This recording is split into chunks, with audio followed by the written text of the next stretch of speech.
Streaming live on YouTube. Subscribe today and watch the show. WHSQ and WCBS-FM HD2, New York. Don. She fell in love with the sex. Hahn. Sauce was everywhere. And Rosenberg. If you want to stay up, he's got the energy that matters. This isn't North Dakota. This is New York. This is Don, Hahn, and Rosenberg. The best threesome I've ever heard. On ESPN New York and streaming live on YouTube. 301 to the big city. Don, Hahn, and Rosenberg. Full vehicle until 7 o'clock tonight. 3 to 7. 4 full hours until Dan Grassa at 7. No Knicks, no Nets, because the NBA, as far as the locals are concerned, right. All-Star Weekend's already happened. There's 3 games tonight, but not involving any of the locals. And, of course, hockey's in the Olympic break, although we'll be keeping an eye at 3:10, USA and Latvia. Canada won earlier, shutting out Finland. Boo. Yeah, is it weird, like, the the Islanders put out a post because Bo Horvat scored. Yes, he did. And it was like, Bo Horvat opens the scoring for the Canadians. And you're just like, no. Yeah, so? Well, yeah. See, that's the strange bedfellows that really you go is. through. Because I remember, what was it? I guess it was 2002, right? In Salt Lake, USA, Canada, gold medal. I'm a Devil fan because 2002, I was working here, believe it or not, but I wasn't working with the Rangers or anything, so unabashed Devil fan. My goalie is Canada's goalie. Yep. My sworn enemy, the Rangers goaltender, Mike Richter, Team USA. Well, who are you rooting for? It was hard, man. Come on. What do you mean, come on? It's ingrained in your DNA. You're a Devil fan. Martin Brodeur is the goaltender. Yeah. I'm going to now root for Mike Richter, the Ranger. Yes. But no, here's the problem with that. No. I understand what you're saying. This doesn't make sense. Well, no, but here's Go ahead. Can you hear me out? I'm trying. Because it becomes a Ranger victory. Because Mike Richter wins the gold medal. Yeah. Mike Richter is the Rangers goaltender. The Rangers benefit from that. The Rangers use that as, hey, our goaltender won a gold medal. Our goaltender's better than your goaltender because in the biggest spot in the world on the grand stage beat you. Like, that's still value to the Rangers, right? Putting it out there. I covered the 2002 Rangers. They were not going to do anything. No, I know. I know. And you know what? And the 2002 Devils, a year before they would win a cup, another cup, they were bounced in the first round. I just don't understand it. Why is it about the player, but when the player gets traded, you don't care what? Like if so, again, like that's the whole thinking that a player's traded. Now I'm supposed to. I like that guy. Now I got to root for his team. He's playing for a different team that you're part of. You are an American. You root for Team USA, and so when the Olympics start, that's what you focus on. But the reason you're not feeling this. Well, you're right. Okay. All right. You're going to win the argument because I'm an American. I root for America. Well, apparently not. No, but I didn't say I didn't. You root said for it was really I just different. made it was because this is not. Well, I love Martin Brodeur, but then when he became a Blue, I didn't care anymore. So when you found out that what was it, a loony or a toonie that was put into the face-off top, did a little part of you like, or did you get mad? No, that I'll tell you what, that set me off. I know, but I saw that. I remember that story, and I was like, "What the?" Like, at least hear me out, all right? I'm not saying every player, right? If Tommy Abilene's on the Canadians, that's going to be really hard for me. We're talking about the Devil, basically Mr. Devil, Martin Brodeur. It really was a strange pull, Tommy Abilene. Tommy Abilene, right? Yes, but hear me out, Peter, because you have a dog in the fight here too. Because you had Sid the Kid scoring the golden goal. I agree with you on this. And Sidney Crosby's not just some Penguin. To a certain generation, he is the Penguin, right? There's Mario and then there's Sid. All right? So we're not just talking about some arbitrary Penguin. We're talking about Sidney Crosby. I need that. All right? I need that. See you at 6 o'clock, You know buddy. what I'm saying? Need that. So I could understand if Peter's like, I was really disappointed the Team USA lost in Vancouver. But a part of him going, Crosby, baby, scores the golden goal. When Sid scored the golden goal, I was 100% on board. Right. So it doesn't make you a bad American. It's just that, hey, you are a Penguins fan. But you meant Bo Horvat. You're an Islander guy. Yeah. Right, but Bo Horvat's not a forever Islander. He's been an Islander for a year and a half. He's really good. 2 years. He's very good. But what if it had been Billy Smith between the pipes for Team Canada? Billy Smith, who won you 4 friggin' Stanley Cups. He's not winning me a gold medal. He's between the pipes. He's not winning me a gold medal. I am painting a picture, Peter, of what I went through in 2002. All right? I'm going to paint a picture for Alan to understand. Okay. It's Martin Brodeur. It's not just any devil. It's the devil. All right? Again, in goal. These are so good. And it's not just any Ranger. It's Mike Richter for Team USA. Mm-hmm. Like, I can get by any other player, but these are the goaltenders. Mm-hmm. All right? That makes it hard. So let's go. Let's say if there was the Olympics, the 88 Olympics allowed Americans, allowed professionals, NHL players, and Billy Smith was still playing, and he won you 4 Stanley Cups. Mm-hmm. He's Billy Smith. Yep. And he's the goaltender for Team Canada. Well, he's Canadian, so he's not playing for me today.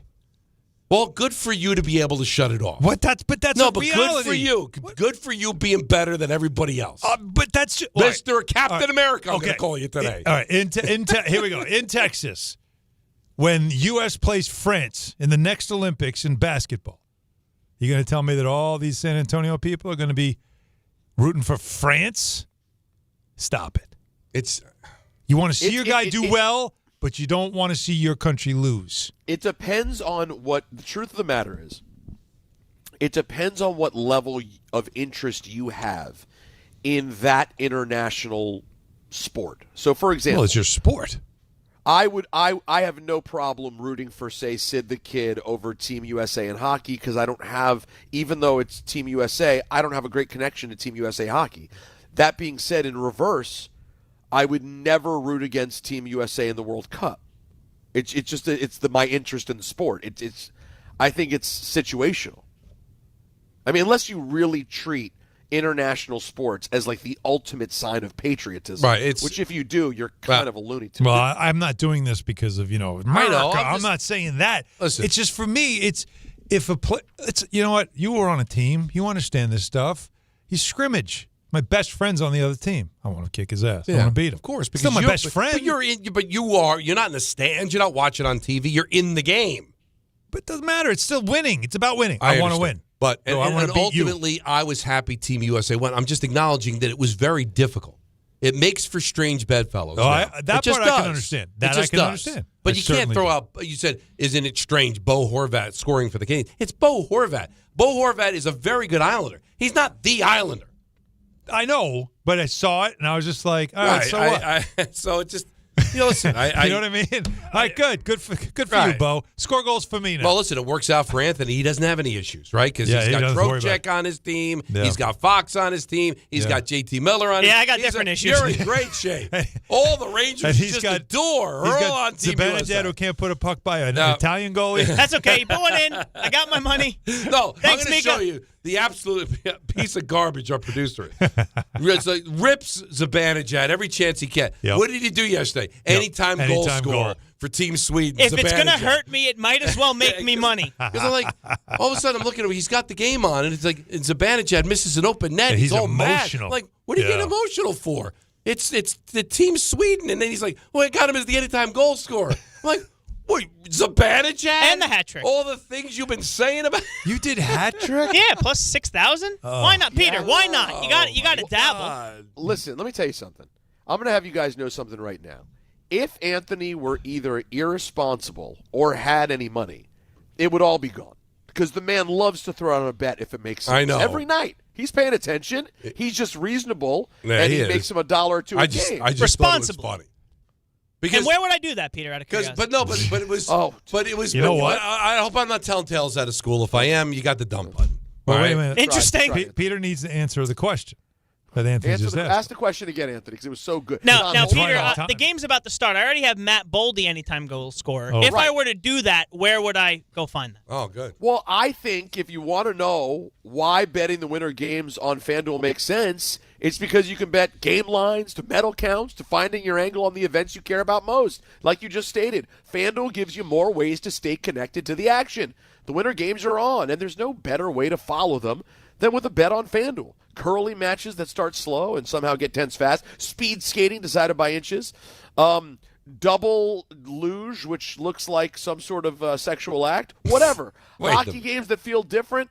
It's all there for you, plus so much more. USA Hockey, go ahead. Bet them to win gold at FanDuel. Play your game. 21 and over. Physically present in New York. For help with a gambling problem, Anthony, call 877-8-HOPE-NY or text HOPE-NY 467-369. Don, you were saying? No, because I misunderstood Anthony, because as he's watching it, Zibanejad misses the open net. He's like, of course he misses the open net. I'm thinking he's ripping Zibanejad. What he's doing, he's ripping himself for betting Zibanejad.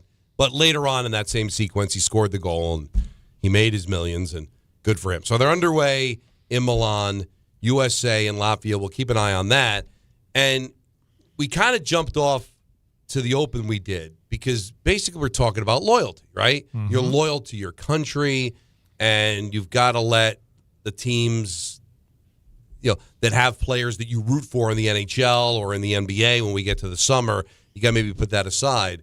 And your country comes first in certain circumstances. I was just acknowledging that my loyalty was being tested as a Devil fan back in 2002 because Martin Brodeur was the goaltender for Team Canada. Well, loyalty came up in a conversation with the great James Harden. And this really tells me, in a nutshell, the state that the NBA is in right now. Here's James Harden on loyalty being overrated. And the whole quote-unquote loyalty thing I think it's overrated. I think this is a business at the end of the day, and it's a lot of money involved and a lot of decisions that has to be made. Like if a player isn't producing, or if you don't see him in the future, or front office, some of them have to do like a job and want to keep their job, feel like they got to do what's best for to keep their job, and they trade players. Or if a guy isn't happy and he wants to be traded to somewhere else, then it's a problem. It's just so many different dynamics that go into it. This is a business at the end of the day. So like not even just the NBA, but like people that have normal jobs have those same problems. It's just not magnified. You know what I mean? So for me, it's always about, I don't lose focus of trying to compete for a championship, and then financially, making sure that my family is taken care of. You know what I mean? Because I'm very smart, and I've sacrificed a lot. You know what I mean? Financially, like, which I don't get credit. I don't get talked about, but I'm fulfilled and I'm happy with it. But like winning a championship, or at least having a chance to, and then financially getting paid for, me being available and playing at the highest level for so long. So to answer your question, this is a business at the end of the day. So I feel like players should, ultimately do what's best for them, and front office does what's best for them and their owner and their organization. So it's two sides of a story. Just shut your mouth. Whole lot. Just shut up. Just shut your mouth. None of it made any sense. No, the reason you shut your mouth is this, all right? Because all these players do it in all sports, and it makes me sick, right? I got to do what's best for my family. You've got generational wealth, man, all right? Your family's fine. Your family's fine. Your third generation's fine, okay? When you start talking about, people home, they have to make decisions. Yeah, there are people that are making real decisions about putting food on their table and being able to literally survive, be able to pay rent, pay their car payment, get their kids to school, put clothes on their backs. Those are real decisions. So when a family member makes a decision for money, it's because they need that money. When an NBA player makes a decision for money, it's largely based on greed. Now, the great thing about this country and capitalism is there's nothing wrong with greed. Greed is good. That was a quote from a famous movie. Gordon Gekko. But please don't confuse the two. And when you start talking about making business decisions, that's the problem with this sport, Alan. Everybody's making business decisions. Mm-hmm. You got organizations like the Utah Jazz making business decisions to tank so they can get a better pick in what many people believe is going to be a generational draft coming up in a few months. You've got players making business decisions that regular season games don't matter because they're getting ready for the postseason, or the season's too hard, 3 games in 4 nights, second of back-to-backs. They're making business decisions. And unfortunately, the fans suffer because I want to get excited about Knicks Pistons and then find out nobody's playing. The only thing that completely lost me from the Harden statement, I overall don't have a problem with all of it. when you throw James Harden is Alan. He's a top 50 player of all time, right? He's top 75. Yeah, he's top 75. 75 and 75. Yeah. Okay, sorry. He's a top 75 player of all time. Okay, he's at his best. He's unbelievably a truly marquee level talent, dude. You are richer than God. Just don't use your language. It's unreasonable to have that little lack of the lack of awareness to know that the fans shell out money to see you, and you're talking about doing what's right for your family. Yeah. When right now you could quit, eat Haagen-Dazs every moment for the rest of your life, and be richer than anyone I'll ever know. It's the lack of awareness is the right. piece that irks me. And the other thing that bothers him me talking about that, sacrifices and just. I'm sure he made a ton of sacrifices to get in life. No. He's talking about contractual. Right. Accepting a buyout I'm or sure not having to get the extension but taking a lesser extension and all that stuff. It's too much. Just come on, dude. If I may. Go ahead. What he's saying, of course, and this is the classic what players do. A general manager just can trade you at any time if he's not happy with you. But if a player's not happy, well, why is a player not happy? Like when a general manager's not happy, it's because my team sucks. Right. And you're part of the problem. And I got to get rid of you. I got to use you to get a better player, or I got to move on from you because you're not living up to expectations. Whatever it is, it has to do with wins and losses. What he's done in his career is left situations because he's just, quote unquote, not happy. Right. Most of the time it's because he asked for an extension and they're saying we're not ready to do that right now. And he's like, well, I don't have any security here, so I want to go. He always, look, this is where you respect the fact that he's a very smart guy. He's shrewd. He understands. And he handles it like a business. He's a mercenary to the truest sense of the word. He plays for him. The winning part of it, that comes with the game. But he's always about him. And that's the dangerous thing about bringing him in, is that you'll get a little bump when he first gets there because he knows, all right, I got a new – it's like anything. Meet a girl, she's into you, get her to say she loves me. Once she does, I got her. And once I get that, now I know I could act any way I want because she's going to be afraid to lose me, right? She wants to keep me happy. And that's kind of his approach everywhere he goes. So I hate this notion that, well, they can trade us whenever they want. The only reason why I'm trading you is because we're not winning. Because if we're winning, we're all getting rich. But if we're not winning and you're part of the problem, I got to make a change. That's called team building. What you're doing is called bank building. Right. Different. They're not the same thing. And a general manager that trades you is doing it for the most part. I'm sure there are occasions where I just don't like your face, I'm going to trade you. Yeah. It comes down to I got a job to do. My job is to make the team as good as it can be. It's right about now the it's team. not good. It's not about You're you. not playing well. I think the only sport where it's an argument where, hey, they can just cut me and I'm done is football, because the money's not always guaranteed for everybody. Right. Outside of quarterbacks, a lot of guys get cut. But we're talking about an NBA player, man. So if you do get cut, if you do feel like you were wronged, you're still getting paid. But it does, what he says, though, is the example of where the NBA has gone in this generation. And it's why you feel like the competitive nature is not there anymore. Did they score? USA scored. Already? You just heard a woo? Yeah, well, I saw Anthony doing the pumpernickel. Remember Bernie Nichols used to do that? Oh, yeah. He used to do the pumper. That's what Anthony was doing. Brady Kachuk. Of course. So they're torn. They're torn up in in Ottawa? our nation's capital in Ottawa. They don't know what to do. It's like, wait a minute. But Elvis Merzlikins, by the way, who's not nobody for Latvia, so this could be a competitive game. That's a strange pull. What, Elvis Merzlikins? Yeah, no, he's the goaltender for Latvia. He did not know Elvis. It doesn't matter. It's just saying that name to the common audience in New York. Yes, thank you. It's Elvis Merzlikins. Sure. He's the goaltender of the Columbus Blue Jackets, who are in the division of the Devils, the Rangers, and the Islanders. But for the majority of people, when you say that name, he's right. There's a lot of people that were like, did he just sneeze? Yes. I'm going to let Jacob. Listen, I could have done that for half the music conversation for the last 2 days. Wow. Strange poll.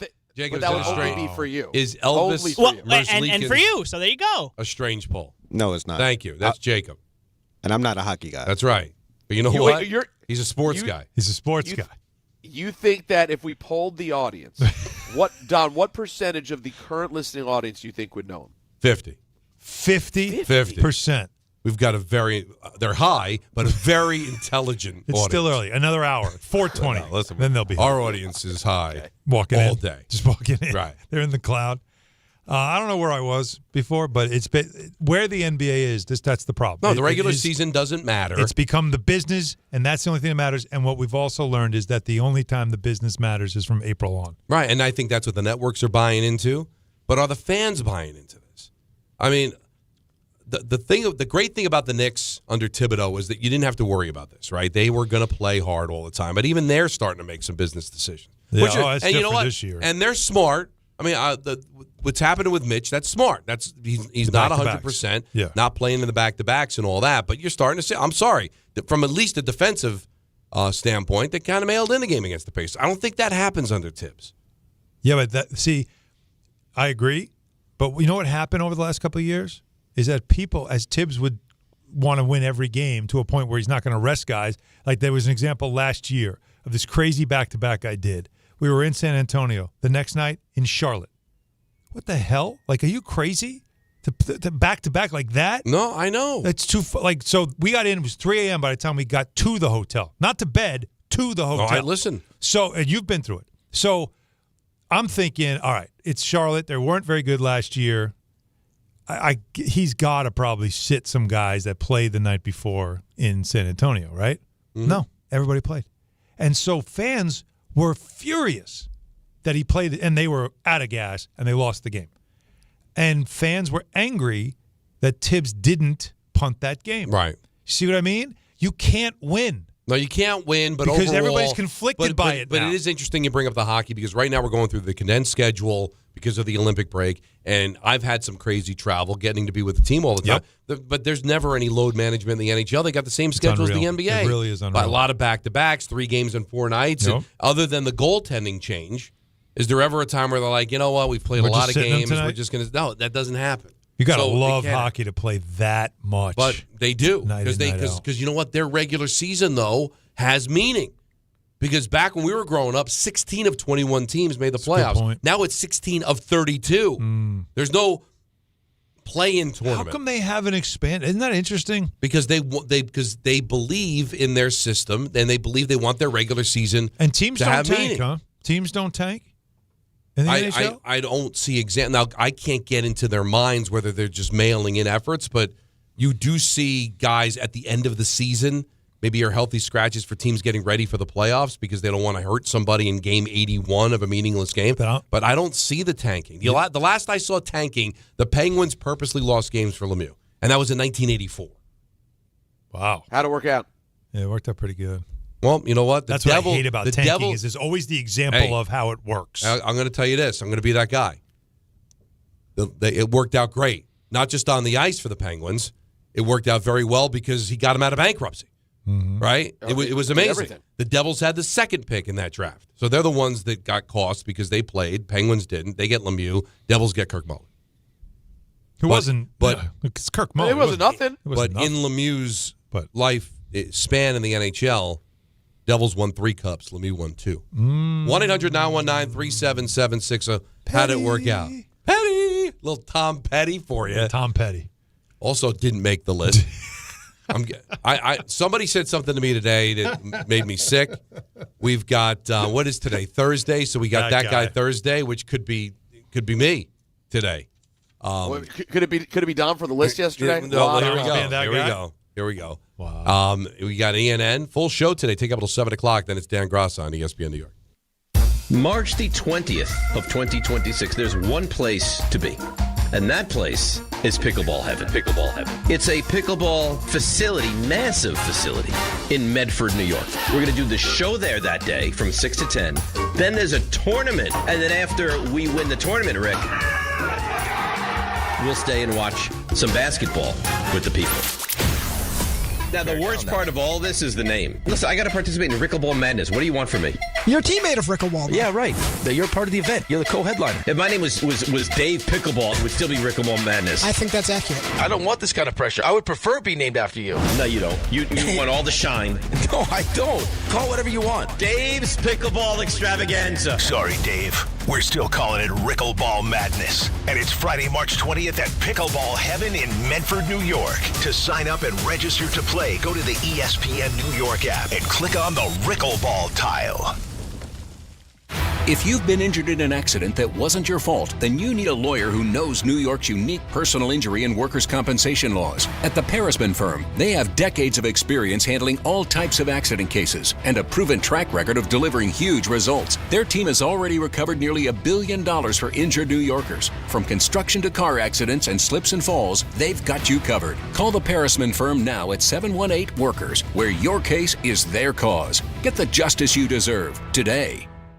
New year, new season, same goal. Feel good and stay in the game. But if neck pain, back pain, joint pain, or sciatica is holding you back, it's time to handle it. I'm Bart Scott, and I'm telling you to call Dr. Jay Shaw at Sandwell Pain. Dr. Shaw is an Ivy League trained, double board certified, and he specializes in getting people back to living pain-free. No surgery, no scars, no long recovery, no pain medication. Just precise, non-surgical, image-guided treatments that work. Same-day or next-day appointments are available with offices in Woodbridge, Livingston, and Inglewood. Stop playing through pain. Go to SandwellPain.com. Relief starts today. Want to know why betting the winter games on FanDuel makes sense? Well, from game lines to medal counts to finding your angle on the events you care about most, FanDuel gives you more ways to stay connected to the action. The winter games are on, and there's no better way to follow them than with a bet on FanDuel. Which winter event do you have a good feeling about? Figure skating, bobsled, skiing, snowboarding, curling matches that start slow and somehow get tense fast? Speed skating decided by inches, hockey games that just feel different from the opening face-off to final horn, and so much more. Want to know why betting the winter games on FanDuel makes sense? Well, from game lines to medal counts to finding your angle on the events you care about most, FanDuel gives you more ways to stay connected to the action. The winter games are on, and there's no better way to follow them than with a bet on FanDuel. FanDuel, play your game. 21 plus and physically present in New York. For help with a gambling problem, call 1-877-8-HOPE-NY or text HOPE-NY 467-369. At Uline, they know going the extra mile takes hard work. For companies pushing to go further, Uline will go the distance with you. 24/7, they answer the phone to get you the shipping and industrial supplies you need. Business can move fast. Unexpected large orders, adverse weather, new safety guidelines, and changing economic trends. Uline works hard keeping 41,000 items ready to ship, minimizing detours on your way to the extra mile. Visit uline.com. And now it's time for traffic. Here's Brandy Scott. Thanks a million, guys. Good afternoon. We've got a pretty bad ride on the Belt westbound in Brooklyn. First, right after Flatbush Avenue, a crash blocking a lane. You're bumper to bumper from the Patagat Basin Bridge. After that, another accident on the ramp to the Verrazano. Traffic is pretty much at a standstill there from Coney Island Avenue. Hitting the brakes heading into Queens across the span of the Whitestone Bridge. Just picked up an accident. Delays there. Go back onto the Bronx side. Best of it's the outbound George. Not too bad on the southbound Deegan and Henry Hudson. Cross Bronx westbound already packed from White Plains Road on through. Inbound George, some road work on the upper deck, about a 5 to 10 minute ride. Outbound Lincoln Orania 5 to 10. Outbound Hahn 15 to 20. This report is sponsored by the New York City Department of Transportation. Speeding ruins lives. Drivers, watch out for pedestrians and cyclists and slow your turns to less than 5 miles an hour. I'm Brandy Scott on 880 ESPN New York. Get in the zone, AutoZone. Welcome to A to Z Savings, our biggest sale of the year. Happy to be here. Can I get some rotors? Would you like brake pads with that? How much are the brake pads? Free with Duralast rotors. Free. Really? Really? Free. I also need some oil. Would you like an oil filter with that? Yeah. How much is that? Free with the oil. Free. Really? Really. Free. It's part of A to Z Savings with hundreds of deals. From A to free. Get in the zone, AutoZone. Ends March 9th. Restrictions apply. Smalls here. Life is full of choices. Some big, some small. And when you choose an H&R Block Tax Pro, you're choosing the largest network of tax expertise to be in your corner. For when your big ambitions need help with the small details. For when your 6 figures come from 6 different places. For when your gaming stream becomes your revenue stream. For when your business's year 1 needs 70 years of tax know-how. At H&R Block, they've seen it all, and they're here to help you make the most out of your money for life outside the box.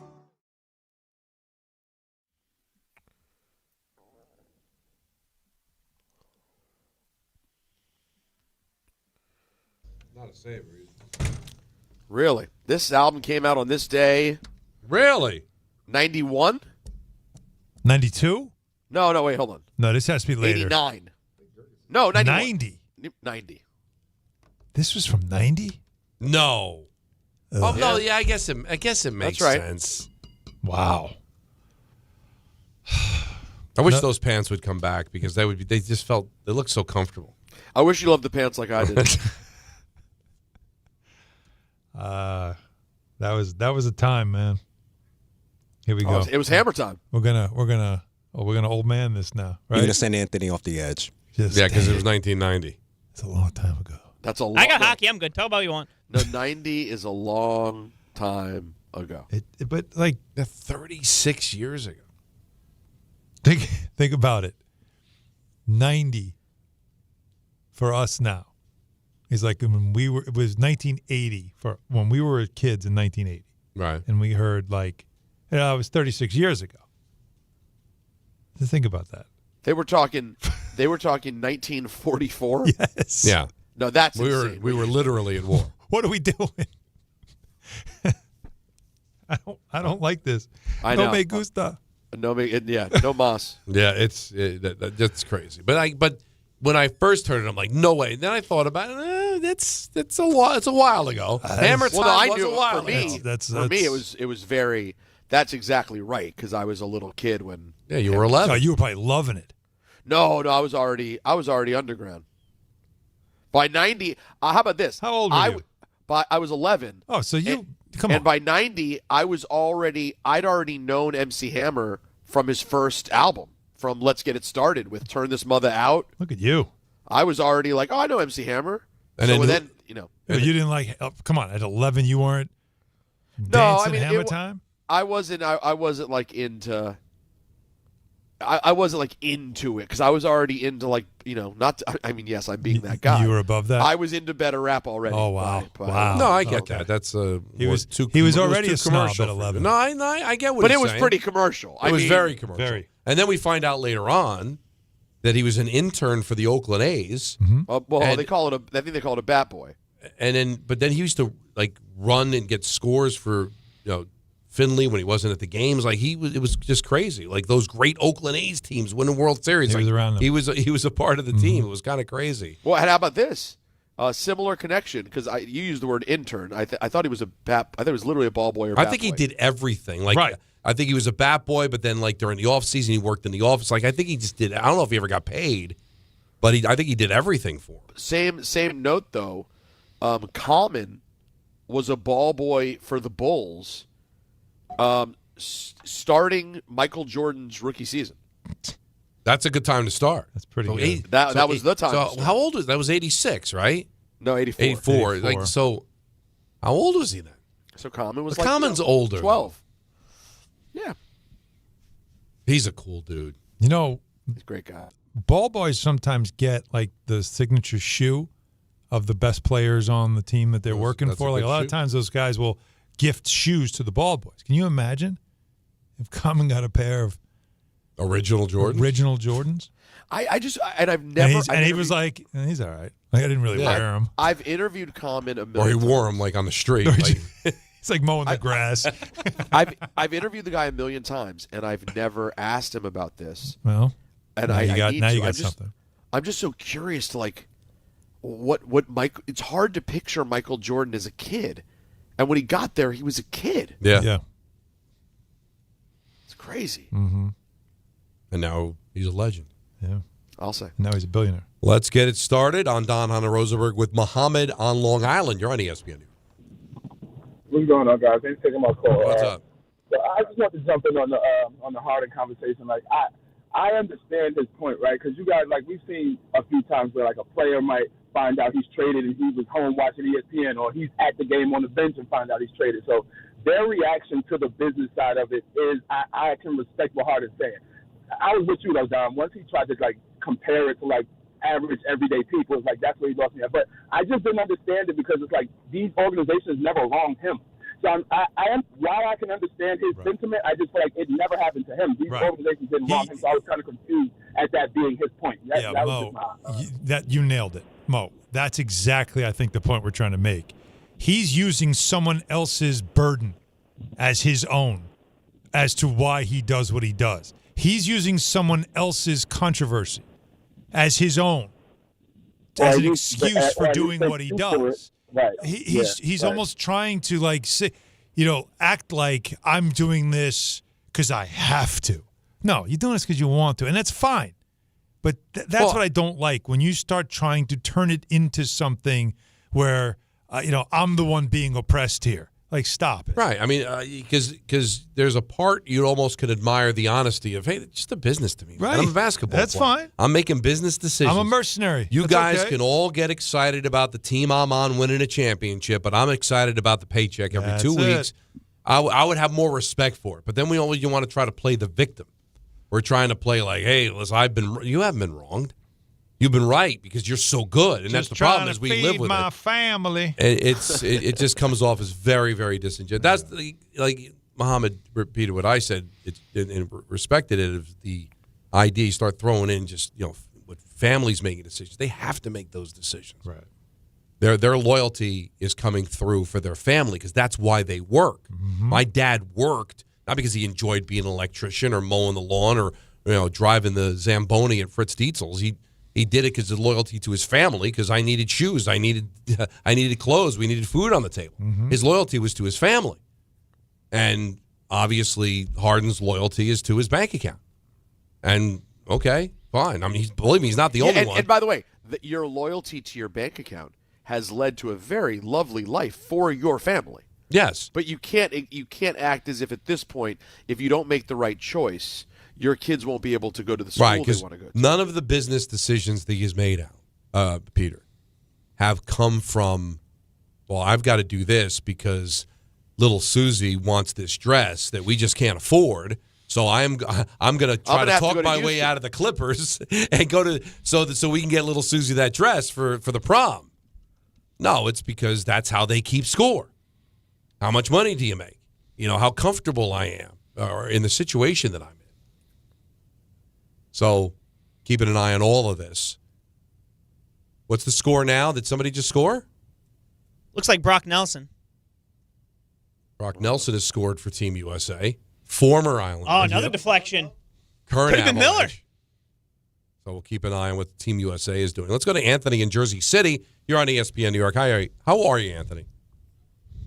Hey, guys. I'm doing great. I just want to comment on the list yesterday. I first off want to say, Alan, I think your list was by far the best one. Most encompassing, had all of the things that you need from a great rock list, including a Beatles song. I'm a little surprised that you're the only one that had. I was too. Or I guess Don had A Day in the Life. Don did too. I'm the only one who didn't. True. And I will say about Don's list, A Day in the Life is one of my favorite Beatles songs ever, so I think that's great. But beyond that, Don, I'm sorry, I love you. I think you were trying to be that guy a little bit. I think you were trying a little too hard to pull out some maybe deeper cuts, maybe songs people wouldn't think Don would say. Black Sabbath in 1970 was one of the pioneer rock bands and started his whole favorite genre, metal. Right. I think it would have been definitely fine to put in. It would have been fine if that's what I believe. Paranoid. But it just, listen, I love Black Sabbath, and they had #1 albums in the United States, in the UK. But it took, the first Sabbath album came out in 1969, on my birthday, February 13th, 1969. And then they really hit with Master of Reality and Paranoid. It would be another decade before you would see a hard rock album chart. Like, it's so... I'm just saying from a significant standpoint, I love metal, but you could still make the claim, Anthony, that like metal is still trying to find its footing as an accepted form of music. They still get disrespected by the Grammys. They still get disrespected for the Rock and Roll Hall of Fame. So it just shows you that it still isn't getting the credit that it deserves because of how hard it is to do that. I was looking at the songs that have broken through. Now, you may not like the songs that I put on, but you can't say that those 5 songs aren't significant. No, the significance of the songs you chose is not going to be what's questioned. Go ahead. Sorry, bud. Yeah, I think the 5 songs. Yeah, sorry, no problem. I think the 5 songs you chose are definitely great, definitely significant. But I think when it comes to rock, you don't necessarily think of some of those. And I think rock, you really think of Paranoid, Iron Man. Well, I think that's what. See, this is what gets lost in translation. I was asked by a listener to come up with the top 5 rock and roll songs of all time. Then all of a sudden, it became, Peter and Alan were discussing like what sounds like rock. Well, that wasn't. I'm giving you the top 5 songs, and you could say that soft rock, they're folk music, pop. They're rock and roll songs. So it wasn't like give me the song that sounds the most like rock and roll. That wasn't what I was trying to accomplish. Maybe that's what you guys were trying to accomplish. I was giving you the top 5 most influential, greatest rock songs of all time. Those 5 are rock songs. They're not hard rock songs. They're not metal songs. They may not be the rock and roll that you think of, but they're rock songs. They get played on classic rock stations. You really hear, just hear me out. You really hear God Only Knows on classic rock stations? Oh, absolutely. 100%. How do you think I found it? I don't know. It's so not what I picture. But every single one of those songs get played on classic rock stations. Bridge Over Troubled Water, too. Absolutely. Simon and Garfunkel gets played. Now, I'm not saying it's like a heavy rotation. And every single song that I have, you look at any top 100 list, those 5 songs are on the list. Somewhere. Maybe not in the top 5, but they're on the list. No part of you later thought, did I really choose rock songs? No, because they're rock songs. It's folk rock. It's pop rock. That's what it's all rock. It's just such a broad definition of rock. I mean, it's funny because yesterday the mouth breather Gene Simmons decided to come out and say again that hip hop has no place in the Rock and Roll Hall of Fame. He's being literal, I guess, because I guess if it's not rock and roll, he's being right. racist. It's masked as being literal. Right. He's not a good guy, but he's made this point over and over again. But I will say this: if hip hop goes in the Rock and Roll Hall of Fame, Alan, it's like I just think with Don's definition, we absolutely should have considered hip hop records as well, which I didn't consider. Yeah. Because to me, Bridge Over Troubled Water, I would say, is maybe less rock to me than Sucker MCs by Run DMC. But you wouldn't. But I'm saying you hear this on classic rock stations. Yeah, I like I said, that's what made the beauty of what we did. This little project we did together. It was loosely defined, which allowed us to have our own translation, and that's what we ended up doing. It's 3 different translations of it, and like I said, none of us are wrong and none of us are right. That's what this was always going to be. It was just an interesting, let's see how much different we are and the same we are with 5 songs. And it was amazing that we had 1 song match and we had 1 band match. That's it. Yeah. So it just shows you how wide open it is. And that was the beauty of it. I knew I'd fail. That was the beauty of it. I knew that I was going to fail, that we were all going to fail, because there's no way you're going to make everybody happy. Yeah. But when I get people saying to me, I never heard of any of your songs, well, then you disqualified yourself from having a conversation. Because you can't say to me that if you don't know those songs, then you can't participate in the conversation. Right. Though I did not pick 5 obscure songs. No. I did not find any album cuts. Those aren't album cuts. No, these are all singles and they're all big. The question for me would be, are some of the people that you chose, like for example, Simon and Garfunkel, call them a folk rock group. However, I still don't consider that song to have the rock part of it. I consider that song to just be the folk pop part of Simon and Garfunkel. Well, but to me, it doesn't hit rock. Right. But again, I think that we're getting into literal definitions and what our ear says is something. We're gonna end up on a merry-go-round now. But to me, like we got to jump off. We did what we did. Merry-go-rounds are fun, though. But no, but seriously, go round and round. But until you get nauseous and sick. Yeah, I'm getting nauseous. Like we all had our takes. We all had the way we did it. It came out 3 different ways, which I actually think is a success. And people reacted. No, I knew I was going to fail. I knew you were going to fail. We all I knew failed. was going to fail. But we also no. But Don failed. We also weren't wrong. Let's be fair. I don't. You really because I think Don was the worst. But Don was the most shocking. No, because Peter, what you're doing is you change the rules. It's not changing the It rules. wasn't about what I'm being sounds the Captain most Literal rock. Man. What makes it, but I'm saying those are rock and roll songs. They are. I don't know. I don't know if I agree. I think they're technically in the genre, Yes. but I don't think they're all rock songs. But now you're changing the rules. It's different. American Pie is not a rock song. But it is, though. It is, and it's on every list of rock. It is, though. That's the problem. We're spinning now. Now we're in the teacups. Now I'm getting ahead. Right. I never understood why people want to be nauseous. I do everything I can not to be nauseous. I'm going to pay money, stand on line for 2 hours to become nauseous. Don't get it. Don, Hahn, and Rosenberg, ESPN New York. Not all F words are bad. Some are actually great, like fast, free fiber for 4 months. Yep, switch to Optimum Fiber for as low as $25 a month. Plus, for a limited time, you can get 4 months free, HBO Max included for 1 year, and a 5-year price lock. Don't wait, this free fiber deal won't last long, and the fastest, most reliable, most consistent internet speeds await you. Call 888-4-OPTIMUM or visit Optimum.com/free today. Terms apply. See Optimum.com for details.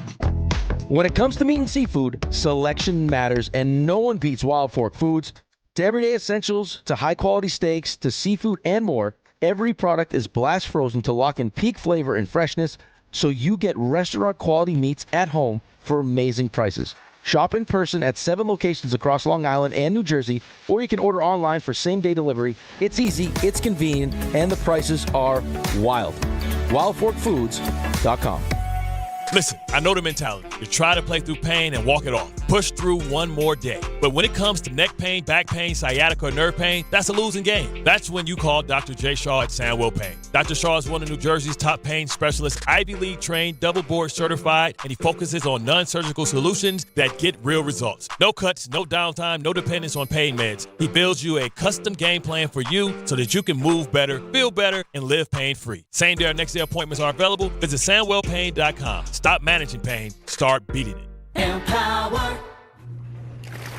After wanting one for years, Kevin is finally enjoying his new hot tub. This is the life. He worked with Empower to help him get good at money, so now he can be a little bad. Oh, no, not my phone. Oh, Kevin. Kevin's phone may be in hot water, but his finances aren't. Invest well, live a little. Start today at Empower.com. Progressive presents ways to save money that aren't bundling your home and auto insurance with Progressive. Thanks again for taking me to the game, man. I can't wait to get in there. By the way, what's in the bag? Oh, I bring my own hot dog and peanuts. Saves a ton. Savvy. And what about the beach chairs? Why buy seats when you can save big and bring your own? We can't get in without tickets. Tickets? What do you think the portable TV is for? Don't save money pretending to go to the game. You could save hundreds by switching to Progressive. Get a quote at Progressive.com. Progressive Casualty Insurance Company, affiliates, and other insurers. Not available in all states or situations. Can I take your coat? Oh, you noticed. Yeah, I found it on eBay from a seller in Vegas. Pre-loved and perfect. She listed it and jackpot. Italian leather, classic trench silhouette. And did you see the braided buckle? Hang on to your claim ticket. Oh, I'll hang on to this forever. Have you been on eBay? There's so many finds. And I bet that diving watch would sell fast. Just saying. Find what you love, sell what you don't. eBay. Things people love. Talk about stepping up. Bang! Bang! It's time to level up your game. Introducing the all-new ESPN app. All of ESPN, all in one place. Your home for the most live sports and the best championship moments. The electricity is palpable. Step up your game with no annual contract required. It's the ultimate fan experience. Level up for more on the ESPN app or at stream.espn.com. Sign up now. March the 20th of 2026, there's one place to be, and that place is pickleball heaven. Pickleball heaven. It's a pickleball facility, massive facility in Medford, New York. We're going to do the show there that day from 6 to 10. Then there's a tournament. And then after we win the tournament, Rick, we'll stay and watch some basketball with the people. Now, the worst part of all this is the name. Listen, I got to participate in Rickleball Madness. What do you want from me? You're a teammate of Rickleball. Yeah, right. You're part of the event. You're the co-headliner. If my name was Dave Pickleball, it would still be Rickleball Madness. I think that's accurate. I don't want this kind of pressure. I would prefer it be named after you. No, you don't. You want all the shine. No, I don't. Call whatever you want. Dave's Pickleball Extravaganza. Sorry, Dave. We're still calling it Rickleball Madness. And it's Friday, March 20th at Pickleball Heaven in Medford, New York. To sign up and register to play, go to the ESPN New York app and click on the Rickleball tile.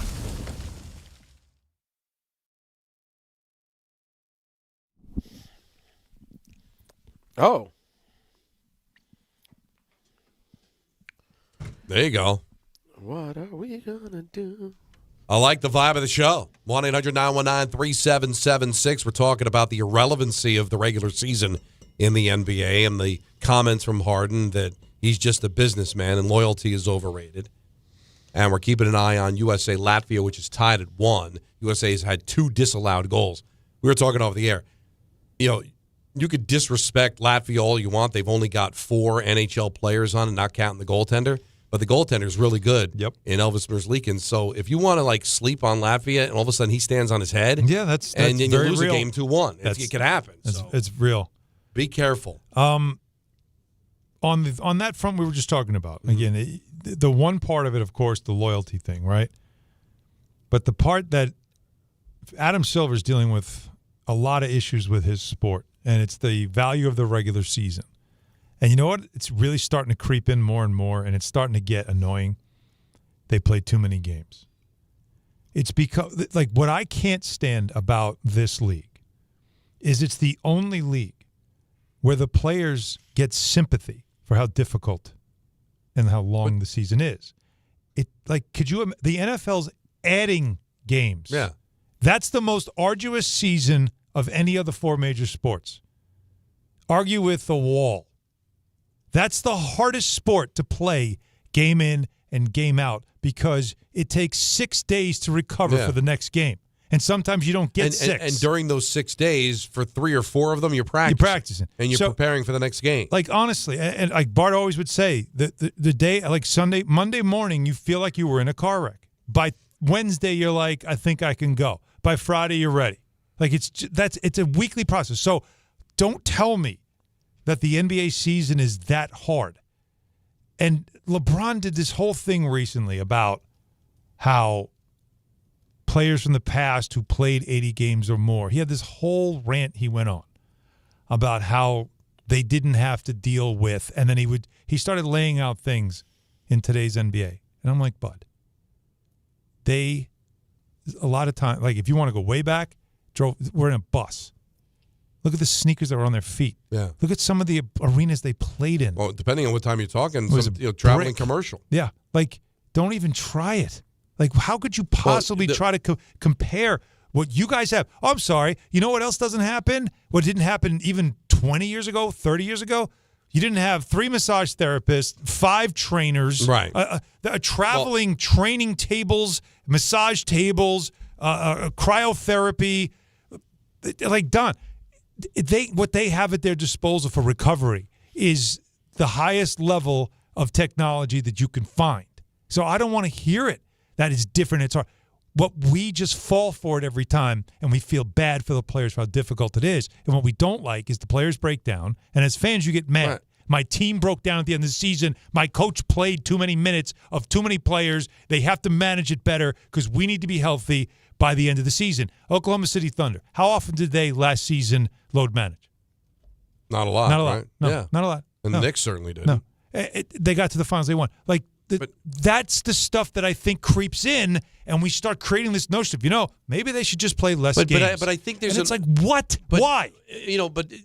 Some of the fans that argue about the minutes, like, do you really did Brunson need to play 40 minutes in a game they won by 30? Like, that's a different argument than not playing. sitting in your suit watching the game and not playing because the second of back-to-back. And here's the thing now. Here's what was happening that they finally put a stop to, and it was because they decided to stop making a charade. The Jazz started doing something that I was afraid was going to catch on for teams that are tanking. So I don't want to look like I'm tanking. So I'm not going to load manage players. I'm going to dress them. And they played in the first quarter, second quarter, third quarter. But I'm not playing them in the fourth quarter. So it's a good game. I have two highly talented players in Lauri Markkanen and Jaren Jackson. We're in a game, and in the fourth quarter, they stay on the bench and they don't get up. And what are you going to tell? Like, you can't say, why didn't you play them? I didn't want to. Well, that's tanking. No, it isn't. I played my players. You can't tell me when and how to play my players. Very strategic. Right? So that I was so worried that what Will Hardy did in Utah was going to suddenly become this thing where every coach is like, oh. So instead of sitting my guys and making a mockery of it, I'll say, I dressed them, but you can't tell me when I can play them. Yeah, and that's why it's so difficult to govern. But they finally told Jackson he's got to get surgery, right. And they ended his season. But, I mean, that got wait a minute. That's a whole other level of tanking that becomes diabolical. And what LeBron was saying is that, they're more athletic. The game's faster. It's harder to play. I know, but it was way more physical back in the day, too. Way more physical. But again, I don't want to be that guy. The game is fast. Because in a half hour, we'll have that guy, that guy Thursday. Is that how do they do it in the NHL? And don't get me wrong, they only play 20 minutes, but when they're on the ice for the 20 minutes, they're skating back and forth. When I'm on the basketball court for 35 minutes, I might be just standing there. No. The VO2 is there's no comparison. Right. None. So how? No way. So how do they do it in the NHL? Play 82 games, 3 games in 4 nights. And let me ask same you, Don, travel. Sometimes worse travel. Is the game? I know the answer, but I'm going to ask you because you call games. Is the game faster now than it was in Way the 90s? Faster. Of course it is. I mean, it's not as physical. No, but you can say the same thing about the NBA. Is not physical either. Right. But even though it might not have been faster 30 years ago, I'm getting a foul knocking me into the third row. Yep. 1-800-919-3776. We've got more calls. Adam Silver has a problem, Don. He has a problem. No one wants to talk about it. He certainly doesn't. We're going into All-Star Weekend. And by the way, and we have Kevin Durant, I'm sure we'll get to, is trying to spark something that makes the All-Star game this weekend watchable, because that's the other problem. So the showcase of the sport's not even watchable. They've got a problem, and they just never want to acknowledge it. And how do you fix it? 1-800-919-3776, bottom of the hour. That guy Thursday, ENN at 6, take up until 7 o'clock, and Dan Grassa on ESPN New York. Hey, it's Michael K. I love when I get to talk about PC Richard & Son. This has been my go-to store for years now. They're local, they're family-owned, and they truly care about their customers. And I love to support our local businesses. Always have, and you should too. During their President's Day sale, save big on appliances from all the top brands, up to 40% off. In fact, the more you buy, the more you save, with up to $1,000 in additional savings on qualifying appliances. So do what I do and get to PC Richard & Son today. Free delivery excludes Manhattan. It starts with the first early morning, the uniform, the training, the challenge. Every trooper remembers day one at the academy. But where they end up, no two stories are the same. At the New York State Police, the path you take is up to you. If you're ready for a career with endless opportunities for growth, start here. Go anywhere. Apply today at joinstatepolice.ny.gov. I know that hiring can be challenging. You sort through tons of resumes and you get too many so-so applicants. You're just waiting for someone to match your role perfectly. Well, now, there's a place where you can meet them fast. ZipRecruiter. Need to hire right away. Start your search for strong candidates. The right fit awaits. Build your team. Build it sooner. Meet your match on ZipRecruiter. Just head to ZipRecruiter.com/ESPN right now to try it for free, and you're on your way to meeting your match. 4 out of 5 employers who post on ZipRecruiter get a quality candidate within the first day. So try it now. Go to ZipRecruiter.com/ESPN. Once again, that's ZipRecruiter.com/ESPN.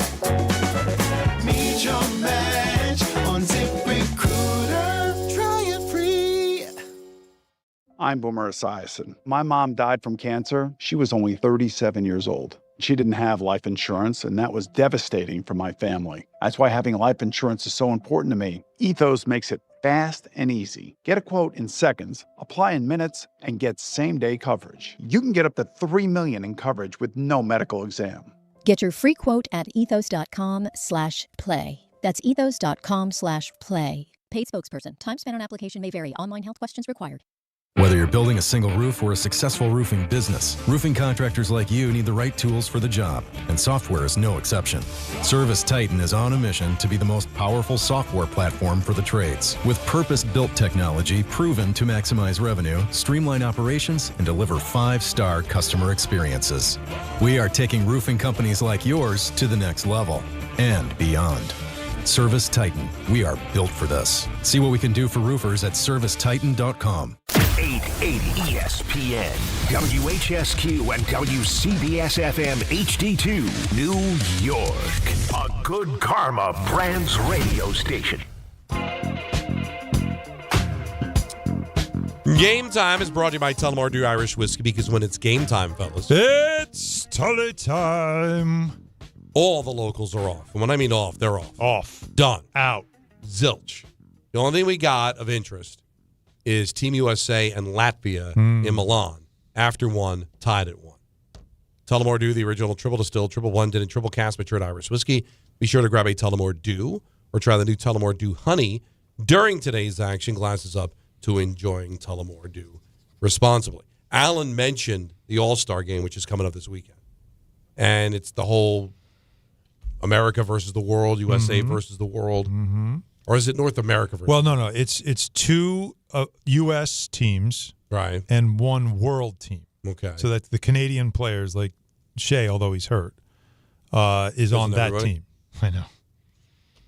Yeah, Giannis also hurt. He's not playing either. So the world team is short a few. They took Towns, who was born in New Jersey, but his mother is Dominican, so he wanted to be on the world team. So what team would you be on, Peter? What do you mean? We need somebody to play for Team World. What relative can we drag into this for you that you could represent a country? Oh, this isn't hard at all. I'm literally working on my Polish citizenship as we speak. So I'm going to say Poland. Okay. Now, for me, my grandparents on my dad's side were born in Italy. Then they came over, and my dad, sounds embarrassing, he thought it was embarrassing, but it makes sense, got left back in kindergarten. You're finger painting. How do you get left back in kindergarten? Because he literally spoke no English. He didn't speak English. You're finger painting. Right. Like, how do you fail kindergarten? You fail kindergarten when you don't speak any English. Like, that's how Italian he was. So I would be on Team Italy.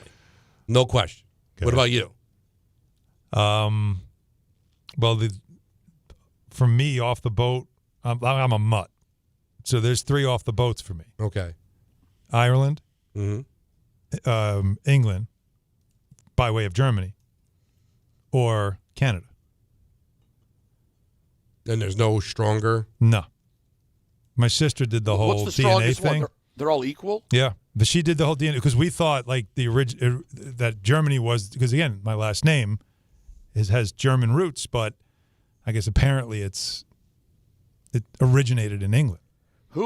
Bizarre, right? Where were your grandparents born? America? Yeah. Got it. Great-grandparents came over on a boat. My great-grandfather was 17, came over on a boat to escape Germany. Well, there you go. So you would definitely play Team World. And eventually when his paper's clear. Yeah. I'm the only one. I'm the only one who's. No, let me not say that. I am also a fraud, but I'm the least fraud. You're Brett Hull. Yeah, I'm close. Right. It's just you were born in America, but you know what? You will have papers that say you can represent. Well, listen, my mom wasn't born in America, so I'm the closest. Okay. So where was she born? We've worked together a long time. You've heard the story, but my mom was born at a DP camp in Germany. All right. Well, that works for the NBA. Your Team World. There you go. Go there. We'll put a little. I think I'm World. Thank you. Have fun with it. Yeah. And you'll be good for like 1-3. This was the thing. Me, Luca. when I was in college, believe it or not, there was always like these street agents that would like go around to some of the college players, and they would try to find if you had citizenship, if your grandparents were from a certain country, because back then in Europe they could only have 2 Americans, so you couldn't play overseas because it was really hard to get one of 2 roster spots. Mm-hmm.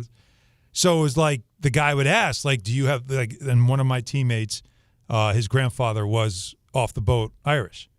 So he's like, all right, we'll be able to get you that in Ireland, and you'll be able to make a team without having it to be an American. And so he's going around the circle, and he's asking everybody different things. So he came to me, and he's like, you.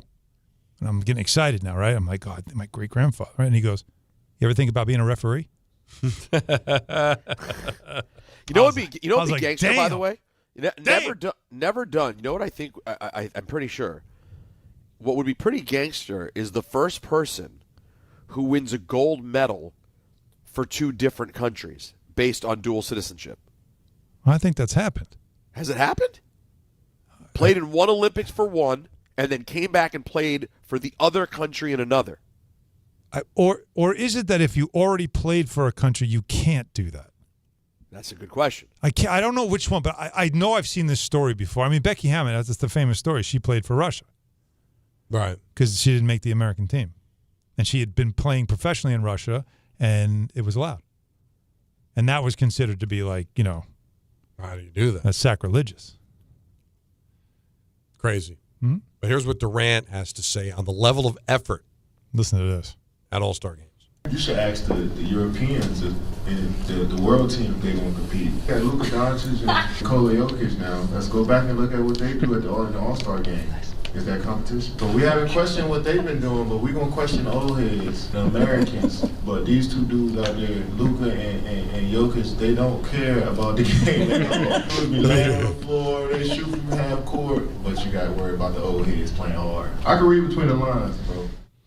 Now he's starting to try. He's trying to start trouble. He's trying to start it. And he called out Luka and Jokic because if you remember, well, you probably don't because why would you have watched? I know I didn't. Jokic took a 3/4 court shot once. It was still like plenty of time on the clock. It wasn't like a buzzer beater. He just pulled up, missed it terribly.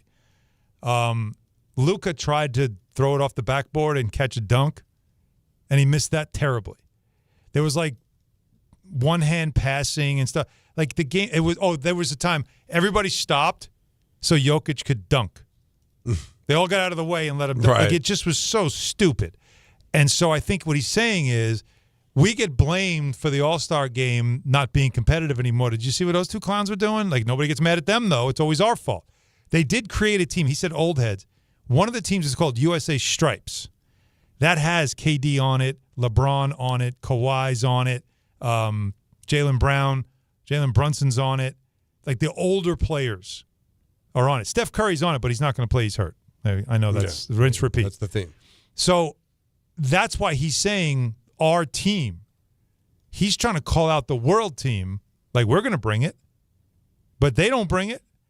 And so Wembanyama, who's on the world team, he said, I've always thought of myself that if I was there, I was never stepping onto a court to lose or not caring. Like he said, at home, I'm never going to a board game and not caring, thinking I'm going to lose. I'm going to be out there. I might as well win. So he's already got Wemby's attention about calling out the international players. So the hope is the Stripes team and the world team meet on the court, and now we got ourselves a battle. Now we've got, okay, who's going to clown and who's going to play hard, and one of us is going to embarrass the other. And that should juice up the competition. That's what it's supposed to do, make it fun. So curious to see now if that leads to anything. We'll see. But KD's like, he said what you said. All right, well, we'll see. But KD did that, and you heard him chuckle, because I think he wanted to tweak. He loves to do that. He loves to clap back. He loves to tweak. And I think he's just trying to stir it up to see if maybe it could turn Sunday into something relatively watchable. I mean, it's not new. The NHL did it with the North America versus the world. Didn't work. Yeah. The NHL tried the draft. Didn't work. NBA tried. Nothing works because the All-Star game doesn't matter anymore. No. When your regular season doesn't matter, the midway point of the regular season that doesn't matter isn't going to matter. Yeah. So what do we do about it, guys? Seriously. Now, there's the tanking part. We can address that. Right, Peter? We've addressed that for years on the K Show. But what do we do? The NBA has already had the in-season tournament, which I think has done more damage than good for two reasons. All right? Number one, it's condensed the schedule to make it more load management because you've got to condense the schedule by taking all these days off and adding games in certain situations, like for the Knicks and the Spurs who had to play in the championship game. And what we've also seen now post-Cup is that there's even more load management. And when you look at the history, if the Knicks flame out this year, that'll be 3 straight years, all 3 years of the Cup, that the winner was hurt in the second half of the season, which means now no one's going to care about the Cup, right? Which they don't care about it anyway. But no one's going to want to win it anymore. But what do we do? How do you make your regular season more meaningful? Adding the play-in games, I think, has made it worse because now you got teams that know they're in. So now they can load management even more because nobody cares. Well, if I finish 7th to 6th, what's the difference? I might have to play an extra game. So what? But here's the weird thing about the play-in. You know what's happening is that there are teams that are on the cusp of the play-in that are like, yeah, we really don't want that. Then they'll tank to get out so they can be in the lottery. They don't want to be in it. Yeah, so you can avoid it altogether. Like I don't want to. Like we don't really want to be part of that. We'd rather be down here. If you're going to be at 14. I'd rather be at 12 or 11. So that's what that starts turning into. So you're starting to see even teams like the Chicago Bulls were a play-in team. And after a while, if you're a play-in team for like consecutive years, it starts to become a stigma. And so it's like, well, you're not going anywhere. You're running on ice. You're in the play-in every year. That's nothing. You're not in the top 6. So what the Bulls did at the trade deadline was blow their roster up. Yeah. They have no chance of winning. They've lost like 6 in a row. Like that's also become a thing that was supposed to curb tanking until we you know what we do? We find fault with everything. Oh, you're in the play-in every year. Your team sucks. You're better off in the lottery. You're better off not even making it. And so that gets in the mentality, right? Too many games, so you're better off just sitting because your team broke down at the end of the season and couldn't get through a playoff series because all these guys were hurt because they played so many minutes during the regular season. So now we're like, well, we can't treat the regular season as so important anymore because we want to be healthy for the playoffs.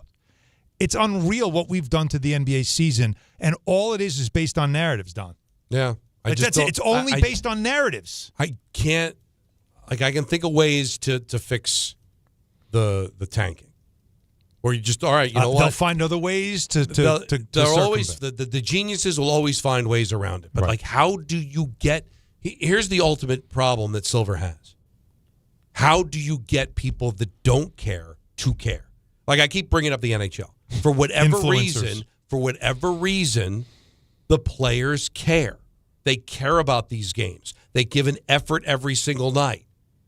For whatever reason, their regular season means something. They didn't have to add a play-in. They didn't have to add incentives to make the regular season more meaningful for these guys. For whatever reason, when they dress, they bring it. Because it's really hard to make the playoffs in the NHL. And if you have one bad week, like look what happened to the Devils. They had a bad drop out. They had a bad week and they're out. Now climbing back in is hard. Like you got to go on a run to get back in. So maybe you have to make it harder to make the. I don't know. Like that's the problem. But that's the reason you added the play-in games. I know was because it was. I don't want teams to tank. I want to give incentive to make the playoffs.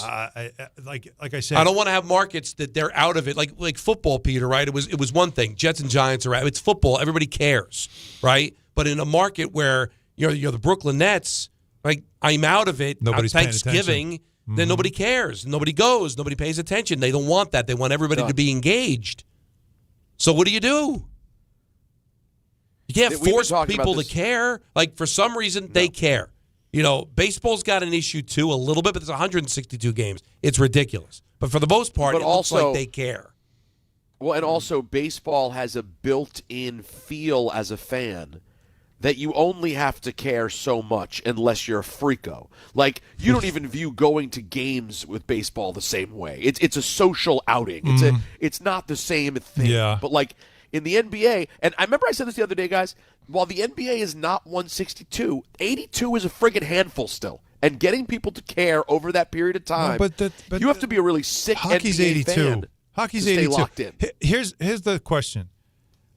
It's going to be 84 next year, too, Hawk. Rivalries in the NHL.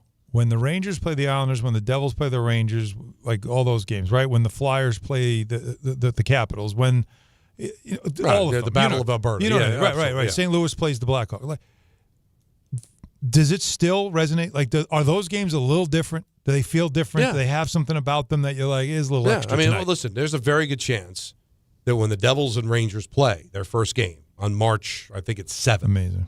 They're going to both be pretty much out. Right. But when they play, is the that game going to is still gonna be a have good game? Because it will wake those two fan bases that are about to fall asleep because their teams aren't good. It's going to be one day where they're going to be fully engaged. There's one of the major issues with the NBA is that there used to be rivalries. There used to be, and I don't want to go that far back, but I will. I mean, the Lakers and Celtics only played twice a year. But when they did, it was like, stop what you're doing. This is on CBS at 1 o'clock or 3 o'clock and on Sunday, and you're going to watch that game because that's Lakers. So that's Bird Magic. Like, that, you got to see this. There were certain star matchups that just felt like, stop what you're doing. You need to watch this. But there are so many, Alan. But in the NBA, like, here's a great example. Knicks Sixers last night. After that game, hugs and kisses. Right on the court. Hugs and kisses. Fan bases who are like one disgusted fan base because a lot of Knicks fans were in their building and there was a lot of chants and stuff. Sixers fans were feeling like they were climbing up and they're getting after the Knicks. They beat them twice. Like, Sixers fans were feeling it. Knicks fans knew they beat the Sixers. Like, there was something brewing between those two teams, right? Mm-hmm. Nothing. Well, Pacers came in all banged up, right? Yeah. 2 nights ago. All banged up. Having a bad year. Worst year they've had in forever. Coming to the Garden. The game was like a scrimmage. Game ended.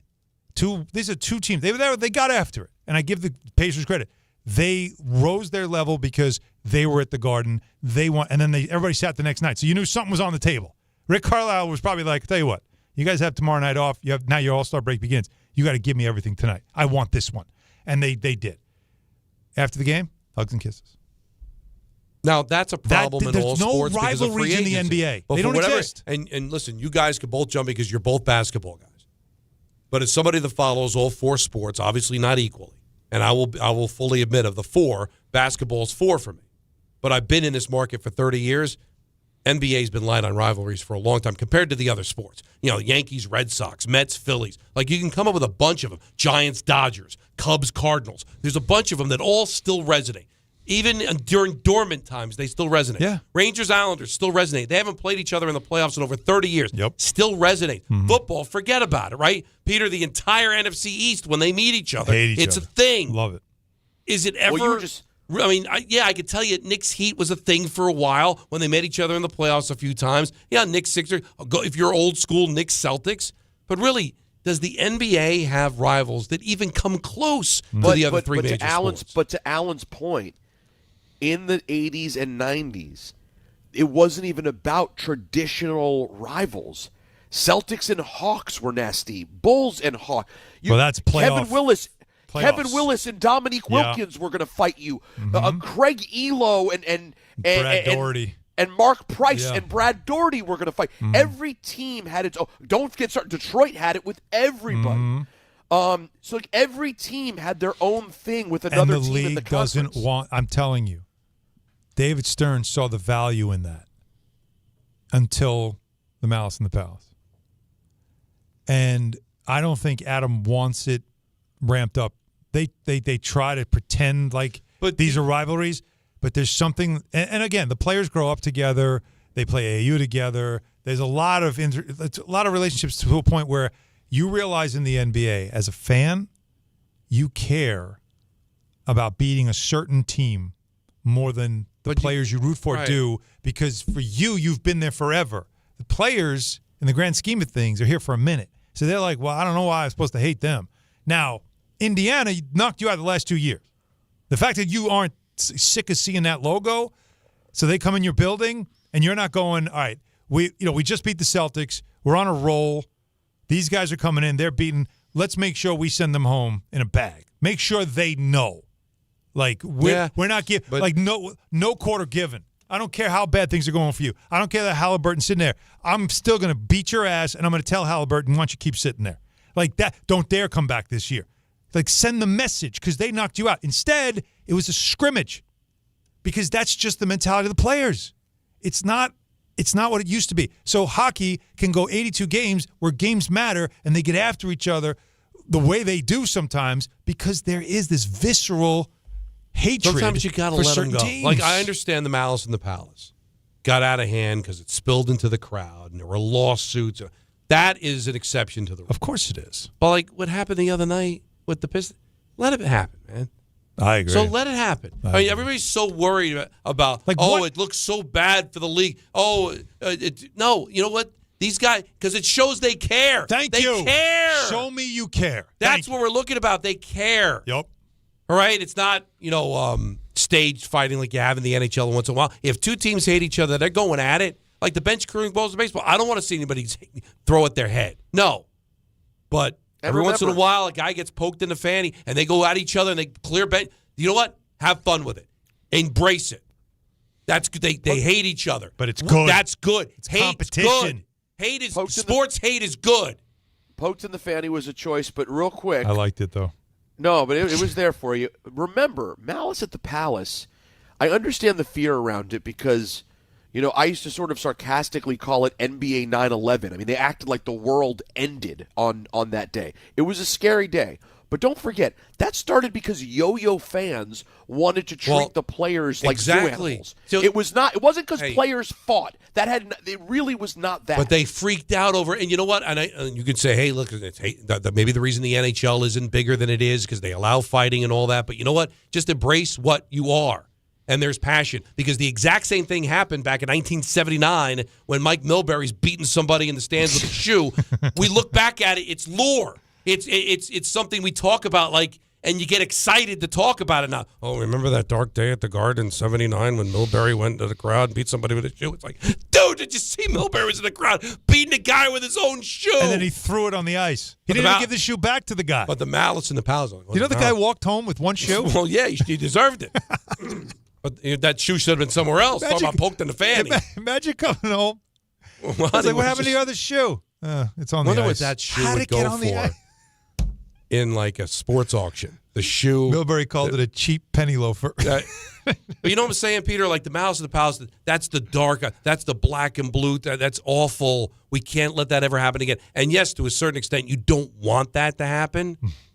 But you know what? At least it showed that people in the building cared. They weren't going through the motions. They weren't load managing. They weren't thinking about the next game. They cared in that moment. And maybe we need to get back to it, okay? I know it's not politically correct. It's not kids watching. Dude, kids should watch people going out there and caring about what they do. I think for somebody that has a son that wants to play sports, I'd rather them see the Malice in the Palace than to hear James Harden say loyalty's overrated. Well, and there's a lesson in Malice in the Palace. Number one, don't throw things at people who can beat your ass. Right. Well, that's number one lesson. Yeah. And you know what? But isn't that life? Hey, you throw something, guess what? Somebody's going to have to answer to your little reindeer game. It's before the concept of bleep around and find out existed. Right. It was Malice in the Palace. Yeah. Remember, that guy that was talking all that smack to Ty Domi, and all of a sudden the plexiglass gave? Oh, I remember it well. His attitude was a little different all of a sudden when he was in the penalty box with Ty Domi. Oh, best moment ever. Little bit of a different situation. All right, That Guy Thursday is next. Don Hahn and Rosenberg, ESPN New York. March the 20th of 2026, there's one place to be. And that place is Pickleball Heaven. Pickleball Heaven. It's a pickleball facility, massive facility in Medford, New York. We're going to do the show there that day from 6 to 10. Then there's a tournament. And then after we win the tournament, Rick, we'll stay and watch some basketball with the people. Now, the worst part of all this is the name. Listen, I got to participate in Pickleball Madness. What do you want from me? You're a teammate of Rick Waldo. Yeah, right. You're part of the event. You're the co-headliner. If my name was Dave Pickleball, it would still be Rickleball Madness. I think that's accurate. I don't want this kind of pressure. I would prefer it be named after you. No, you don't. You want all the shine. No, I don't. Call whatever you want. Dave's Pickleball Extravaganza. Sorry, Dave. We're still calling it Rickleball Madness. And it's Friday, March 20th at Pickleball Heaven in Medford, New York. To sign up and register to play, go to the ESPN New York app and click on the Rickleball tile. This February at Jake's 58 Casino Hotel, love is in the air with our $100,000 Roll into Romance drawing. Be here on Fridays in February from 3 to 7 p.m. when each hour one lucky guest is drawn to roll the dice for a shot at winning up to $5,000. Earn entry starting at 2 p.m. Club members can earn up to 5 times entry multipliers at Jake's 58 Casino Hotel. If gambling is a problem for you or someone you care about, please call the 24-hour toll-free helpline at 1-877-8-HOPE-NY or text HOPE-NY. 1-877 Cars for Kids. K-A-R-S Cars for Kids. 1-877 Cars for Kids. Donate your car today. Call 1-877-CARS-FOR-KIDS to reach a friendly live agent. Donation's super easy, and your car can be picked up as soon as tomorrow. Call us now, 1-877-CARS-FOR-KIDS. Donate your car today. Did you know you can donate real estate too? So, should we split the bill? But math is the worst. Not all math, because with New York Lottery's extra multiplier scratch-off games, you can multiply your winnings up to 200 times. Wait, multiply my winnings? Yeah, you take your winnings, then multiply those winnings up to 200 times. So all of my winnings times 200? Yeah, that. Oh. I've always said math's the best. Play for chances to multiply your winnings 30, 50, up to 200 times. Prizes up to $5 million. Please play responsibly. Must be 18 plus. Gambling problem? Call 1-877-8-HOPE-NY or text HOPE-NY. Not all F words are bad. Some are actually great, like fast, free fiber for 4 months. Yep, switch to Optimum Fiber for as low as $25 a month. Plus, for a limited time, you can get 4 months free, HBO Max included for 1 year, and a 5-year price lock. Don't wait, this free fiber deal won't last long, and the fastest, most reliable, most consistent internet speeds await you. Call 888-4-OPTIMUM or visit Optimum.com/free today. Terms apply. See Optimum.com for details. You remember what it feels like to move without thinking about pain? To get up, sit up, walk, work, or live without that constant ache? If neck pain, back pain, joint pain, or sciatica took that away from you, it's time to get it back. I'm Bart Scott. Dr. J. Shaw at Sandwell Pain is the guy you need. Ivy League trained, double board certified, no surgery, no scars, no long recovery, just precise, image-guided, non-surgical treatments designed to get you feeling strong again. With offices in Woodbridge, Livingston, and Inglewood, and most major insurances are accepted, there is no reason to wait. Go to SandwellPain.com. Relief is closer than you think. And now let's take a look at the traffic with Brandy Scott. Thanks so much, guys. We're going to start off in Nassau County. Not so great on the Southern State westbound. Right before the Wantagh, crash in the left lane involving a couple of cars. You're crawling there from Bethpage State Parkway. Eastbound side, hitting the brakes with everybody stopping to take a look. Still have this accident on the Belt westbound right after Flatbush Avenue in Brooklyn. Solid ride from the Patagonia Basin Bridge. You stay heavy on the westbound side. We had an earlier accident on the ramp to the Verrazano. Best if it's the outbound George, still the southbound Deegan and Henry Hudson. West Side Highway northbound, a slow go from the 79th Street Boat Basin. Inbound George, about 10 to 15 for the upper deck, picking up some road work on the span. Outbound Lincoln and Holland Tunnels, about a 20 to 25-minute ride. This report is sponsored by the New York City Department of Transportation. Speeding ruins lives. Drivers, watch out for pedestrians and cyclists and slow your turns to less than 5 miles an hour. I'm Brandy Scott on 880 ESPN New York. Access to education changes lives. That's why National University provides flexible online and hybrid programs from associate to doctorate degrees. Since 1971, NU was built to serve non-traditional working and military learners nationwide. NU understands the demands of work, family, and service. Each year, more than 130,000 learners trust National University to move forward. Visit nu.edu to learn more. This is the story of the one. As the purchasing manager at a manufacturing plant, she knows the only thing more important than having the right safety gear is having it there when you need it. That's why she partners with Grainger for auto reordering, so her team members can count on her to have cut-resistant gloves on hand, and each shift can run safely and efficiently. Call 1-800-GRAINGER, click Grainger.com, or just stop by. Grainger, for the ones who who get it done.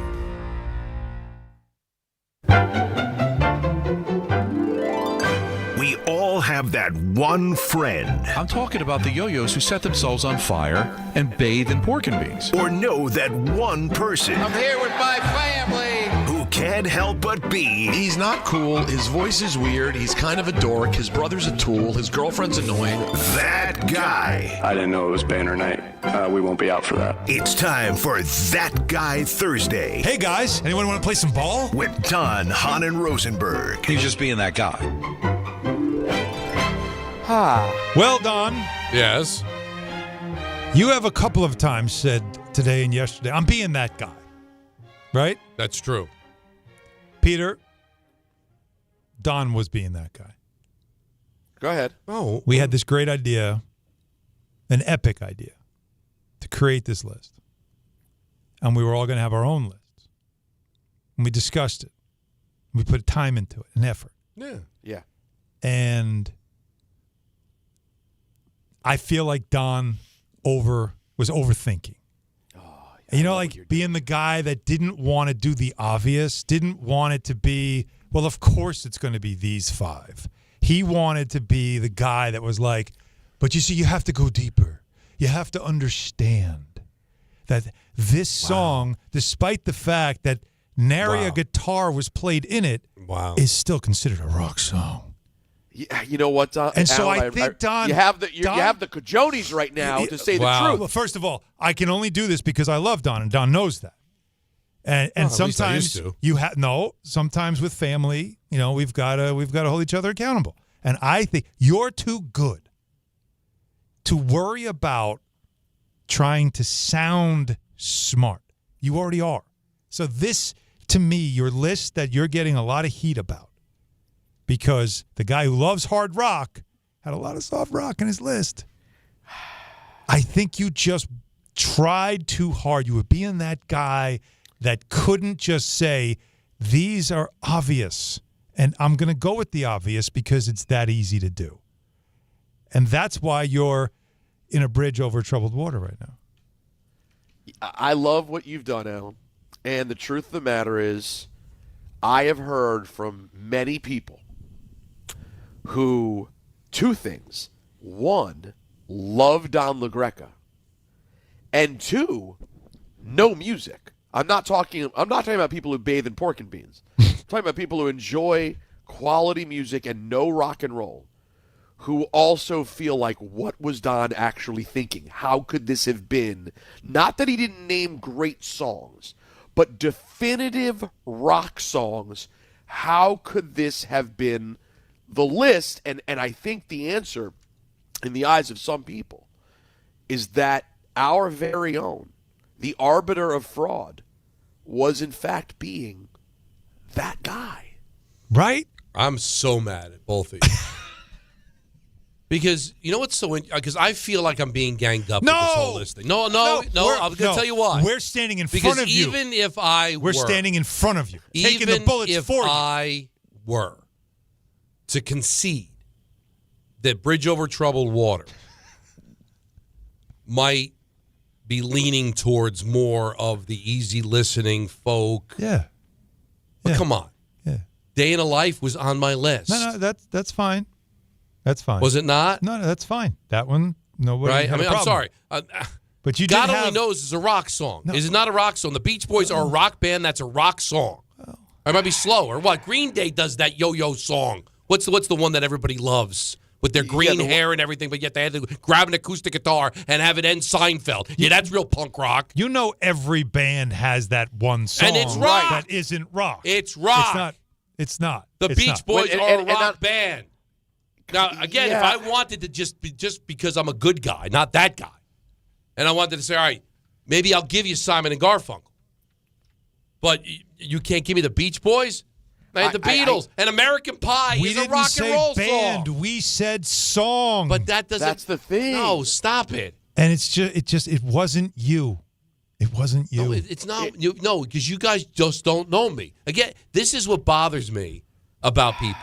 That I'm just the hockey guy. I'm just the metal guy. No. I didn't give you my 5 favorite songs. I gave you the most influential songs that everybody knows.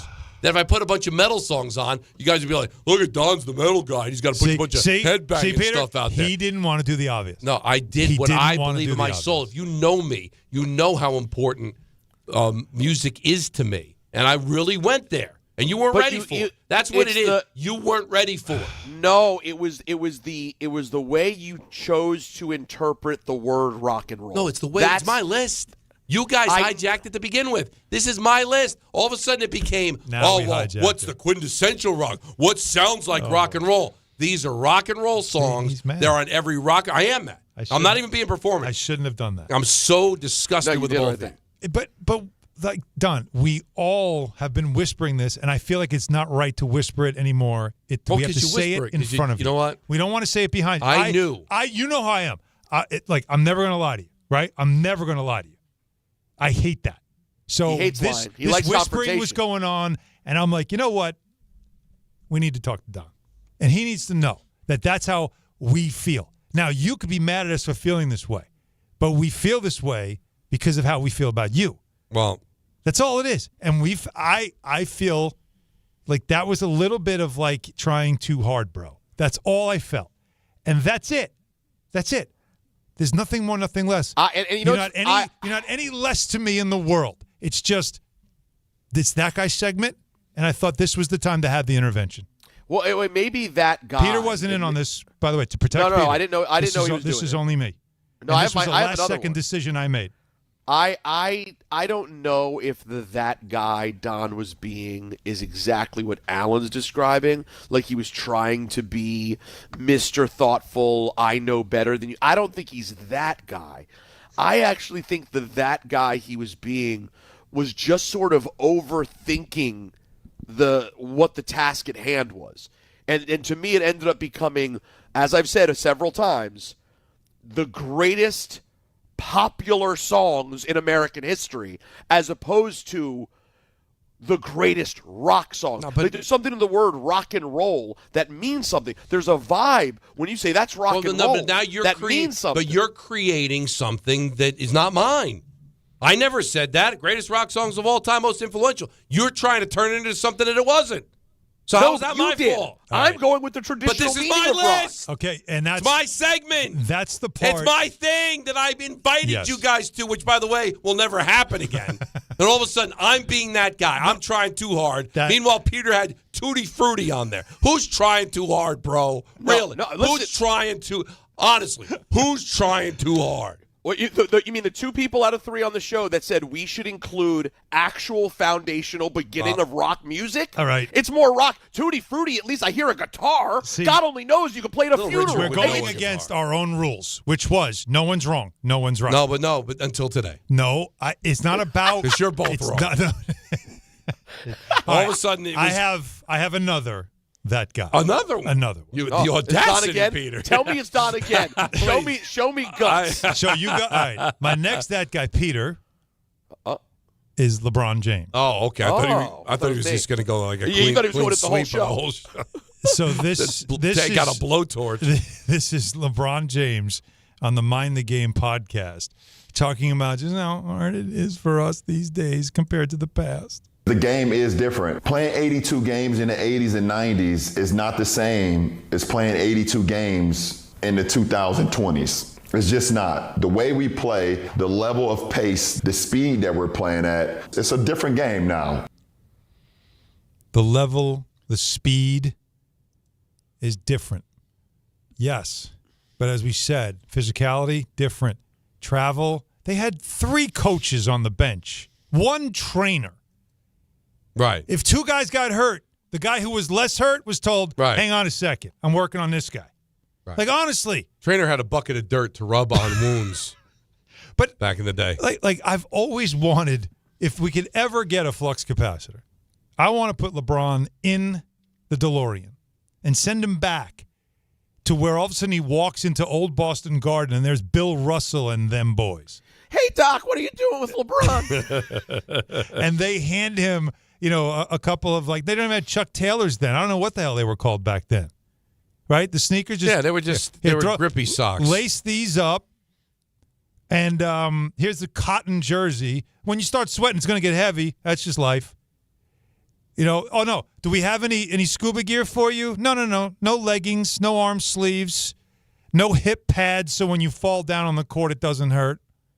1 pair of socks, 2 if you want. But Maravich, he wears 2. They go down to his ankles.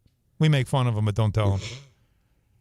A basketball that is truly leather, and when sweat gets on it, you know what happens? That gets heavier too. So you're going to have to calibrate your jumper throughout the game. Dead spots on these courts because they're not all the same. They're not universal. The baskets, by the way, when we go to this place, you know those wires that's holding the basket? The fans grab it when you're shooting a free throw, and they pull on it, and it shakes. Just hit the rim in the middle. Oh, when you play at Boston Garden, the AC may not work in the chair. Probably wouldn't. Oh, by the way, the Hawks aren't in Atlanta. They're in St. Louis. When we stay there, you'll have to stay in a different hotel. Are you okay with that? Because that's the conditions we played. Right. And then probably before the first round of the playoffs, just conveniently, they painted the visitors' dressing room. Oh yeah, right. So you have to breathe fumes before. It's like that's what I mean.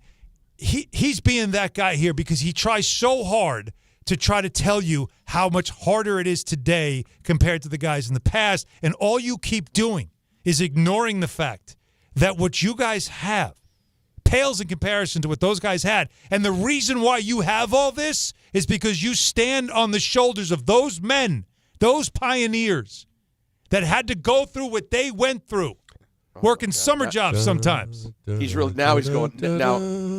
Yeah, Don, now he's going. Alan's been yelling at the clouds all week, by the way. Really have been. If you really go back, he was yelling at influencers. Now he's going. It's funny. I could have kept going on the show. when Don was doing that, and I decided to stop because I know I probably would. No, I would. You had me, man. Let me say this about LeBron. But you understand what I'm saying, though, right? Well, let me say this about LeBron. LeBron James is that guy. He's one of the 3 best players who ever lived, and he is also that guy. Yeah, I'd say. I like I'd that say you went 3. Who's your other 2? He's got Larry there, no? No, stop. I love Larry. Who's your other 2? So you got 9, Michael 10. and who? Kobe? Listen, I wanted to leave it open for whoever come on. for you. Come on. For me personally, I think it's Kobe. Yeah, I think it is. Like I love the man's game that much, and also because he was the opposite. Now, Kobe for a time in his career, I don't hate that. He was that guy, but not that guy. Mm-hmm. He was a different that guy in the beginning of his career. At the end of his career, he wasn't that guy anymore, and he was certainly the opposite of that guy LeBron's being. He was the guy who said, no, we have to do it the way Jordan and Bird did it. We have to keep going with what they did. And I love LeBron, but as good as he is as a player, he has kind of ruined this league. Like what makes LeBron, Don, we've said this before, what makes LeBron a wonderful human being makes him a less all-time great player. He does not have that killer edge that Kobe had, that Michael had. And it comes out through statements like this where you're just like, it's not the end of the world. You're still one of the greatest players I've ever seen, but man, the game has gotten softer under LeBron's watch. Look, all that you said is accurate. And that's part of the thing is that I think sometimes as much as we admire athletes for standing up for what's right, saying the right things and all that stuff, in the end, the reality of why we love sports and why certain athletes resonate is because the main thing we love are warriors. And you need to be a warrior. And there are moments where he's had moments of him being a warrior, right? We certainly understand it. But there's too many other times. Like, LeBron is the guy. It's like you never have to wonder if LeBron's hurt. He'll let you know. Whereas a warrior doesn't show it, doesn't want you to know. And that's why that's why Kobe resonated. That's why Larry Bird resonated. That's why Magic came into the league as this, bouncy puppy who was just so excited and excitable. And who got him right? Kareem Abdul-Jabbar. Like, no, we don't do that, right? He jumps on him and he celebrates. He's like, Buck, we got 81 more games, man. LeBron.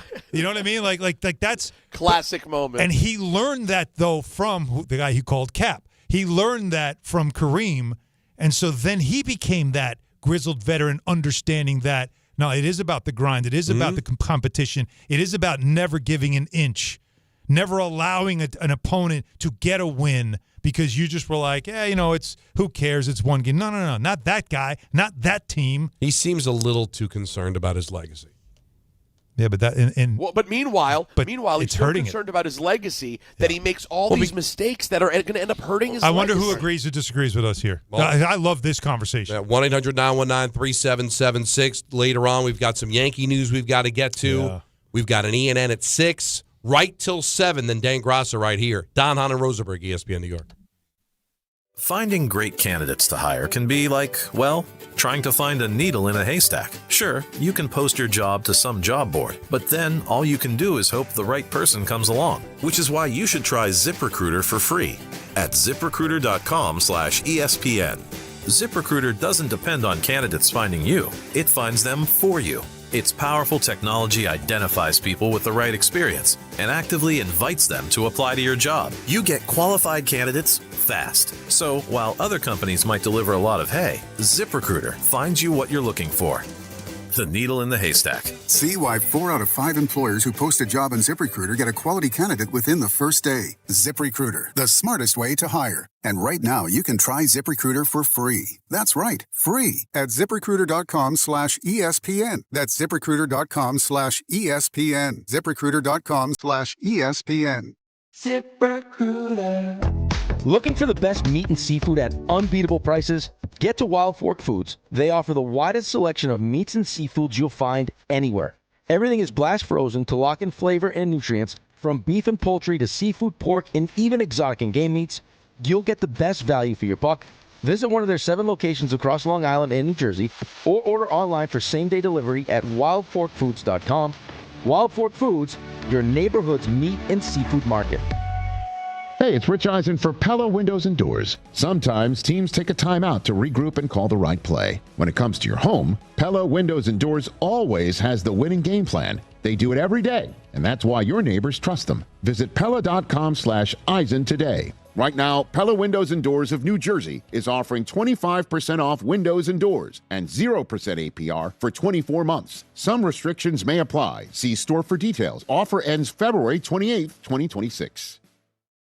My name is Whitney Allen, and I'm a widow. My husband, Ryan, died. We never thought we'd ever have to use life insurance, but the unexpected happened. With Ethos, signing up was fast and 100% online. You can get a quote in seconds, apply in minutes, and get same-day coverage. No medical exams, and you can get up to $3 million worth of coverage. I'm grateful we were prepared. Get your free quote at ethos.com/game. That's ethos.com/game. Paid spokesperson. Time spent on application may vary. Online health questions required. Are you ready to make a difference for the environment while helping the visually impaired at the same time? Then donate your vehicle to Heritage for the Blind today by calling 1-800-983-6530. Every donated vehicle will either be properly recycled in an eco-friendly manner or given a new life through reuse. Donating your vehicle is easy. Simply call 1-800-983-6530 and Heritage for the Blind will do the rest. They'll even arrange for your vehicle to be picked up at no cost to you. And for a limited time, when you donate your car, you'll receive a $200 restaurant voucher and a 2-night, 3-day hotel stay at one of 50 locations. Call 1-800-983-6530 right now to schedule your vehicle donation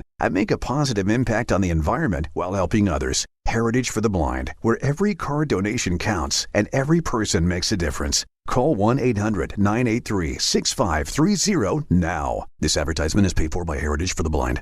Step inside the game you love with the NBA app. Tap to watch every game as it's happening. Jalen Brunson does it again! And never miss a moment of the jaw-dropping action.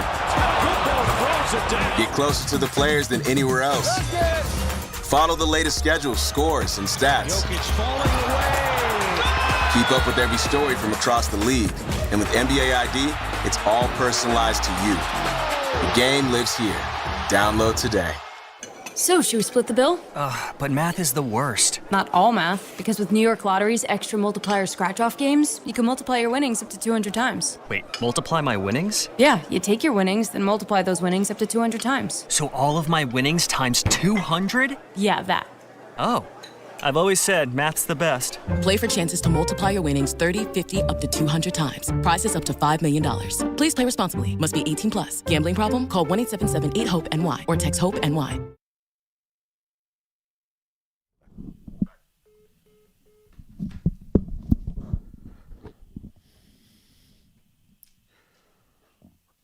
Fun show, 1-800-919-3776. Get back to your calls on the basketball as we are getting ready for the All-Star break this weekend. Slick Rick, why? Just because? Why? Oh, okay. Why? Why not? There's a reason. This Something was stuck in my head yesterday, so I thought I'd get it out. I respect that. Hey, young world. I got to tell you, he's that Jacob, wise beyond his years for sure. When it comes to his pop culture influence. Anthony, did you watch Boyz in the Hood last night? No. What I'm else curious. were you watching? Because I know you weren't watching the Knicks. Yeah, you weren't watching the Knicks. There's no hockey. Locked in on the Knicks. No, you weren't. High potentials in hiatus because of the Olympics. Which is disappointing. What are you watching? Fear Factor was on last night. Watch that. Oh, boy. Do you know what the kids are into? What? You could have just slammed your head against the wall. It's something I enjoy. I'm sorry you don't, Peter. I don't know what it's something for morons. Wow. Thank you. That's strong. He's calling you a moron. I know. I just wanted to translate. He never had respect for me. It's not a surprise. His response was thank you. I only went that aggressive because his initial reaction was, it's something that I enjoy. Listen, we understand it's a show and it exists and it's on every week. We told him about something great. And like our friend Damian Woody, Anthony's thoughts of our opinions and the things we might have learned on our time in this earth to him is worth what's left in the toilet, in the bottom of a urinal after a Ranger game. Yeah. So I was simply saying that he watches a show for morons. Now, I watch plenty of shows for morons, so let's call it even. So the kids like The Masked Singer, which Speaking I find of shows hilarious for morons. because they're completely engrossed in it, but have no shot of knowing who it is. That's on before Fear Factor. Like they're watching. It's somebody dressed up as an owl. Yep. Our special moron lineup. Nancy and I are watching and trying to pick up the clues, Mm-hmm. and we think we know the voice, and it ends up being Billy Ray Cyrus, and the kids. They don't know who Billy Ray Cyrus clue. is. Right. No payoff at all. But they still seem to. Last summer, it was the We Are Family, where there was that, what was a cube or something, and somebody would sing a song. You're related to somebody. Like, so it'd be like, I don't know, like Peter Frampton's son comes out. Yeah. Gives you some hints, and then sings a duet with Peter Frampton, but you don't know it's Peter Frampton. Right. Because and they'd watch it completely engaged. I find them watching it on their tablet. Because it's on the Disney. So they're just so into it. But they never know who it is. They don't understand the reference. How are they going to know Peter Frampton? Of course not.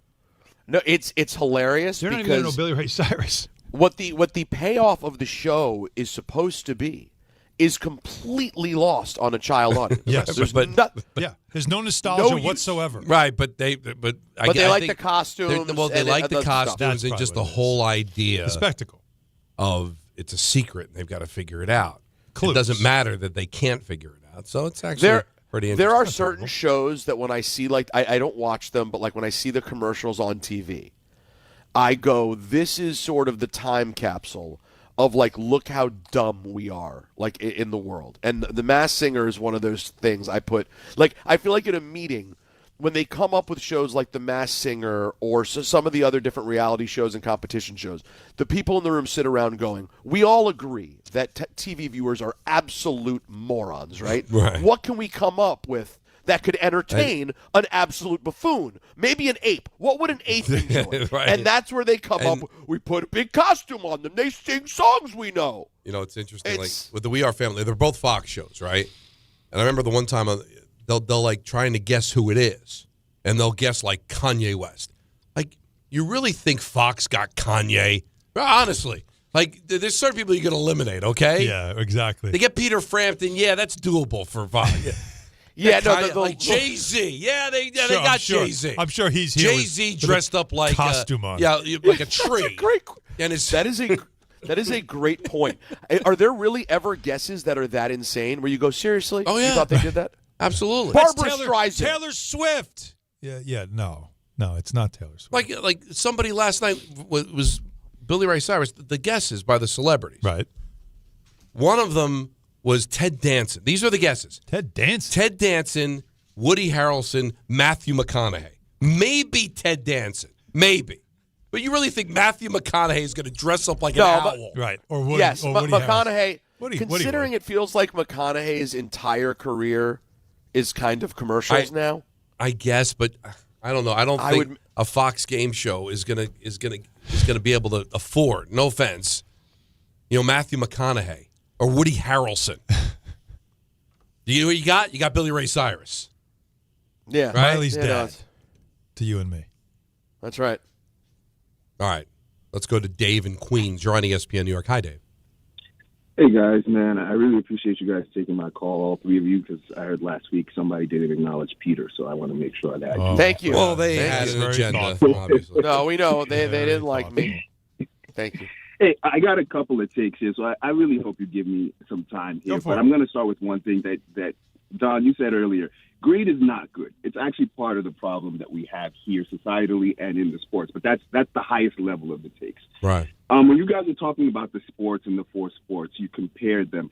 I think one point that you missed was football and hockey are physical sports. You cannot take off. Otherwise, you actually risk getting injured. Unlike the NBA players talking about getting injured at the All-Star game, they don't get injured. It's like you said, it's a narrative, and it's a ridiculous narrative. But with football and hockey, you get to put your hands on players, and you get to exert your "I'm better than you" on players in a way that you don't do in baseball ever in any way, and in a way that basketball through the rules has kind of reduced but Dave, the physicality of the sport. Then wouldn't in hockey then there be even more of a reason to load manage? And maybe not dress a player in the second of back-to-backs because it's a physical sport or because he might get hurt? Recovery. Let him recover. We can beat the Blackhawks tonight. They stink. We won't play our best player because he might get hurt. I think that's a different conversation, and I would not pretend at all, Don, to act like I'm the most knowledgeable person on hockey in general to give a good response to that question. But I think the way in which coaches, I think it's also a coach and admin thing. It's like we're here to play, and we're gonna play. So I just think culturally, those two sports. All I'm debating. You're 100% right, and Davey, thank for the call. But what I'm saying is I don't think we're really talking about the amount of minutes. We're talking about big game, national television. But because it's the second of back-to-backs, we decide, LeBron James isn't going to play or Steph Curry's not going to play because they're getting older and they're getting ready for the postseason. We don't want them to play. But you don't see that in hockey. Even late in the season, a team's clinched their division. Maybe you might see it then, but most of the time you don't. Believe me, I'm around the Devils, and they need every game they can. And when they won't turn around and say, you know what, we're not going to play Hamilton today because it's the third game in 4 nights, and he's getting a little older. Like that doesn't happen in hockey. He might get benched because he isn't playing well, but and there might be cap ramifications if you want to go there. Mm-hmm. But you never see, or a guy's about to get traded. That may happen, but not. You never hear, too many games in a row. Yeah, we're just sitting banged tonight. up. He's got to. No. But he is right though. If you're playing though, it's hard to kind of avoid contact when you're playing hockey. Mm-hmm. You're going to go out there. You're going to play. You have to play. And because you're a unit, right? You're playing on lines. Sometimes it's difficult to say you're only going to play a handful of minutes because now you're affecting others. Now other guys are going to have to play longer. Yeah. Because you don't have the bench like you have in basketball. Everybody plays. Yeah. No, it really is apples and oranges in a lot of ways. But I brought up the rivalry aspect of it, of course, and how you do get charged up for certain games where I just don't know if you see the same thing in the NBA. And we are in, and I've said this many times, this is the dog days. When we're on the other side of this All-Star break, like the Knicks in particular, 27 games left. That's it, 27. Yeah, not many. Like you're going to blink and it's going to be April. And so this is now when you need to come out of this break rested and recovered and everything else, and then you ramp it up. Yeah, but that doesn't solve the Jazz problem. And there will be times when teams got things clinched that might change it a little bit. But listen, we're going to talk a little bit about the Yankees coming up. I wouldn't say bad news, but not news you want to hear. Talking about their rotation. I got the Jets stuff. There's Jeremy Fowler was on with me on Get Up this morning. Okay. So I pulled him aside and was picking his brain about things. very interesting quarterback situation. And listen, we talked a lot over the last couple of hours about stuff, and it's all on the table. 1-800-919-3776. A Peter-led ENN coming up at 6. Take up until 7 o'clock, and then it's Dan Gross on ESPN New York. Not all F words are bad. Some are actually great, like fast, free fiber for 4 months. Yep, switch to Optimum Fiber for as low as $25 a month. Plus, for a limited time, you can get 4 months free, HBO Max included for 1 year, and a 5-year price lock. Don't wait, this free fiber deal won't last long, and the fastest, most reliable, most consistent internet speeds await you. Call 888-4-OPTIMUM or visit Optimum.com/free today. Terms apply. See Optimum.com for details. And now let's take a look at the traffic with Brandy Scott. Thanks, guys. Really no easy way to get around right now, and especially tough over in Queens. Grand Central eastbound at a standstill, an accident by the Clearview. Traffic is solid from Jewel Avenue. Another hit on the Van Wyck northbound over by the National Tennis Center. Bumper to bumper heading toward Northern Boulevard. Slow crawl at the Battery Tunnel getting into Brooklyn. Just fished a soul out of the tube. You're still backed up onto the Manhattan side. Finally picked up that crash on the belt westbound by Flatbush Avenue. Now just packed heading over to the Verrazano from the Padgett Basin Bridge. Inbound George looking pretty good for both the upper and lower decks. Worst of it to the outbound side. Cross Bronx westbound slam from the Bruckner on through. Outbound Lincoln Orania 20 to 30. Outbound Holland close to 40. This report is sponsored by Mothers Against Drunk Driving. For victims of drunk and drug driving, your grief is unique, but you're not alone. You always have a place at MAD. Visit MAD.org. I'm Brandy Scott on 880 ESPN New York. New year, new season, same goal. Feel good and stay in the game. But if neck pain, back pain, joint pain, or sciatica is holding you back, it's time to handle it. I'm Bart Scott, and I'm telling you to call Dr. J. Shaw at Sandwell Pain. Dr. Shaw is an Ivy League trained, double board certified, and he specializes in getting people back to living pain-free. No surgery, no scars, no long recovery, no pain medication. Just precise, non-surgical, image-guided treatments that work. Same day or next day appointments are available with offices in Woodbridge, Livingston, and Inglewood. Stop playing through pain. Go to SandwellPain.com. Relief starts today. At City Harvest, we believe no New Yorker has to go hungry. With your help, we're on the road 365 days a year, rescuing over 77 million pounds of nutritious food and delivering it free to millions of New Yorkers, transforming surplus food into sustenance, sustainability, and smiles, rallying thousands of New Yorkers to power a network of nourishment across our city. One day, one meal, and one New Yorker at a time. That's how we feed good. Donate at cityharvest.org. At Uline, the prevailing opinion is, if you don't live it, you don't believe it. The people at Uline believe in hard work, and they live it by being there 24/7 to answer your call, having 41,000 items in stock, and offering same-day shipping from 12 locations across North America. Business owners, sellers, buyers, shippers, and packers believe it. Uline is the hard-working, dependable source for your shipping and industrial supplies. Visit uline.com. For 100 days, I'm going to cross the 7 continents because the answers to everything important are out there at the edges of our world. I'm stepping into the unknown. Where are we going? To see our planet This is amazing. as it's never been seen before. From pole to pole. Pole to Pole with Will Smith from National Geographic. Now streaming on Disney Plus and Hulu. Show me the way. Wendy here. If you're looking to add a star player to your financial roster, you should take a look at SoFi's personal loans. SoFi's got some amazing moves that would be a valued addition to any team, like low fixed rates when you consolidate your debt, no fees required, and as soon as same-day funding. View your rate at SoFi.com/roster to get started. Loans originated by SoFi Bank, N.A. member FDIC. Terms and conditions apply at SoFi.com/roster. NMLS 696891. ESPN New York, now streaming live on YouTube. Subscribe today and watch the show. WHSQ and WCBS FM HD2, New York.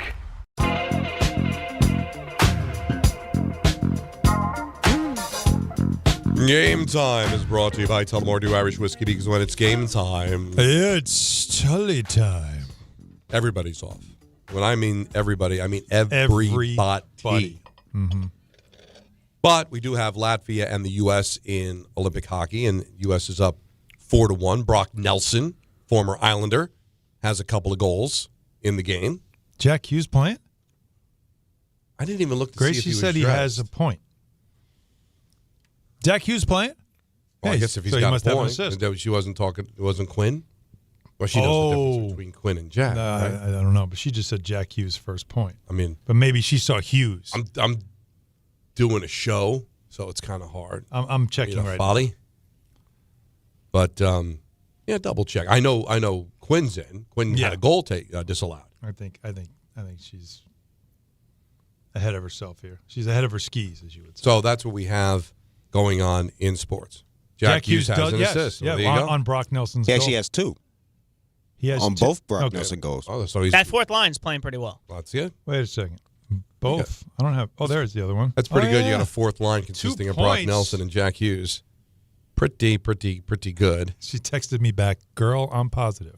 Oh, wow. Wow. A little sass. Right? She's a little angry. Wow, it is a kind of a disrespectful question. So now I'm saying to her, but it's actually 2 points. Catch up. She's Catch up, watching Gracie. the game, and not just looking at, Hughes scored. It's also Huggis. Yeah. I know. That's what, She's got to learn the I pronunciation. didn't, Charlie didn't ask me. Charlie was in studio today. Matter of fact, he was in studio all 3 days. Didn't bring up Huggis to me at all. What was the? Did he was a Hughes fan at some point? I think he still is. And he pronounced it Huggis because you know what? He respects the English language, or I should say, he respects what letters sound like. Well, and he's Captain Right. Literal Boy. And the English language, it just destroys the meaning of letters.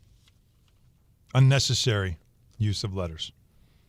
Tullamore Dew, the original triple distilled, triple blended, and triple cask matured Irish whiskey. Be sure to grab a Tullamore Dew and try the Tullamore Dew Honey during today's action. Glasses up to enjoying Tullamore Dew responsibly. I'll get back to the busy phones, but not ideal news for the Yankees. You thought they were good because pitchers and catchers opened up, so every manager and general manager is talking about all the guys that weren't feeling it, got hurt. This guy's got a ham-made bone that's got to get fixed, and this guy's back's bothering him. This guy's a lot of stuff. So nothing from the Yankees until today. Oh, no. Cam, sore back. Schlittler is not ready. Here's the update from the manager, Aaron Boone. Cam Schlittler's got a little inflammation in his mid-back, so probably keep him off the mound for the next few days at least. He's going to continue to throw, no issues there. So he's continuing with his throwing program, just something we're trying to just stay ahead of. Well, it's February. Yeah, no, listen, it's February, but still, I never remember a time where a player in training camp had a back issue, and then say August went up to the player and went, "Hey, by the way, whatever that back issue you had." Like things like that tend to linger. Yeah, they do tend to linger. But the little thing, inflammation, Peter. What's little it? inflammation. Oh, we hate inflammation. But the thing about baseball, the reason guys report to camp hurt is because that's where they do all their work in the offseason. Right. You get fat during the season. Like baseball's the only season in which you have trouble keeping up while playing. Because all they do is they play and they stand there for the most part. And then after the game, there's a huge spread of food they eat. Mm-hmm. They eat on the plane, right? They lift, though. I think a lot of guys do lift in the morning. Listen, I'm not saying that they become morbidly obese, but I remember being a Met fan, Sid Fernandez, every spring would come in, there's an rail example. thin. He'd come in, rail thin. Sid Fernandez. He worked out the whole off season. Everybody talked about how much weight he lost. By the time he got to May, he was like, he was a Weeble Wobble. Remember the Weeble Wobbles? I remember Weebles the wobble, but they don't fall down. And because I thought you were going to say Orson Welles. It's the only one wasn't that bad. But once the season starts, it's different. Like when you play basketball, hockey, or football, you got to be in condition during this. But it kind of gets away from you because the sport you play isn't really as athletic as the other sports in the moment. Yeah. And there's a lot of downtime. And I'm telling you, we get to see it. They just feed you, man. They feed players. All sports do. Yeah, tons of food. Because on the charter, Peter, they feed everybody on the way home. It's catered. It's midnight. It's unreal. You're flying home. It's like 11:30 at night. They're feeding you. Why? Because you need the carbs. But also the players, you don't eat for a couple hours before the game, so that after the game, you're starving. Right. So you gotta take in nutrients. But that's a sport where you probably lost 10 pounds, go skating up and down, running up and down or whatever.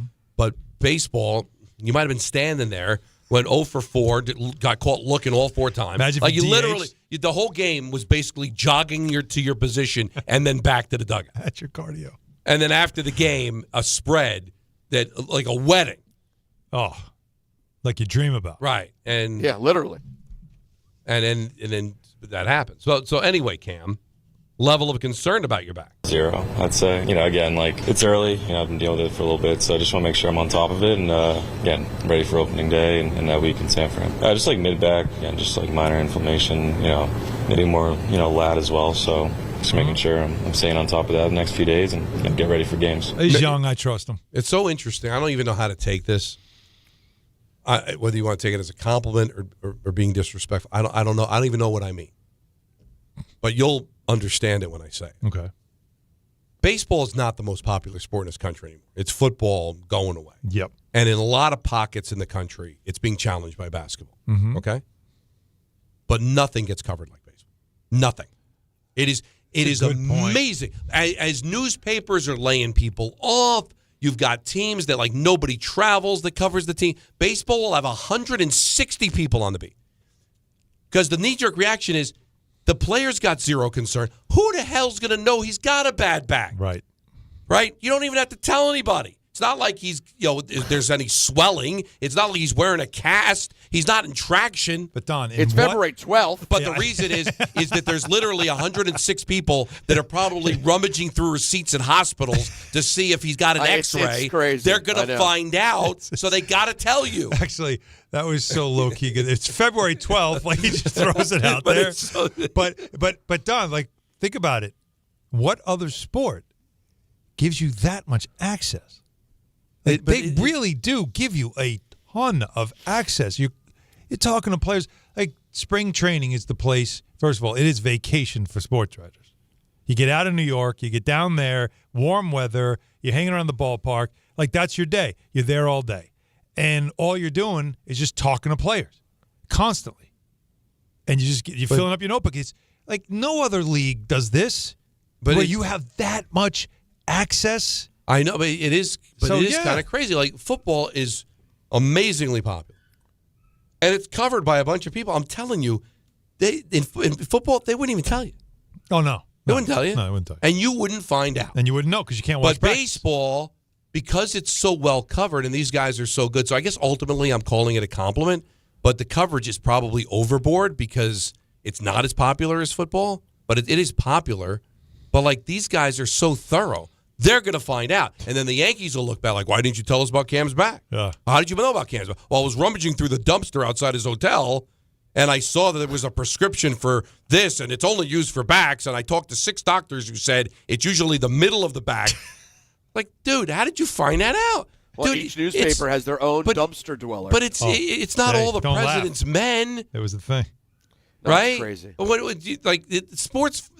Baseball's the only sport with a deep throw. Like they've got people that are going to privately tell you, Cam's back is bad, and where most people turn around, well, how bad is it? Well, that's not bad at all. Then who cares? But no, we're gonna. But what's the level of concern? He says 0. He's lying. Let's do 7 pages on it. I'll write a book about it. You do a 30 for 30. We'll meet back here tomorrow.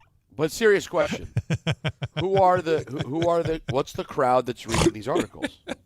Because it feels pretty neat. You do a 30 for 30, and we'll meet back here tomorrow. Who is reading this besides Michael? Right. Well, it's. I guess an older generation just thirsts for information. Look, if no one else wants newspapers, old people like us do. But so right, God for love them. God love them. Right for them. But it's like. I know. It's like this literally is a non-story. But the Yankees can't because again they'll crucify. I think they'll go to like the union and complain that Boone didn't tell them.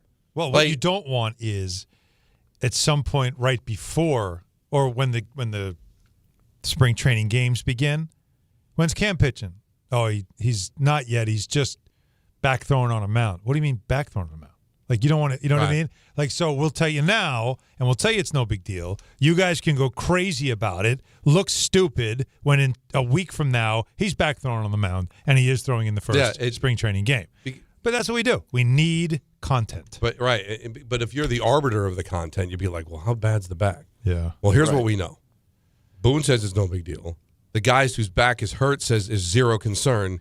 And it's February 12th. It's the It's the equivalent of sports ambulance chasing. But otherwise, what do I have? Right. I got to have a story. I've already done the run it back column. Right. I've already done the column that Brian Cashman looked like a homeless person the other day when he showed up to meet the media. Yeah. The audacity to have a baseball. Peter, you had a baseball cap on. The general manager of the Yankees. My God, man. Who's bald. No.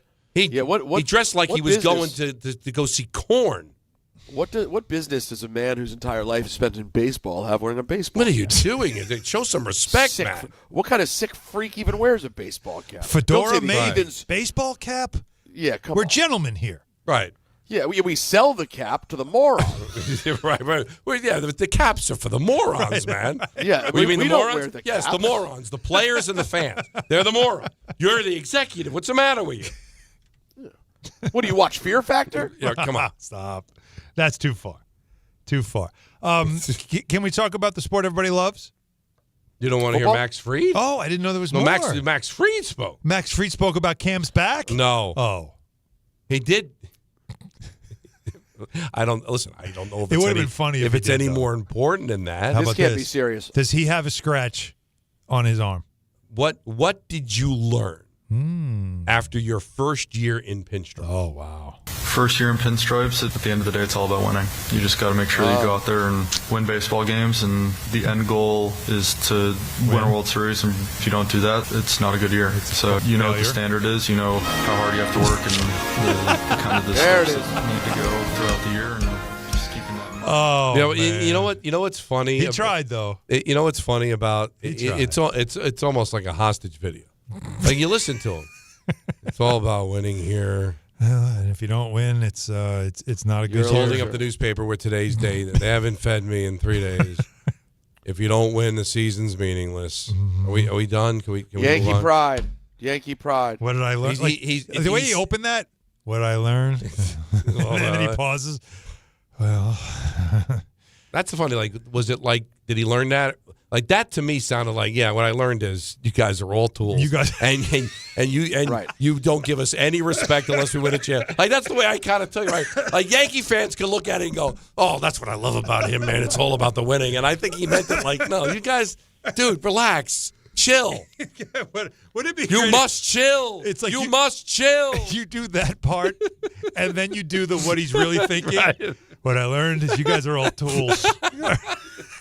Take this stuff too serious. Like if you're translating, like this is what you have to say. You're a Yankee. You've spent a year here. What do you say? It's like with your kids. What do you say, Marco? Thank you. Do you think? You say? Do you think like they'll go to Pete Alonso? A year as an Oriole. What have you learned?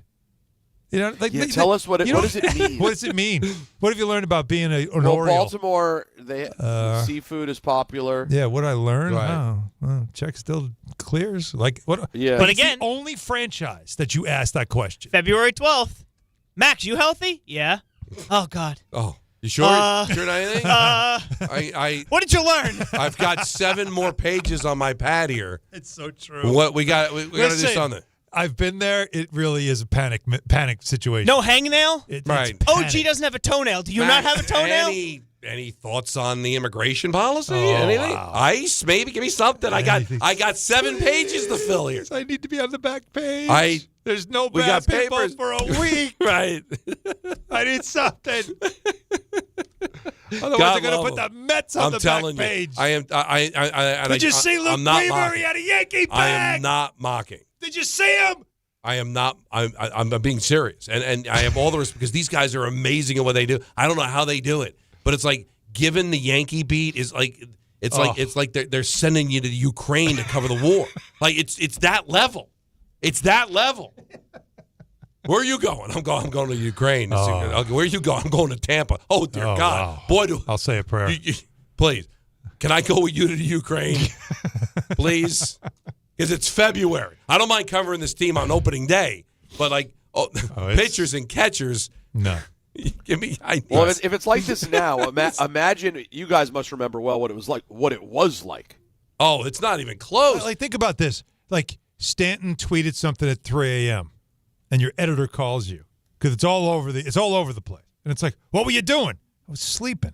What are you doing sleeping for? Yeah. You know what I mean? Yeah. Like, that's literally what it is to cover the Yankees. Kay would tell the story. Like, they'd go to spring training when George was alive. And the game's over. All the players left. But George's car is still in the parking lot. They couldn't leave. George was probably messing with him. He was probably watching Dallas. Or he was home, left his car. And it's like, yeah, exactly. It's like, let's see how long these clowns are going to stay out. It's 12 o'clock. They're still like mulling around because, God forbid, George might come out and say, blank the Mets. And you weren't there. Well, because that has happened. Right, I know. So believe me, it's much. But God love these guys that cover the team. They're so good. Yeah. But it's just amazing the content that is expected out of baseball that is not expected out of the other sports. And it's not even really about the level of popularity. It's just because there's so many games and there's just an expectation that's been set for so many years that this sport has to be covered with a fine-tooth comb. It's so funny. You know what I'm saying? Like, it's... Well, I'm glad for the people who have jobs. But it is so God true. love though. them. How you feeling? Good. Oh, crap. You sure? What'd you learn as a Yankee? Like, you didn't know where to go next. Right. I had no follow-up. He got the running it back question, too. Yeah. Oh, let's be done the run it back. Did he say run it back? He didn't say it. You know what? It's 48 seconds. I just don't have it. Not worth it? You don't think it's worth it? You could play it out halfway through. Yeah, let's see if it works. I personally think that our group is good enough talent-wise to compete with anyone in the game. Obviously, we wanted to. That's it, huh? No, it's just his tone is so I don't want to be. I love being a Yankee. I can't wait to pitch. But he does sound aloof, doesn't he? Yeah. Well, he's that way. Yeah, our team is, I guess, good enough to compete with anybody. I thought, wasn't that like 2 weeks ago, man? I'm like, you're gonna have to ask everybody. Run it back. No, we have a new team. No, you don't. So they should ask a player and a player. Yeah, I'm really surprised to be here. I thought they would have. Let's guess. I don't know if there's media availability tomorrow. I want everyone to guess. All right, we'll start with Peter, story? and nobody could duplicate. Okay. Peter, which Yankee will be asked the run it back question next? We've already got Chisholm, Fried, Boone. I think that's it. Who gets it tomorrow? Well, it's got to be Judge then, right? Judgy. Yeah. See, I tend to agree. No, you can't be Volpe. They asked Bellinger when they asked he signed, Bellinger. right? So he also had to All right, answer that. Don, who do you think? Well, because they literally ran it back by bringing him back. I need Paul Goldschmidt's opinion on it. Oh, that's a really good one. That's a good one. Trent Grisham. Trent Grisham's a good one. You know, Grish, you did pick up your qualifying offer. That means you wanted to stay here. How about running it back? What did you think? Let's run this back. That's literally how you word it to him. Because what you want to do is you want to first kind of build them up. Like, clearly you wanted to be here. So did you say, I want to run it back? Because you want him to say yes. Because then you're like, yeah, run it back. See, one player did agree. I want them to ask Weathers, who wasn't there, and go, but I wasn't here. No, I'm not running anything back. I was a Marlin. All right. Tons of calls. 1-800-919-3776. I'm E&N, Peter, there's a lot of pressure on you. Yeah, because we usually get this whole show has been an E&N. We took I don't know. That's a good point. I don't know. How do you E&N and E&N? Maybe we'll just do a straight take phone calls and make that E&N to just be the opposite of the whole show. But I have faith in you. Don, Hahn, and Rosenberg until Dan Gross at 7 on ESPN New York. March the 20th of 2026, there's one place to be. And that place is Pickleball Heaven. Pickleball Heaven. It's a pickleball facility, massive facility, in Medford, New York. We're going to do the show there that day from 6 to 10. Then there's a tournament. And then after we win the tournament, Rick, we'll stay and watch some basketball with the people.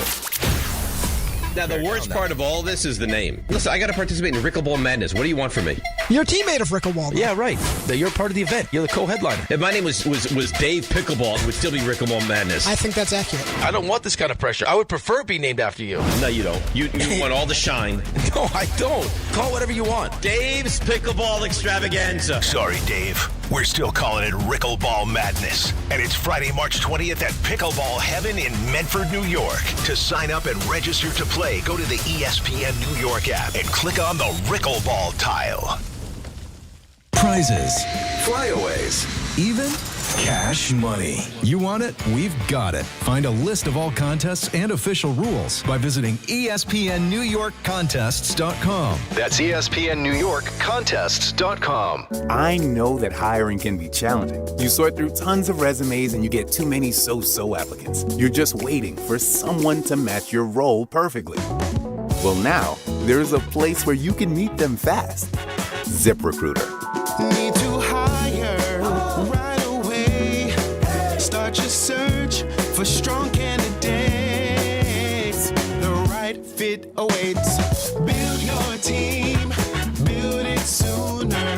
Meet your match on ZipRecruiter. Just head to ZipRecruiter.com/ESPN right now to try it for free, and you're on your way to meeting your match. 4 out of 5 employers who post on ZipRecruiter get a quality candidate within the first day. So try it now. Go to ZipRecruiter.com/ESPN. Once again, that's ZipRecruiter.com/ESPN. Meet your match on ZipRecruiter. Try it free. Hey, New York and New Jersey, commitment issues? No problem. Now you can get unlimited talk, text, and data for $25 a month forever, as in for life. Switch now at boostmobile.com. After 30 gigabytes, you may experience slower speeds. Pay $25 a month as long as you stay on the Boost Mobile Unlimited plan. Want to know why betting the winter games on FanDuel makes sense? Well, from game lines to medal counts to finding your angle on the events you care about most, FanDuel gives you more ways to stay connected to the action. The winter games are on, and there's no better way to follow them than with a bet on FanDuel. Which winter event do you have a good feeling about? Figure skating, bobsled, skiing, snowboarding, curling matches that start slow and somehow get tense fast? Speed skating decided by inches, hockey games that just feel different from the opening face-off to final horn, and so much more. Want to know why betting the winter games on FanDuel makes sense? Well, from game lines to medal counts to finding your angle on the events you care about most, FanDuel gives you more ways to stay connected to the action. The winter games are on, and there's no better way to follow them than with a bet on FanDuel. FanDuel, play your game. 21 plus and physically present in New York. For help with a gambling problem, call 1-877-8-HOPE-NY or text HOPE-NY 467-369. Now let's take a look at the traffic with Brandy Scott. Thanks, guys. Not an easy ride on the Bruckner eastbound over by 149th. It's a crash in the right lane involving a couple of SUVs. That is you jam leaving Queens and Manhattan over at the Triborough Bridge. Also slowing you down on the FDR northbound, just packed heading over to the Triborough from the Midtown Tunnel. Worst of it's the outbound George. They're all pretty bad aside from the southbound Deegan and Henry Hudson. Northbound Deegan, a broken down box truck in the left lane by Yankee Stadium. Solid there heading over to the Cross Bronx from the Triborough and the Bruckner. Inbound George about 10 to 15 for the upper deck. Outbound Lincoln already at 20 to 30. Outbound Holland close to 40. This report is sponsored by the Positive Coaching Alliance. Questions about youth or high school sports? Well, the PCA can help. It's a national nonprofit developing better athletes and better people through youth and high school sports. More info at positivecoach.org. I'm Brandy Scott on 880 ESPN New York. My name is Whitney Allen, and I'm a widow. My husband, Ryan, died. We never thought we'd ever have to use life insurance, but the unexpected happened. With Ethos, signing up was fast and 100% online. You can get a quote in seconds, apply in minutes, and get same-day coverage. No medical exams, and you can get up to $3 million worth of coverage. I'm grateful we were prepared. Get your free quote at ethos.com/game. That's ethos.com/game. Paid spokesperson. Time spent on application may vary. Online health questions required. My name's Brian Windhurst, and I've seen a lot of good offense in my life. If you're looking to initiate some offense of your own against your high-interest credit card debt, I'm letting you know a SoFi personal loan might be the play. A SoFi personal loan could be quite the triple threat with low fixed rates, no fees required, and as soon as the same-day funding. View your rate for a SoFi personal loan at SoFi.com/offense. Loans originated by SoFi Bank, NA member FDIC. Terms and conditions apply at SoFi.com/offense. NMLS 696891.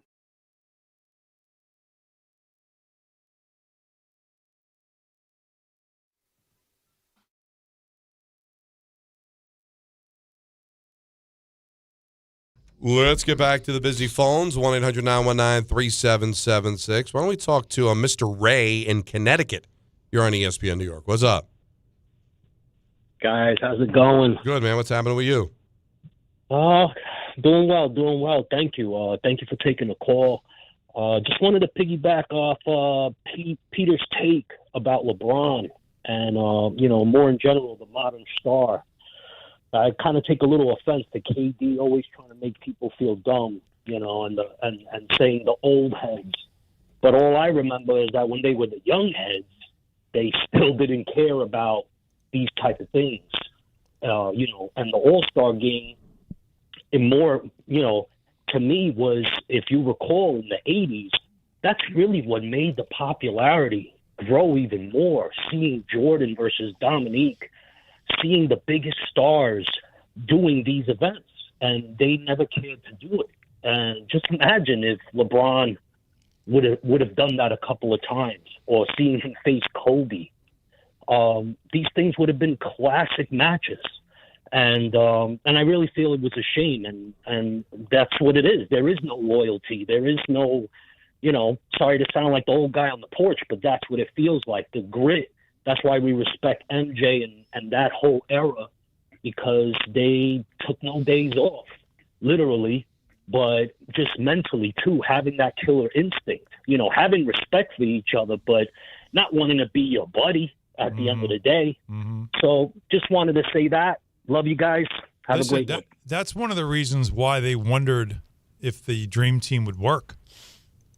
They didn't know.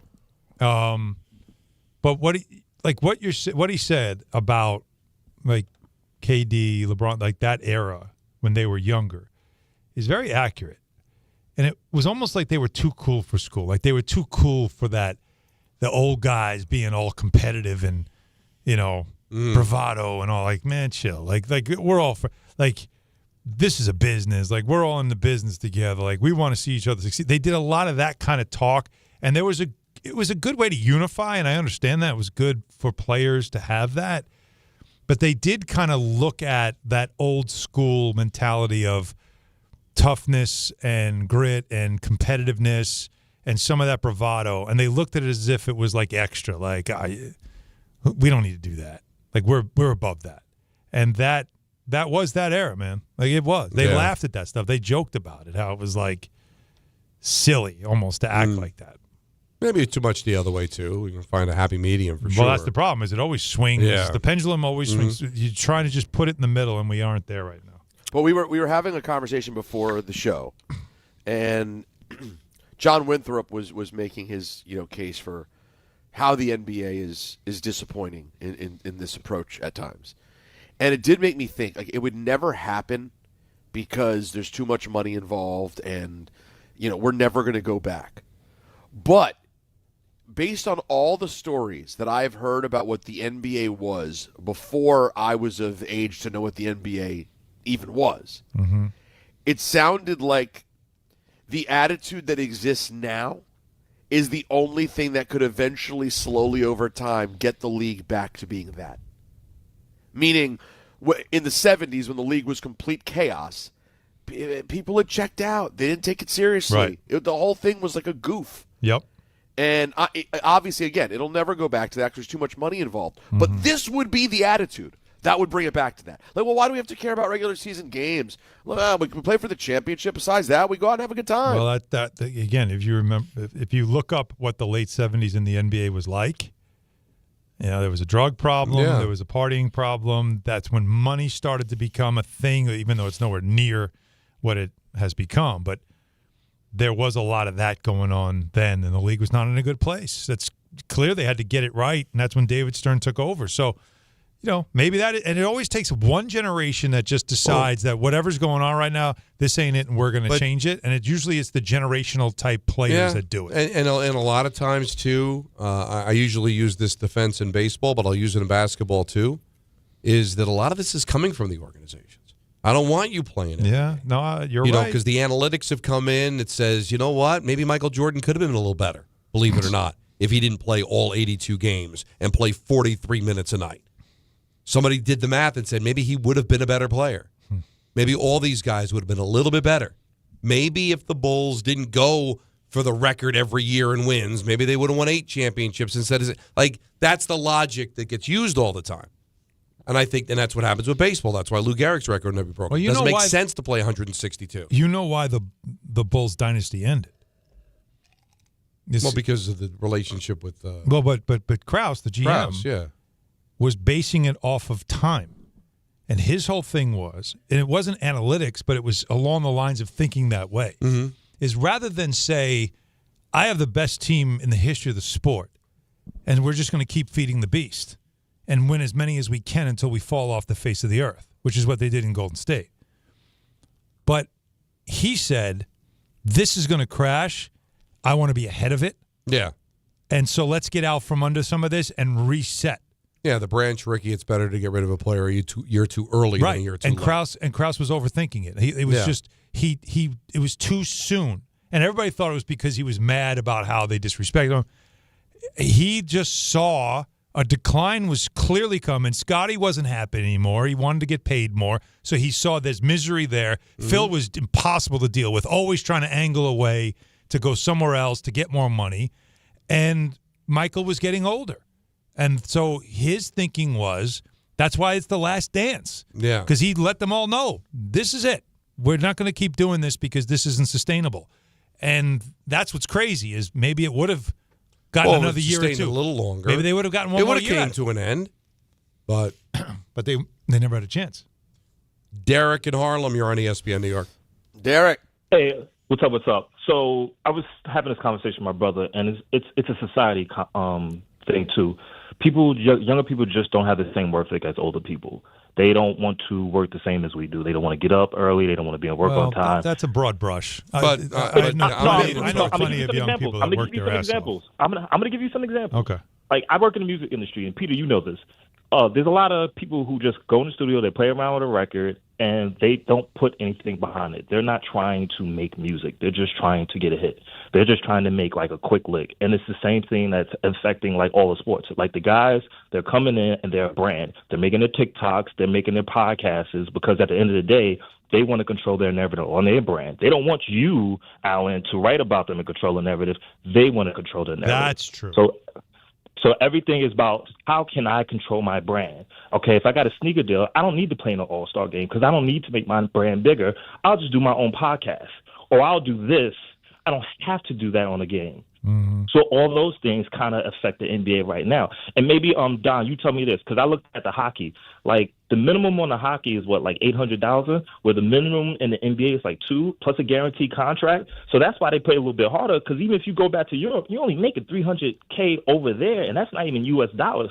So they're going to play a little hard here just so they can make that money and stay. Same thing in football. If you do 52 man on the roster who's not guaranteed, you're going to try to get a check. Where in the NBA, I'm guaranteed to make whatever. If I'm a vet minimum, I'm making $400 no matter what. If I'm a rookie on a regular contract, I'm making $1 million no matter what. Only the G League are making like $95,000. So a lot of that stuff is just like, where's my incentive to play hard? Yeah, and even like, I always felt, especially Shouldn't that be built in? But should be. But I always felt like with the hockey player, especially the American board, like it's not easy finding a place to skate, and sometimes you got to practice at like midnight, and you pay your dues, you know. So by the time you get there, maybe you appreciate a little bit more than a kid that was so good that he didn't even have to go more than 1 year in college or not go to college at all and dominated 18, 19 years old. There's a few in the NHL, 18, 19-year-olds that play, but their journey is a lot, different. And so maybe they appreciate it a little bit more. I just think it's what you can get away with. Honestly, I think there's a lot of different. There's never one reason for anything, but I just think it's really affecting the regular season in the NBA it's a real for thing. sure. It is. Let's go to Moose in Jamaica. You're on ESPN New York. What's up, Moose? Evening, fellas. What's good? What's going on? Chilling. So, yeah, I have an over-under and a will-they-won't-they cut for 2 New York baseball players because it's a contract year and it's time to get the money regardless of the collective bargaining. So, will Freddie Peralta have an ERA over or under 3 flat? Meaning, will he be 2s or will he be in the 3s? And will Jazz if they play the entire season, no health problems, will Jazz go 40-40? Thanks for taking my call. Well, I will tell you, Jazz is not going 40. Not going 40-40. And under 3, that would be spectacular. I'd bet the over. New team. It was 2-7-0 last year. To do it again, new team. What's the team have to do with it? I don't know. You got to make an adjustment, right? You're coming to New York. Yeah, but we've seen things change when people come here. What would you do? Would you bet the under then? Well, the easy play is the over. Well, that's but what you'd I'm have going. to tell me what's like. Well, I'm just saying we've seen before. Look at Devin Williams, his adjustment. Yeah. Took like half a year to adjust from going from Milwaukee to New York. Freddie's Dominican. He's home. A little different. But Devin would you Williams bet was never Jazz comfortable here? You would bet 40-40? No. I'm curious about Jazz this year and what he's going to be. You know what I mean? Yeah. I don't know what to expect. I'm just looking at the mayor of New York doing a promo trying to get lifeguards for pools and beaches. It's funny. With snow all around him. He's walking in a park of snow. And I don't think he did it today. He probably did it when it was like 4 degrees outside. But it is funny. Can we get to that point where we need lifeguards? Please? God, do I need the spring? It would have been hilarious, though, if he was on a beach and there's snow all around him on the beach. But that with would have been frozen where to water do it, behind right? him. That would have been hilarious. Hey, in a couple months, Right. it's going to be warm. You're going to want to go in there. Right. And we need people to protect the people that go in there. Do you see this iceberg? It's not an iceberg. It's a lifeguard stand. You could be sitting in this in would feel just a couple of short months.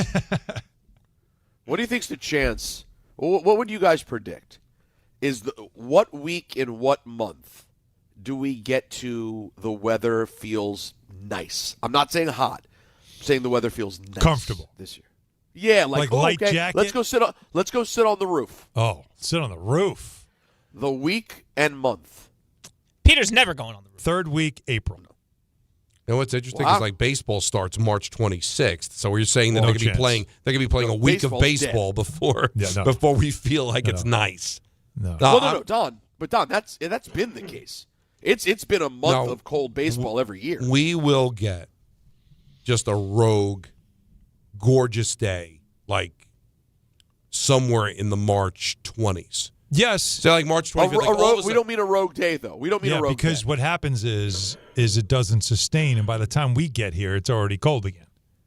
You know what I mean? Late afternoon, that's already like. Or Alan, it's one day and the next day it's gone. And it's gone. I mean You need a week. We're on the path. Yeah. First night. We're on the path. Donnie, you played baseball, so you remember how in the spring you'd go out after school, and it was warm all day at school, right? Mm-hmm. And then you're out on the field. By the time practice is over, you're freezing. Well, not You only remember that, baseball. Your guys' baseball season started March 1st, right? Yeah, it was March. I don't know if it was March 1st, but yeah, mine probably was first week mine of was March. March 1st, and mine was March 1st, and the first 2 or 3 weeks, practice was almost always in the gym because it would be raining or snowing at 30 degrees. Yeah. Awful. And even if it was But I nice just out, it rained remember- the day before, so we couldn't go out on the field. But you remember how it would be like warm all day, and you felt like, oh, it's gorgeous out, and then you'd go out. No. I'm wearing shorts All right. to practice today, Here's- and then you're out there, and then by the time it gets to about 4:30, you're shivering. Let me ask it this way, because this is how it hits me, guys. That one day where you walk out and you smell it. You smell Yes, spring. yes, Like you just there's that scent of it, it's officially nice. Right. You can The morning you can dew smell drying like on the this leaves is, and smells I think right. that's not going to be until like May. April 10th. 11th, All right, you got 10. something Oh, like no, I'm going 18th. because it's usually around. I'll be honest. It's usually around when the hockey playoffs start. Yeah. That's usually when you start to feel. And it's a little different this year because of the Yeah, Olympics. but Don, here's why Don's all wet, in my here we opinion. Second time this week, just like the list. Uh-oh. Because Wow. April 21st is the first day of spring, right? Or no, March 21st? Vernal equinox. Is March 21st the March. first day of spring? That's not April 21st. No, It's March No, it's 21st. not. It's March 21st. March, It's yeah. March 21st. So all right, am sorry, take it did back. I dry So up? you're saying April? No, so you're right. So you're saying April 18th. Not all I'm going to wet go anymore. over. I'm going April. I'm going over on that. Give me All right, April let's write these 27th. down. I'm going to say April 10th. I got April 18th. April 18th for Allen. April, what'd you say, 27th? 24th? Yeah. 27th. So we're all in April, but we're spread out all over April. And for the record, this means how many days do we need? Like, does it have to be that? Because it can't be. It's got to be the week. Day, but when the day warm. I'm talking, when you smell it, then there's no turning back. So I'm a little going. April 10th is a little aggressive. I think you can. I think you're right. I think you'll smell it earlier, but you won't sustain it. It'll See, still be cold. Alan, that's what I think. I think you smell it and you go, yes. And then 2 days later, you're wearing a parka again. Yeah, and there's a foot rain, of snow. cold, and because there's you're nothing like the sneezing. April snow. Like you get the thing about April snow, if you get it, it's rare. Is there could be a lot of it, and then it's 70 the next day, and then it's gone. Not like this snow that's going to hang around forever. It might be April 10th before we say I saw my last bit of snow. That's a great. It's when funny. is this snow gone? Right. Is I a was great question. Walking the dogs this morning after get up, got home, that what they walked call the it now? dogs, and I looked at like the path, my path, and I'm like, when am I going to see that? Right. Like when it's am I still gonna covered. How about this? When am I going to be able to take my Christmas decorations? Well, down? my lights. Well, My lights are guys, still tell on. me the last time you remember this. I'm looking at on the weather app at the next 10 days. Mm-hmm. Okay, we finally have a bunch of things above freezing. In fact, highs above freezing every day for the next 10.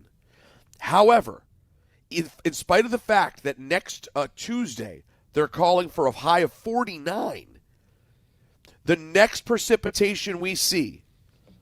Next Thursday, Friday, and Saturday, the only precipitation list is snowflakes. When was the last time you just saw rain in the damn forecast? You know, and you guys know tomorrow I won't be here. Gracie, I'm taking Gracie to the Capital Classic volleyball. I didn't know you the bet big your tournament, ace. and we're gonna be down in DC. And so she sent me the weather there, and you will love to know that on Saturday it'll be 52 and sunny. I think it's going to be 48 here. 52 Alan, how about sounds this? Delicious. Alan, how about this? What? I'm supposed to be in D.C. this weekend. What? Oh, you know what? You Wanna got come watch some volleyball? You know, if you don't get together, then there's a disrespect level. She's in the That's what AM you're saying. wave, which means PM. We're free. What that means in the p.m. on Saturday and Sunday, you're free. I don't know about Sunday yet. It depends on how they do. You guys There's got a to break potential ground. Saturday free. Oh, this is Saturday evening. There's a great Italian place right But by. it's Valentine's Day, though. It's the next day, isn't it? Is it Sunday? Saturday. No, Saturday's Valentine's Day, but Saturday the reason we're going. Oh. We're having a birthday dinner for my niece and nephew No, for their 18th that's, birthday. you're good. Well, you just I don't You want show right up. I don't You wanna- got your I don't wanna do family. that. why can't you swing by for dessert? Because I got Gracie. What did she take? She eats a lot. No, it's that she's You gonna affect the bill? she's a teenager who would be like, I'm not going there. Well, Yeah, I know. You know how awkward it is? Oh, the idea of super Gracie awkward. showing up to hang out with two other teenagers at No, their birthday she's not never happening. met. I mean, it's a nightmare. get her a Especially nice when Shirley she's Temple. dominating the volleyball There you court go. this weekend. Well, don't you want to show off, flex a little? Maybe. By then, I hope she's exhausted, and we're just going through all the college offers that are just listen. flying by. Daddy's too My busy lips to flexing. God's ears. 1-800. Alan sent a text message that actually had some closure. I'll tell you what that means next. On Hahn and Rosenberg, ESPN New York. More people trust their hearts to New York Presbyterian than any other hospital in New York. It's because New York Presbyterian has the most experienced cardiovascular doctors, treating a full range of heart conditions, from heart failure to valve repair, with the most advanced treatments. Find a doctor at nyp.org/heart. New York Presbyterian. New York Presbyterian Hospital, based on U.S. News & World Report 2025 to 2026 cardiology, heart, and vascular surgery rankings. Hey, it's Michael K. I love when I get to talk about PC Richard & Son. This has been my go-to store for years now. They're local, they're family-owned, and they truly care about their customers. And you know, I love to support our local businesses. Always have, and you should too. During their President's Day sale, save big on appliances from all the top brands, up to 40% off. In fact, the more you buy, the more you save, with up to $1,000 in additional savings on qualifying appliances. So do what I do and get to PC Richard & Son today. Free delivery excludes Manhattan. Texting enrolls you into recurring automated text messages. Consent not required to purchase. Message and data rates may apply. It's crazy to see how much everyone's changed at these reunions. Did you see Brian? He's in better shape than he was 25 years ago. How is that even possible? Yes, he told Tim he started taking Nugenix Total T2. The testosterone booster? Yeah, but he said it's way more than that. It also skyrockets nitric oxide in as little as 3 hours. Tim started taking it right away, and trust me, I've already noticed results. Wow, I might just have to go catch up with Brian. After 40, energy, strength, drive, it all starts going down downhill. Feel like your old self again with Total T2. Stronger, leaner, and more energized. Just text ORDER to 369-369 for your complimentary bottle of new Nugenix Total T2, the next generation testosterone and nitric oxide booster. Text now and you'll also get a free bottle of Nugenix Thermo X, our most powerful fat incinerator. That's ORDER to 369-369. ORDER to 369-369. These statements have not been evaluated by the FDA. Product not intended to diagnose, treat, cure, or prevent any disease. March the 20th of 2026, there's one place to be. And that place is Pickleball Heaven. Pickleball Heaven. It's a pickleball facility, massive facility in Medford, New York. We're going to do the show there that day from 6 to 10. Then there's a tournament. And then after we win the tournament, Rick, we'll stay and watch some basketball with the people. Now, the worst part of all this is the name. Listen, I got to participate in Rickleball Madness. What do you want from me? You're a teammate of Rickleball. Yeah, right. You're part of the event. You're the co-headliner. If my name was Dave Pickleball, it would still be Rickleball Madness. I think that's accurate. I don't want this kind of pressure. I would prefer it be named after you. No, you don't. You want all the shine. No, I don't. Call whatever you want. Dave's Pickleball Extravaganza. Sorry, Dave. We're still calling it Rickleball Madness. And it's Friday, March 20th at Pickleball Heaven in Medford, New York. To sign up and register to play, go to the ESPN New York app and click on the Rickleball tile. Not all F words are bad. Some are actually great, like fast, free fiber for 4 months. Yep, switch to Optimum Fiber for as low as $25 a month. Plus, for a limited time, you can get 4 months free, HBO Max included for 1 year, and a 5-year price lock. Don't wait, this free fiber deal won't last long, and the fastest, most reliable, most consistent internet speeds await you. Call 888-4-OPTIMUM or visit Optimum.com/free today. Terms apply. See Optimum.com for details. 1-877 Cards for Kids. KARS Cards for Kids. Ready to get rid of that old car? Donate it to Cars for Kids. Call 1-877-CARS-FOR-KIDS to reach a friendly live agent. Donation's super easy, and your car can be picked up as soon as tomorrow. Call us now, 1-877-CARS-FOR-KIDS. 1-877-CARS-FOR-KIDS. Donate your car today. Did you know you can donate real estate too?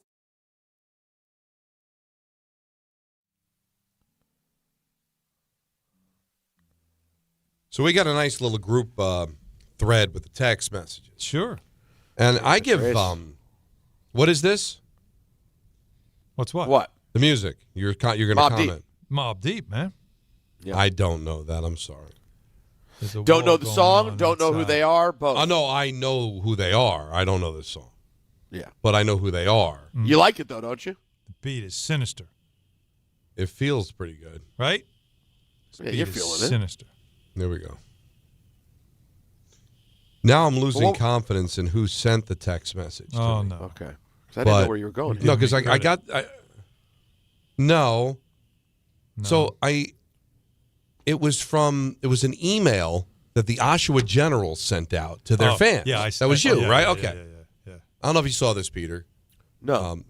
And I give Anthony credit. It's like the first text comes at like 7:45 in the morning. And you know he's up until 3 watching, Goodfellas and rewatching Rangers classics on MSG. Anything but Boys in the Hood. All right. Which he was asked to do, and the assignment now that USA's already been played in is literally nothing else going on. No. If you don't watch it tonight, it's the equivalent of spitting in our faces tomorrow. Yeah. So if you're ready to do that. You know what? If you don't watch it tonight, you're doing what the Seahawks did at the podium after the parade. That's right. That's what you're doing. That's exactly what you're doing. And you know what? But we're not gonna pixel it out. No. You're gonna see it. We're gonna let everybody see it. Now, Wait, I guess I missed what happened at the parade.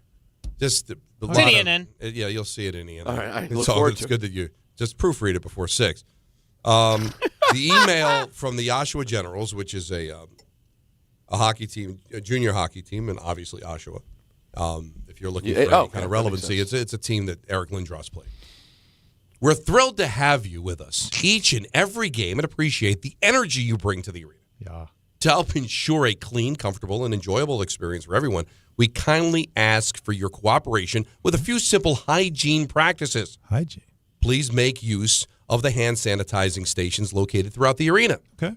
Cover coughs and sneezes, and be mindful of personal cleanliness while sharing our space with fellow fans. Personal cleanliness? Yeah. What? Okay. Okay. If you're feeling unwell, we encourage you to take care of yourself and cheer us on from home when possible. If you went to the gym or did something that produces body odor, please shower before attending the game. What? Oh, my God. Wait a second. So they have a problem with fan stink? They have an issue. They have a smelly BO issue. They have smelly fans. Oh, they in have BO. Oshawa. Little BO. Oh. Little body odor. So the O in Oshawa. Listen, we're not talking about one or two people. If you're sending an email to season ticket holders, this is a pandemic. This is a major problem. Okay? Well, I guess it got a reaction because the Oshawa Generals had an official statement today that they sent out. Hey, Gens Nation, we took a penalty on that last one. It's not our place to overstep like we did. We are sorry, and hopefully you can wash this one off. Wait, was that a pun intended? Yes. Clearly. Okay. Got it. So they basically have told their fans, You we're stink. fed up with the stink. Right. Normally it's, your team stinks. Right. No, we're telling you. You stink. You stink. You actually stink. You literally stink. Like take a shower stink. Hockey bags smell worse than any smell in the history of the world. Facts. Fans, you smell worse than that. Yeah, you smell worse than a hockey bag. Oh. You ever, like, honestly, hockey bag in the summer left in a car in a parking lot in the baking sun. Well, open I'm that trying to car think. door. And Forget the it. only thing you can Like, do, you can't survive. like it's because Alan and I have been around, dressing rooms. Oh, the only thing you do is you put a fan on it. Like they have fans going. they Like dry there's it. nothing you can do. You No. just try to dry it up. Just, but guys- but you know what? If they go to a game, they shouldn't smell that way, right? Like Don't forget. What's going on in Oshawa that nobody wants to shower? Right. I mean, if you've run into JT Miller at the theater, you don't expect that stink on him. No, he showered. I promise. Yeah, but why can't the fans of the Oshawa Generals? What's going on? I've in never Oshawa? been to Oshawa. I haven't either. It's in Ontario. It's in right? Ontario, yeah. So it's probably is it a suburb of Toronto? The eastern anchor of the Greater Toronto area. So Would you still love being Canadian, Don? No, These stories but I'm just saying, like, is a bunch of farmers? Is it a working class? No, it's a town. It's a town. Well, It's got a downtown. It's a town of what? It's on the Lake Ontario town of filth. shore. It's right on Lake Ontario. They could go bathe in the waters of Lake Ontario. They could cleanse themselves. Like in Lake Winnebatonka? Yeah. I was trying to get the proper wording, and I butchered it. You got But it. if they smelled like fish, you'd say, all right, maybe they'd have them clean up after being in the water or whatever. But no, they're saying you stink, and they give you the credit like this. It's the automotive capital of Canada. How you like that? So it's not like farm. It's not like where they're dealing with cattle or pigs or something where you can understand. Like, these poor people are working out in the fields all day. They're coming to the game. Give them a break. No. They're regular people. Take a shower. That's all they said. They said, hey, you know what? Our team doesn't stink. You do. Take a shower. Don, you remember in my illustrious career as the most, as the single most diverse sports fan who ever lived, you remember I had a period of playing pickup hockey. You did? And I had a pickup hockey period. Really? And let me tell you something. Even at my level of limited hockey, that bag stunk. Yeah, no, it's a thing. It's you know what I have trouble with? And the kids call me out. I don't know what to do about it, is the boxing gloves from kickboxing. Oh, well, that's again. It's bacteria. It's just sweat and bacteria. Yeah, I don't know what to do about it. Yeah. I was told Filth. to try to maybe when I'm done, put dryer sheets in them overnight. Mm-hmm. I was told if it's a nice day, leave them outside maybe for a day. But nothing seems to work. You got to spray it with Lysol. Kill the bacteria. Okay. And then dry it. Filth, flarn, filth. That's the problem. It's the filth, flarn, filth. Yeah, because the hands sweat during the kickboxing. So, but you don't dream even about. though you're you you're don't. kicking. Yeah, that you don't dream about. The runs, yeah, you could dream about that. But No, sweaty palms. I had diarrhea like you dream about. Right. I tried to clean it up. Prefer not. But remember, that was Keisha's. He's a different kind of cat. Yeah, you don't know what goes on there. Sean Avery's from he's from Oshawa? Apparently. Never struck me as somebody Mars that would Bonfire. Who is that? From Steppenwolf. Someone hit Stranger poll. Really? I need Stranger polls. That's a strange I'm poll. trying to find some. Is he still with us? Stand by. That feels like somebody that would have died young. That was he. Mars. Still with us. 82. Oh, look at that. 82. Good for you. He's still stepping. Well, listen, this has been basically an ENN show. I really like So I'm this. looking forward to some ENN. That was Next, fun. Don Hahn and Rosenberg, ESPN New York. Want to know why betting the winter games on FanDuel makes sense? Well, from game lines to medal counts to finding your angle on the events you care about most, FanDuel gives you more ways to stay connected to the action. The winter games are on, and there's no better way to follow them than with a bet on FanDuel. Which winter event do you have a good feeling about? Figure skating, bobsled, skiing, snowboarding, curling matches that start slow and somehow get tense fast? Speed skating decided by inches, hockey games that just feel different from the opening face-off to final horn, and so much more. Want to know why betting the winter games on FanDuel makes sense? Well, from game lines to medal counts to finding your angle on the events you care about most, FanDuel gives you more ways to stay connected to the action. The winter games are on, and there's no better way to follow them than with a bet on FanDuel. FanDuel, play your game. 21 plus and physically present in New York. For help with a gambling problem, call 1-877-8-HOPE-NY or text HOPE-NY 467-369.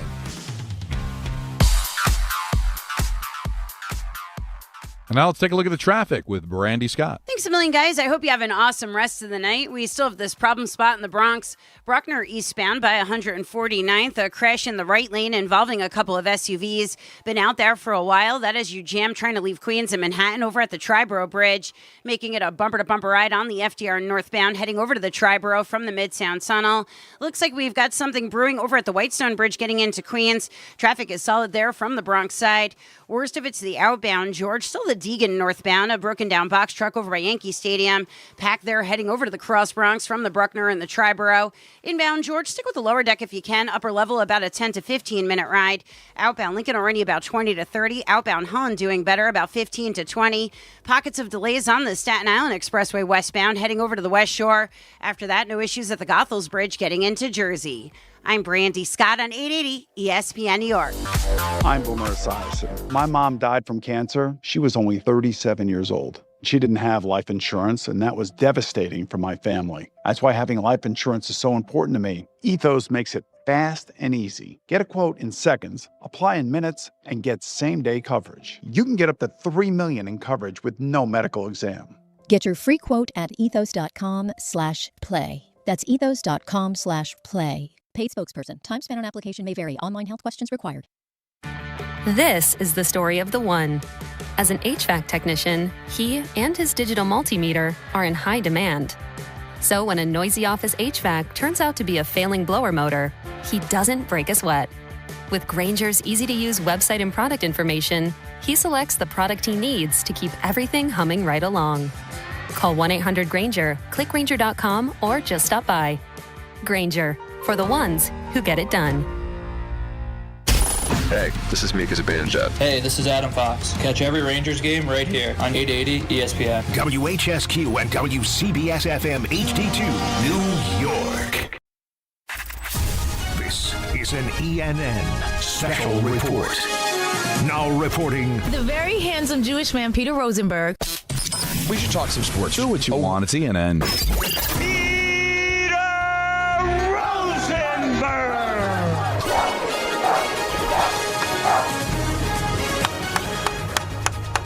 Thank you. Thank you. Thank you. No, I appreciate it. Welcome to ENN, everyone. Ray Rowe. You ever watch YouTube? ENN today. It's a special ENN. Chef's That's kiss? right. It's brought to you by our friends at Ramsey Mazda. And I'd like to start off ENN by saying good evening to my dearest of friends. You know him as the man they call Don. We're not just talking about some arbitrary penguin. That's so And good I'd like out of to context. I'd like to say good evening to Anthony. I was a Marlin. He was a marlin. Yeah. We have a penguin and a marlin. A lot of aquatic animals on the show today.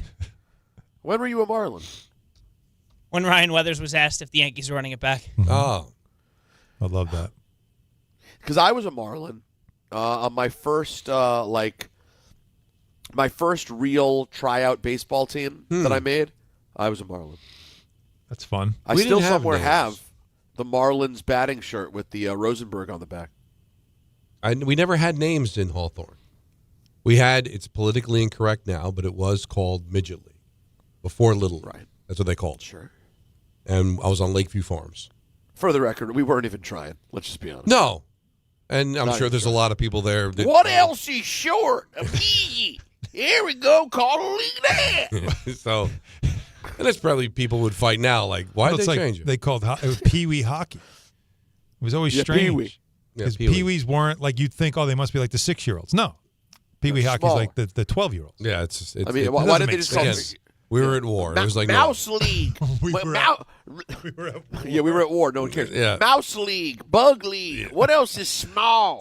Then Little League, I was on Rhodes Agency, which is a realtor. Yeah, clearly. And then in JD, which is Junior Development, which was like right doesn't even after these Juvenile Delinquent is what I thought JD was. It was called. JD stood for what? Junior Development. Yeah. This doesn't even sound like fun. This doesn't even sound like a baseball league. It sounds like you were like working for a financial institution and you were in like the intern program. No, because after Little League, a lot of towns just, all right, you're done. Yeah. But there was the way it worked in Hawthorne was there was like a gap where when you were done with Little League and then it was another year before you got to high school. So it was junior development. So it was 2 years in junior development. Mm-hmm. So the first year was the gap and then you either quit and joined the baseball team in high school or you did both. I did both. Nice. And the team was Boys Club. Okay. That's what I had. Sure. But I never had any teams. Like, in Bad News Bears, the original Bad News Bears. Right. 70, Yeah. Like, they were all like Chico's the Bail Mets and Bonds. the Yankees. Well, but that was their sponsor, but they were the Bears. They were the Bears. But all the other teams were like actual Major League Baseball teams. Yeah. I always wondered why.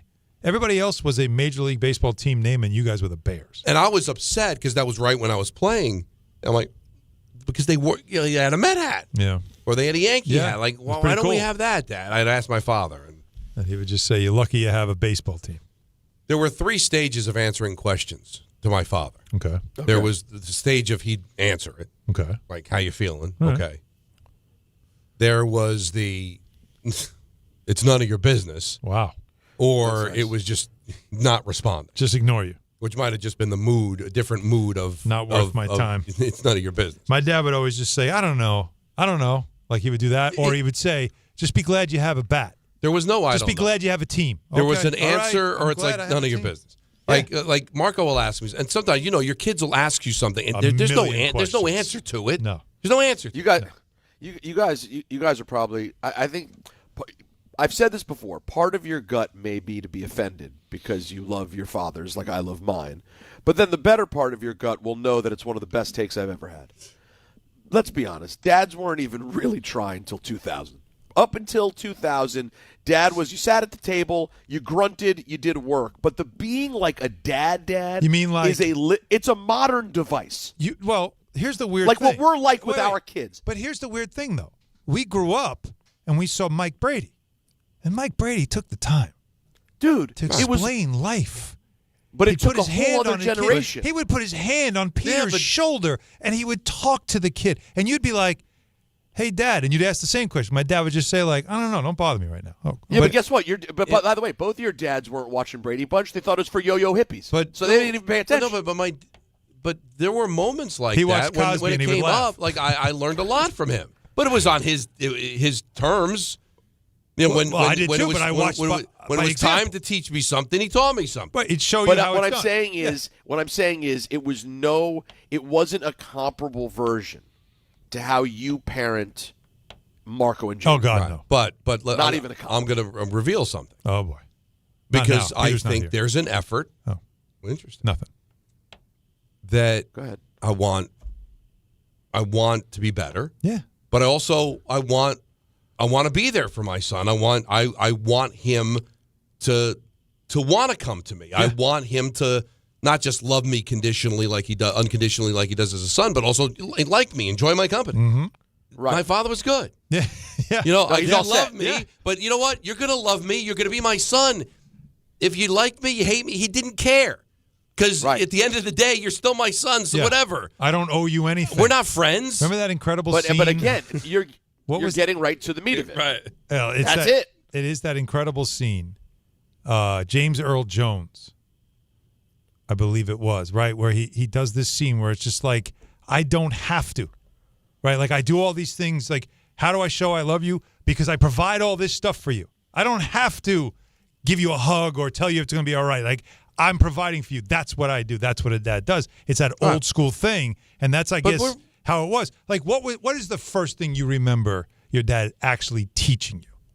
Is it one thing that it's like, he showed me how to do this?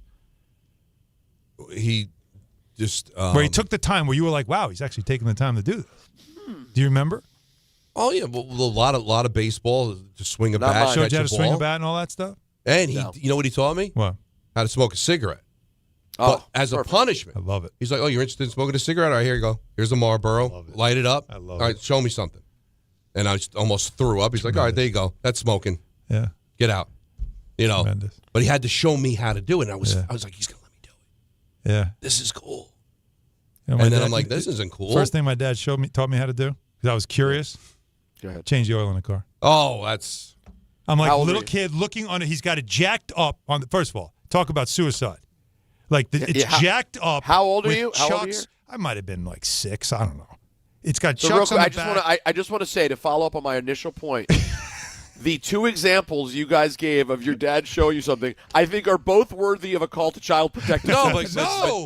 I was so like, wow. And he's showing me how you. Here's the valve. You take the. You put the pan under. It was a lesson. And I'm so like, and I wanted to do it. I was like, can I get under? I want to do it now. Thinking, hey, listen, if he gets awesome. this, now he could do it. Yeah. And my father was showing me that now he didn't have to worry about me sneaking off having a cigarette because I already knew what it was like and it was god awful. Right. So great. So it was, but I told you before, it's all about growth, right? My grandfather, who I never met, he died before I was born. My dad's father, same, would say he'd read his newspaper, he'd bend the newspaper down and say, "It's time for bed." Then he'd bend the newspaper back up. If he bent it down again and my dad was still there, he'd get beaten. Yeah. All right. Yeah. My dad would be like, all right, it's time for bed. All right, Dad, give me one. It's time for bed. And then I go to bed. So that's him giving Now we've graduated to Marco, it's time for bed. Marco, it's time for bed. How many times do I have to say? Buddy, please, just do me a favor. All right, your mother's going to yell at me. Please go up and brush your teeth and go to bed. So I don't know if we're moving necessarily. No, I don't. Listen, I don't know if it's the right direction or not. But my point doesn't change. Don is basically the Will Ferrell, Ferrell skit. You guys remember that? The sketch. Hey, buddy, you want to come on down off the shed? Come on down off the shed.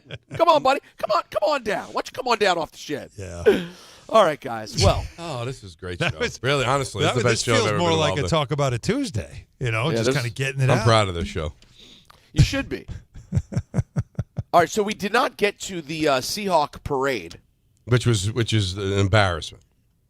Embarrassment by us or the parade itself? The parade itself. And parades in general. Yeah. All right, here's the Seahawks' Ernest Jones with a message for the doubters.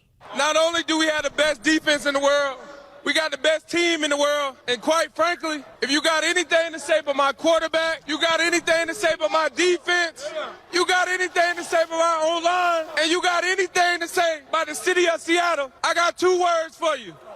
You. Real classy stuff out there. Well, let's just break it down. Did anybody have anything to say about the defense? No. Anybody other than compliments. Other than how good it was. Anybody have anything to say about Seattle, the city? No, it's a fantastic city, right? Anything to say about Sam Darnold? Not well. Well, yeah. Not like that. Yes. Sure, a little bit. Yeah. No one had anything to say about the team, but Sam, yes. And this is where we've got to stop. We all love Sam. We all think he's a great guy. We're very happy for him. We have made all that clear. But one thing we can't do now is rewrite history, because I've heard these conversations on the football side of how it's unfair, this narrative that Sam keeps chasing, that it's unfair that for Sam, he's always having to prove himself because of some narrative, quote unquote, that was created about him earlier in his career, and that's not right. And I say, hold on a second. Sam earned that. Yeah. He was 39 interceptions in 38 games with the Jets. He had mono, missed time with mono, folks. He did say, I'm seeing ghosts out there, caught on a mic, on Monday Night Football. Those all happened. Now, did the Jets screw him up? Of course. But he also is a guy that was known to have games where he would throw 3 or 4 interceptions, where he made lots of mistakes. So you can't, forgive us for being a little bit skeptical that all of a sudden that turnover history is suddenly just his penchant for turning the ball over just suddenly disappears, and we're supposed to be like, oh, yeah, that's over now. So, yeah, he's going to have to keep answering the bell until he rewrites the narrative. But right now, it's still fair to question him. True. So let's not act like we're all just being haters. No, that's a fair assessment of him, and he is punching his way out of it. But you're so right. But again, these parades, it's just so stupid. The parades, yes. Whether it's alcohol or whatever, and everybody uses these fake narratives that nobody respected, because nobody thought we can do it. And again, I'm not a prude. I know we had this conversation on K Show. No, I'm but with this you on is this a little one. too. This is a little too much. F you is and a, then, the bleep you is a lot. And also, all the players behind him, Peter, all giving the finger. All gave the finger. By the way, parade, which means lots of kids. Yeah, because it's in the middle of the day. A lot It's of them literally 4 kids. The parade. And I don't is even know why we air it, because really anybody outside of unless you're a Seahawk fan, nobody else who cares about these stupid parades, right? Only to see stuff like that. Right, but that it's, and I don't know why they don't talk to these players ahead of time. And most of the time, because we saw with Brett Hull when the Blues won, hammered. They all get hammered on the trip, up. and it's fun. And then stuff. I don't know. I know it sounds like a get off my lawn, but it's really not. It's just not something. Again, I'm not being a prude, but an F-bomb right in the parade in the middle of the day in front of all those, it's stupid. Not only that, it's like the message is for kids. Hey, I'm glad to know that even the most successful athletes in the world still can have, as a way of celebrating, like alcoholic tendencies and act like complete derelicts. Like, it's just, like, that's the way we celebrate when something great happens, is we act like a complete and total derelict. I think of all the things, frankly, that we do get off my lawn about, I think this is probably the best version of it. Because the truth is, these celebrations really are for kids. And so making it a complete drunken, curse-filled whatever. Unnecessary. Who's it for? Go party in the club the night or two after you win. Like, that was my... No phones. When the Caps won the Stanley Cup and Ovechkin basically went on a tour... They were going all over D.C., just partying with the Stanley Cup. That was different. They were going to adult venues, restaurants, bars, and partying. But when you have the actual parade, man, like, it is for the kids. No, whatever. And but you know what I was just thinking? What's that? A great segment for the summer. Go Get ahead. Off My Lawn, sponsored by Scott's.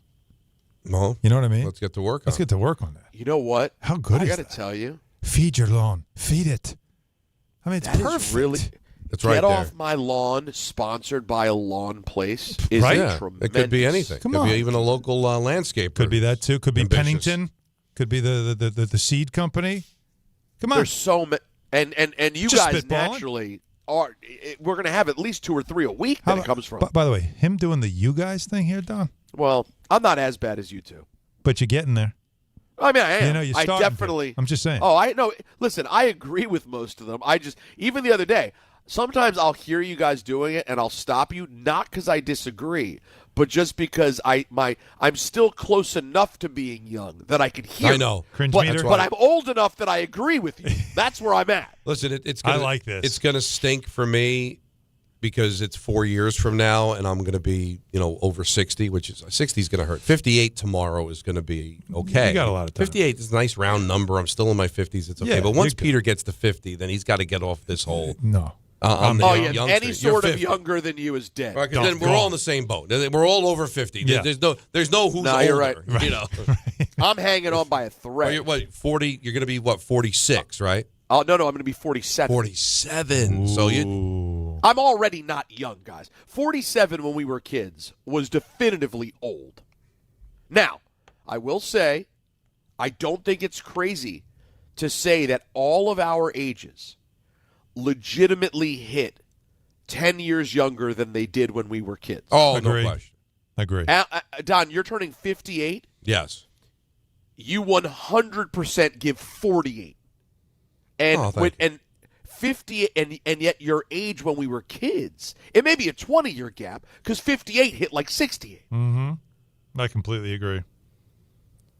Now, if you were played by an actor on television at the time of your childhood, the actor would be 26 years old and look just like you right now.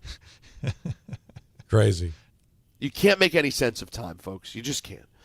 And you can't make any sense of Dan Orlovsky. Uh-oh. Wait, What I'm did he sorry. do? That was a tough segue. Yeah, that's not. No. Here is just a funny story from Dan Orlovsky on Unsportsmanlike.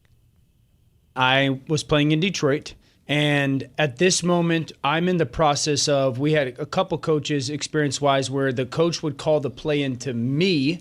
I was on the sideline as the backup, and then we would relay the play into the starting quarterback. I don't know why the mechanism was like that, but we had a moment, honest to God, true story, zero exaggeration, where there was a change of possession, punt, commercial. We come out of the commercial, play clock is starting. I'm waiting for the play call, and all I hear is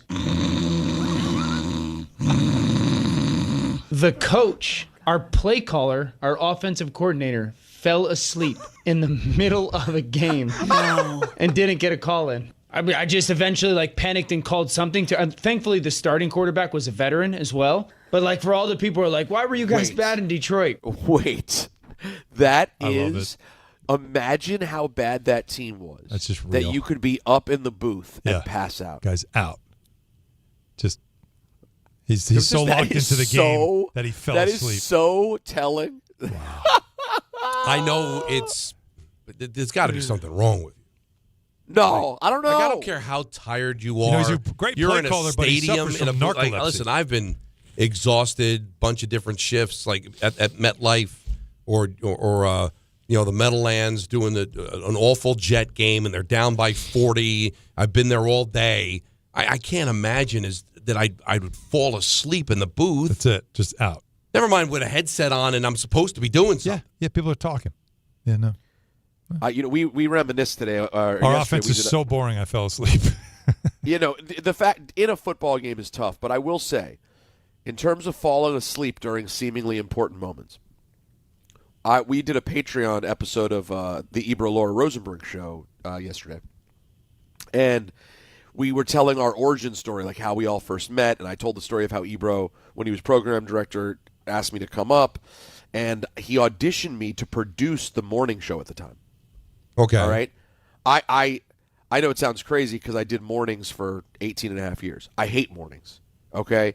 Now that we start at 8 o'clock, my life is completely different. Like, it doesn't even feel like doing the morning show anymore. So when I was initially called up to do this, guys, I had to be at this show at 6 in the morning. And keep in mind, I'm 27. All right, Don, this is the prime of sleeping right till noon. Mm-hmm. Okay. I'm a DJ who basically stays out late at night, wakes up at noon. I go up there, and going to Hot 97 is literally my dream situation. It's like getting called to go to the NFL.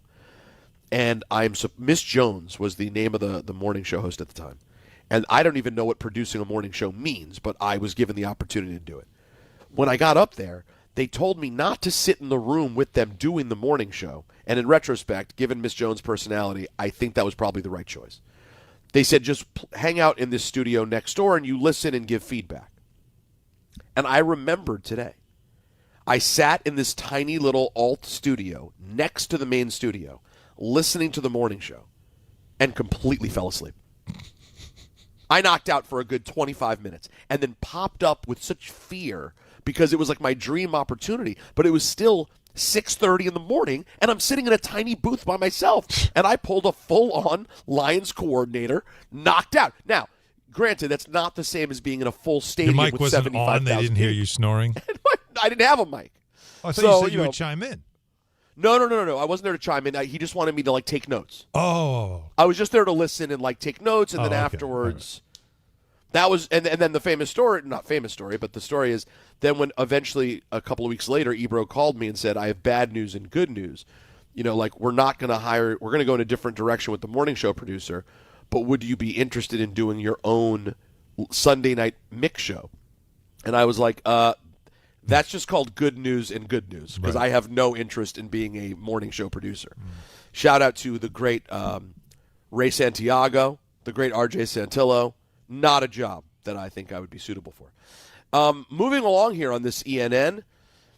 What is the Anthony? Can you explain to me the Puka Nacua from Super Week, please? Yeah. Sure. He was asleep. Instead of my headset was connected to my computer. The timing, though, if you'd had a snore drop, it would have been so good. It was part of the story, so it's okay. We were just kidding. I believe it's on instead of no. The Rams losing a home game to Australia. All right, that's what I thought it was. So the Rams will lose a home game next year to, a game in Australia, the home of American football. Sure. Yeah. Puka Nacua's thoughts on the team losing a home game to Australia. Guess what? It's your home game, too. So now you don't get a home game. All right, we still get our home game. Love it. I'm like, honestly, at SoFi, there's not too many home games. I was just about to say, now that's honestly a blow to us, to be real. For real. Wow. Shots fired. Where's the lie, though? But you don't say it. And it's crazy because it's the best. I mean, it's arguably, or maybe not arguably, the best building in football. Oh, it's gorgeous. But it's not a home stadium. But don't be surprised. Nacua has no filter. But he's not a habitual line stepper. He just doesn't know that I shouldn't say that. So he's not very bright. Yeah. Right. Well, I'm worried about Puka. Well, thank really you. Just because I love that when we do that. Well, he just can't help himself. So now he's allowed to do whatever he wants. No, he's not allowed to. How about, these people support you. They pay good money for their tickets. We all know that LA's not as passionate. I don't know why they felt like they have to have two teams when nobody seemed to care when they had none. Well, but I will say this, though, that maybe a top 3 football fan in my entire life, my good friend Frank the Clown, is the most committed Ram fan on earth, travels constantly for them. So they do exist. No, every of course. football team. Every team That's has Don, I'm those just agreeing with you. That's the point that's messed up. Is that yes, LA is LA, but you can believe there's still football's football, man. You have hardcore fans out there, and that building is friggin' gorge. Mm-hmm. Yeah, it is. But Australia, I mean, when does it end? It doesn't. All right, we're Mars. Yeah, no, there'll be Mars for sure. We'll finally get to Mars. Yeah, hopefully in our lifetime. And the Jets still won't win a Super Bowl. No. And then within 5 minutes, the NFL is going to plan to play a game there. But we're just figuring. No, we'll get there. Yeah, we will do it. Well, listen, we'll give you a second buy, a third buy. What do you need? Right, and you get the Sci-Fi Channel to buy into it. Your bye week is an entire calendar year, apparently, because of the whole distance travel. And all that Do you stuff. get the buy after that? If you play the Pluto game, Pluto's close enough. But if you do Jupiter, but what are they going to do? Well, how will they handle that? Because coming back from Australia, you know what that's like. Oh no. Well, I think we figured it out.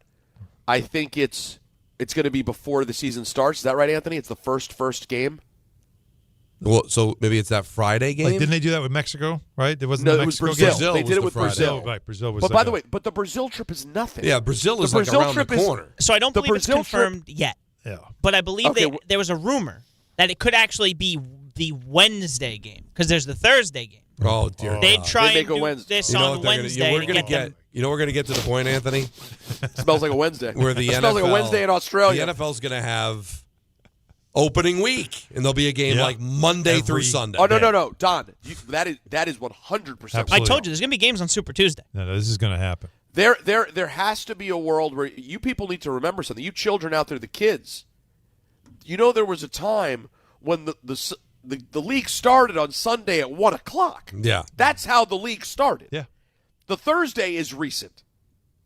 So it's going to keep going. How about this for the youngins? There was actually a world where the Jets and Giants never played at the same time. Right. Oh, yeah, that too. All different times. now, since we've been in a big football bag here. Why not? My head coach, DQ. Any plans for Jayden Daniels to play under center more next season? This is going to be like an aggressive, balanced attack, but we'll probably have more under center than we have in the past. That's also for run action and play passes to generate explosive plays. And so we're going to try to feature every part of Jayden in the way that makes him unique and special, but also the run action and the runs and the play action game that goes with it. Is that him trying to say, I don't want to admit that we're going to change things up a little bit to protect him, but we're going to change things up a little bit to protect him? Exactly. Or I didn't like what Cliff was doing. That too. Yeah. Oh, is that where people are? He doesn't run under. Cliff Kingsbury's offense is not an under center offense. Mm-hmm. So he's trying to say, I'm not allowed to subtly say that I got Cliff's ass up out of here because we didn't like that, but that's what we did. Well, if the rumors are true, Peter, and you would know better than me, of they disagreed on some things, and either whether it was Cliff or Dan who said, maybe it's best if I go look for other work.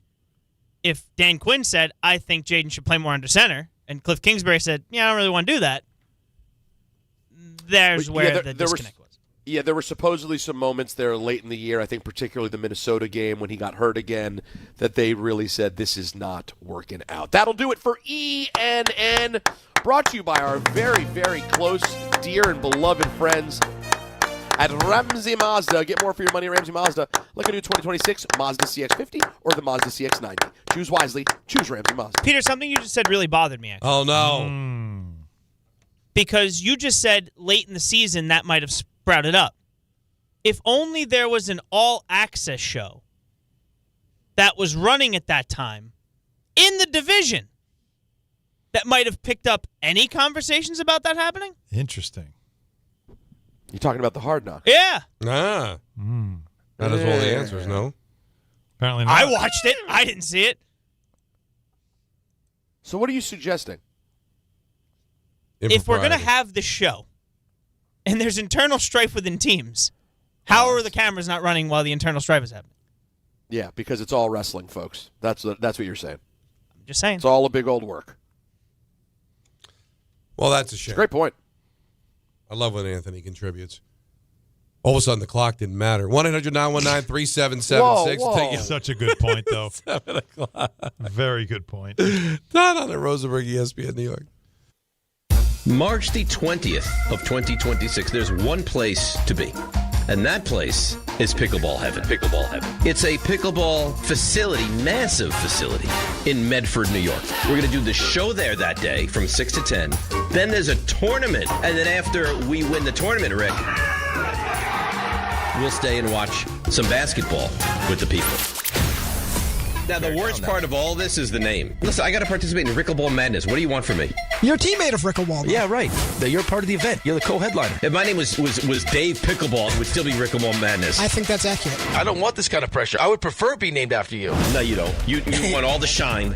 No, I don't. Call whatever you want. Dave's Pickleball Extravaganza. Sorry, Dave. We're still calling it Rickleball Madness. And it's Friday, March 20th at Pickleball Heaven in Medford, New York. To sign up and register to play, go to the ESPN New York app and click on the Rickleball tile.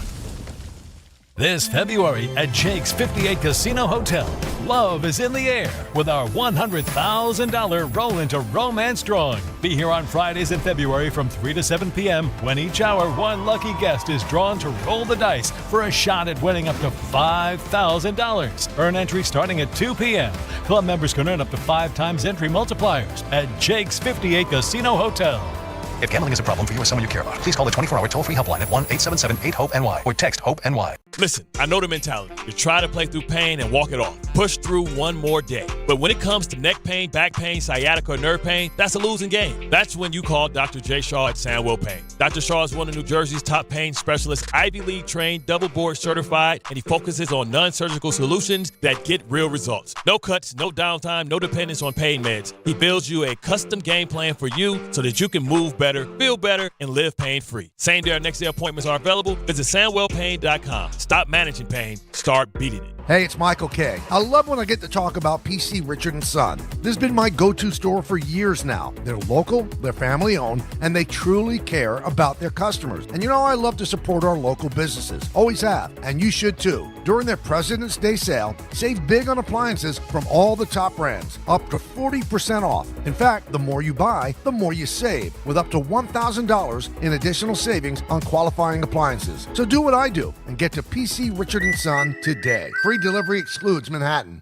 Hey, New York and New Jersey, Boost Mobile has an unlimited talk, text, and data plan that's only $25 a month forever, meaning you'll only ever pay $25 a month for the rest of your life. Who wouldn't want unlimited wireless when it only costs $25 a month forever? If you don't, you must be one of those people who enjoy overpaying for their phone plan. $25 a month forever is truly as good as it gets. So go online and switch now at boostmobile.com. After 30 gigabytes, customers may experience slower speeds. Customers will pay $25 a month as long as they remain active on the Boost Mobile Unlimited plan.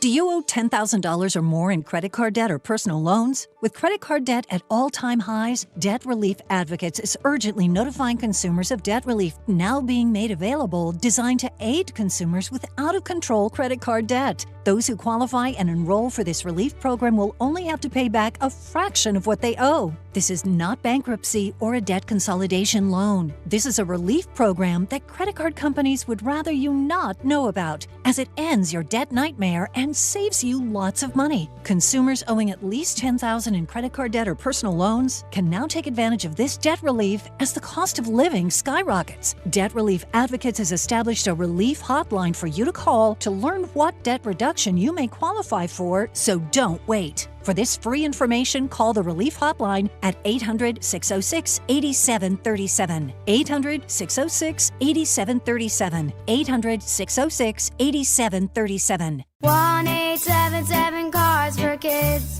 KARS Cars for Kids. Ready to get rid of that old car? Donate it to Cars for Kids. Call 1-877-CARS-FOR-KIDS to reach a friendly live agent. Donation's super easy, and your car can be picked up as soon as tomorrow. Call us now, 1-877-CARS-FOR-KIDS. 1-877 Cars for Kids. Donate your car today. Did you know you can donate real estate too?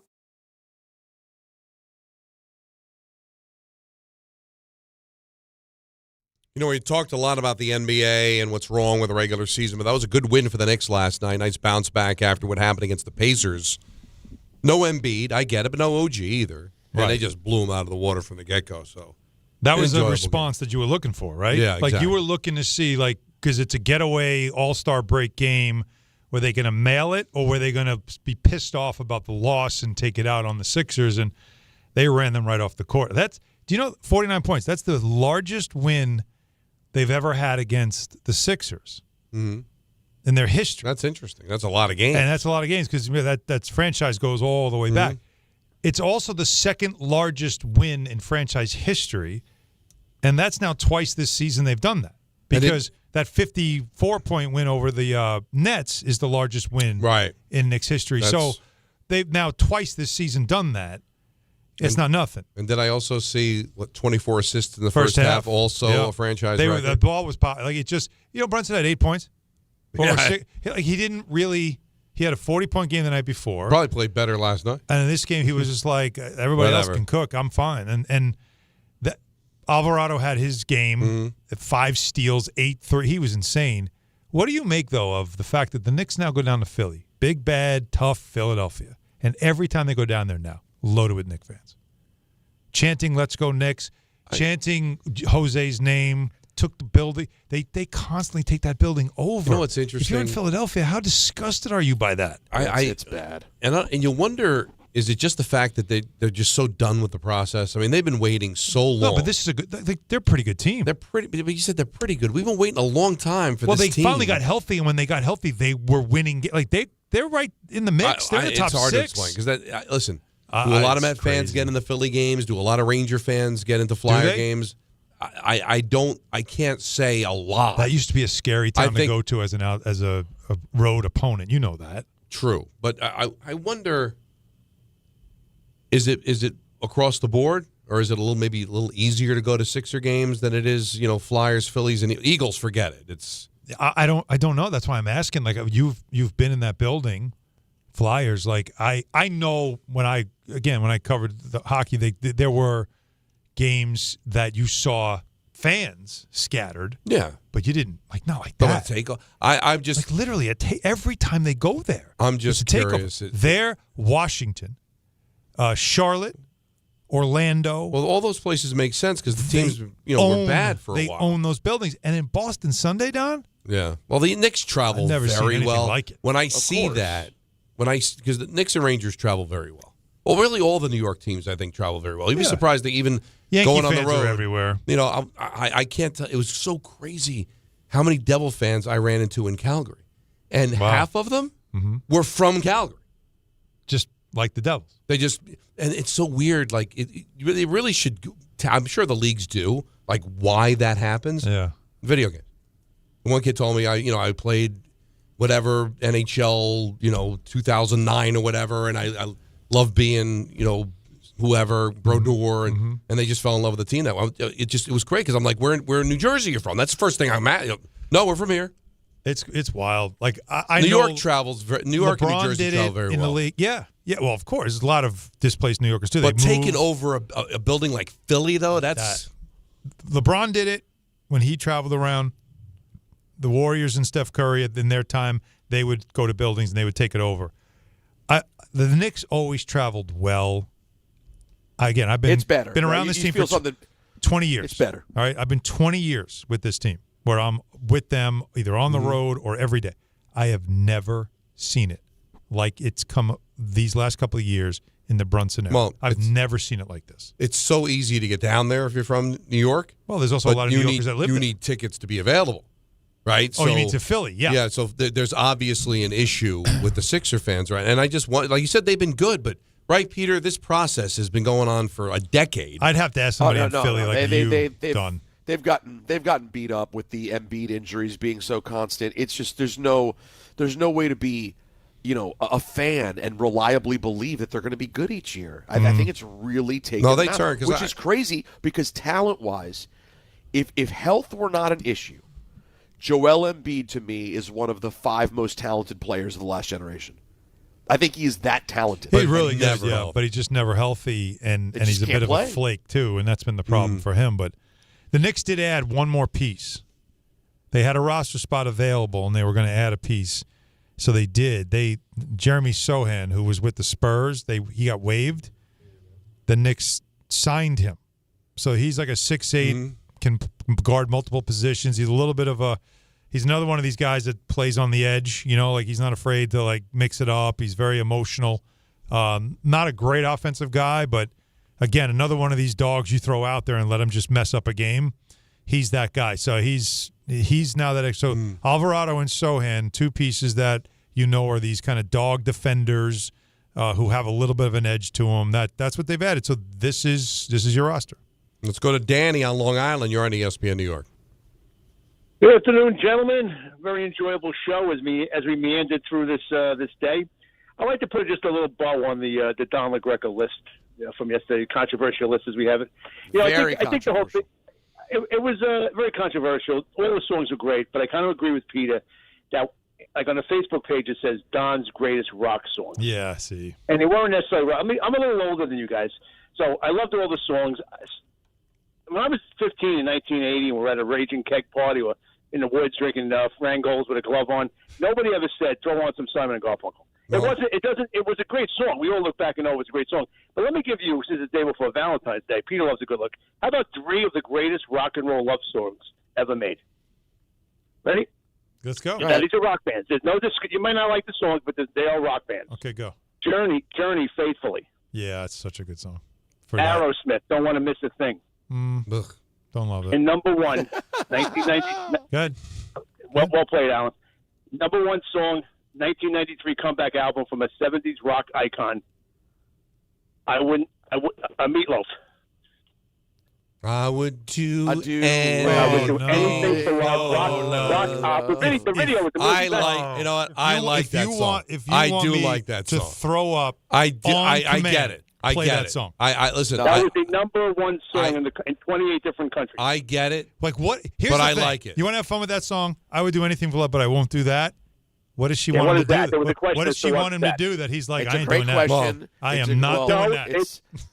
I do What she asked him to do. All I'll say is if I'm not doing that. Don, I know you're going to say. You're going to say him and Michael are on the same page. In the last line of the movie, she said. In the last line of this song, she said, "You'll be screwing around," and he says, "I won't do that." Right, so that's he's what not going to do. But don't ruin what we got going. Come on, but Danny, but it was more to finish fun your what point. I was saying.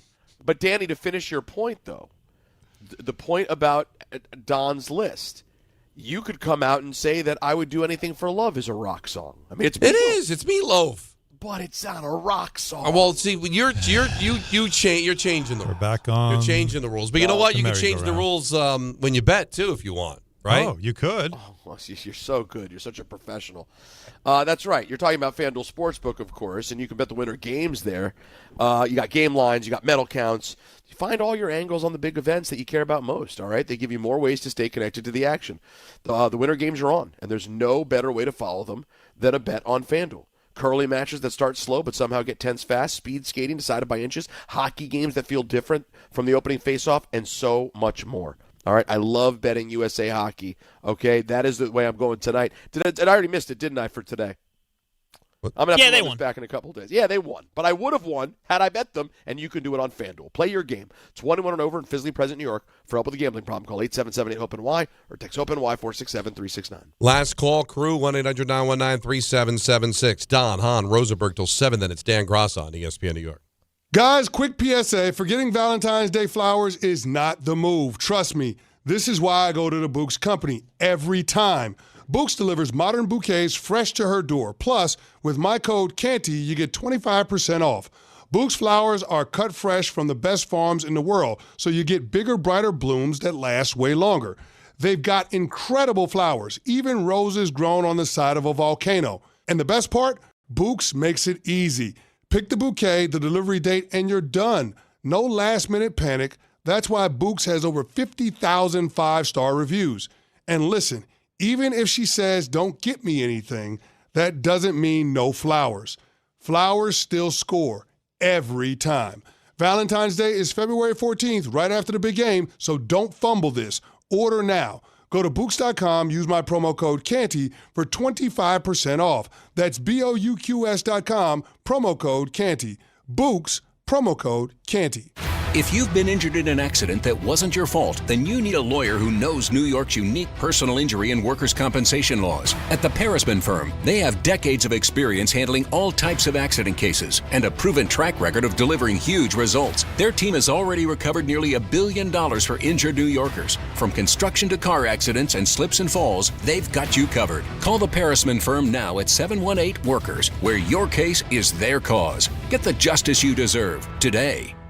Hey, New York and New Jersey, Boost Mobile has an unlimited talk, text, and data plan that's only $25 a month forever. Meaning you'll only ever pay $25 a month for the rest of your life. Who wouldn't want unlimited wireless when it only costs $25 a month forever? If you don't, you must be one of those people who enjoy overpaying for their phone plan. $25 a month forever is truly as good as it gets. So go online and switch now at boostmobile.com. After 30 gigabytes, customers may experience slower speeds. Customers will pay $25 a month as long as they remain active on the Boost Mobile Unlimited plan.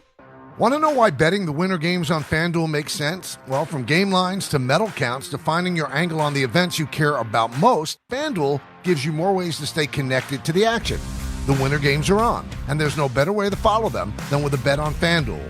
Which winter event do you have a good feeling about? Figure skating, bobsled, skiing, snowboarding, curling matches that start slow and somehow get tense fast? Speed skating decided by inches, hockey games that just feel different from the opening faceoff to final horn, and so much more. Want to know why betting the winter games on FanDuel makes sense? Well, from game lines to medal counts to finding your angle on the events you care about most, FanDuel gives you more ways to stay connected to the action. The winter games are on, and there's no better way to follow them than with a bet on FanDuel. FanDuel, play your game. 21 plus and physically present in New York. For help with a gambling problem, call 1-877-8-HOPE-NY or text HOPE-NY 467-369.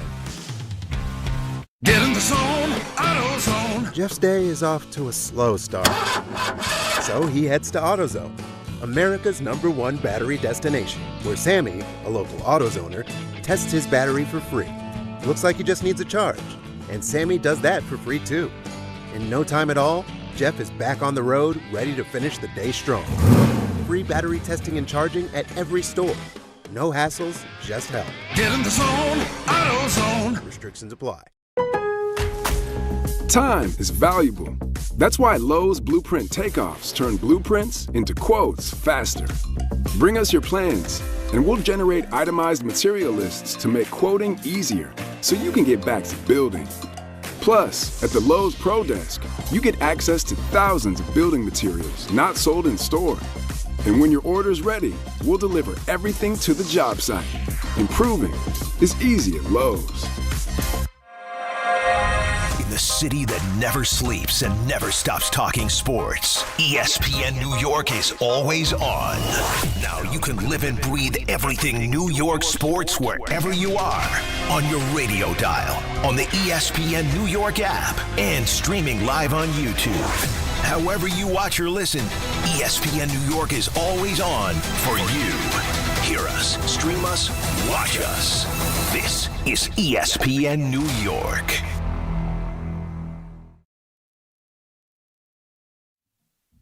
Yeah, we're just batting around, and maybe we can do this tomorrow, Peter, since we'll be close to Valentine's Day, of the greatest, the top 5 greatest rock love songs that Danny brought us up. And, where do you put Beth from Kiss? It's Kiss. It's got to be a rock song. It's Kiss, but it's a ballad. Hard rock songs to play on Valentine's Day. There's so many really good ones. GNR's Used to Love Her But Had to Kill Her. Probably not on that list. You don't think that's on the list? If you're deranged. Well, Don hates Guns N' Roses. But that song is so bizarre. I used to love her, but I had to kill her. The last line. Crazy song, by the way. And she's buried right in my backyard. I am so disconnected from Kiss. It's insane. No, Beth is a very sweet song. But it's also funny because it ends with him knowing that Beth wants him home, and he's basically like, but I'm not coming home because I'm still hanging out with the boys. Right. Me and the boys will be playing all night. The only connection I have to Kiss is the very underrated Detroit Rock City. The movie. Sorry, the movie. Oh, my dear God in heaven.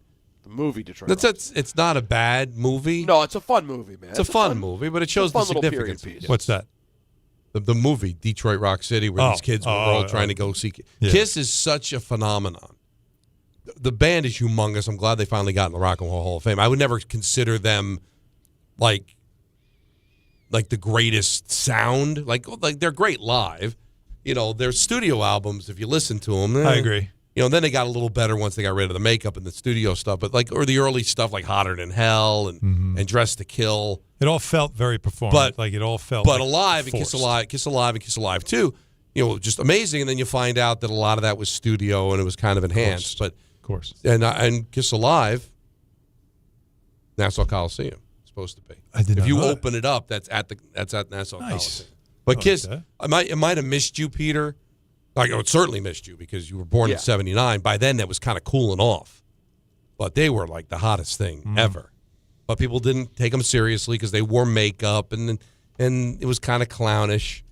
But a lot of really good music there. And Beth was unreal because it was such a departure.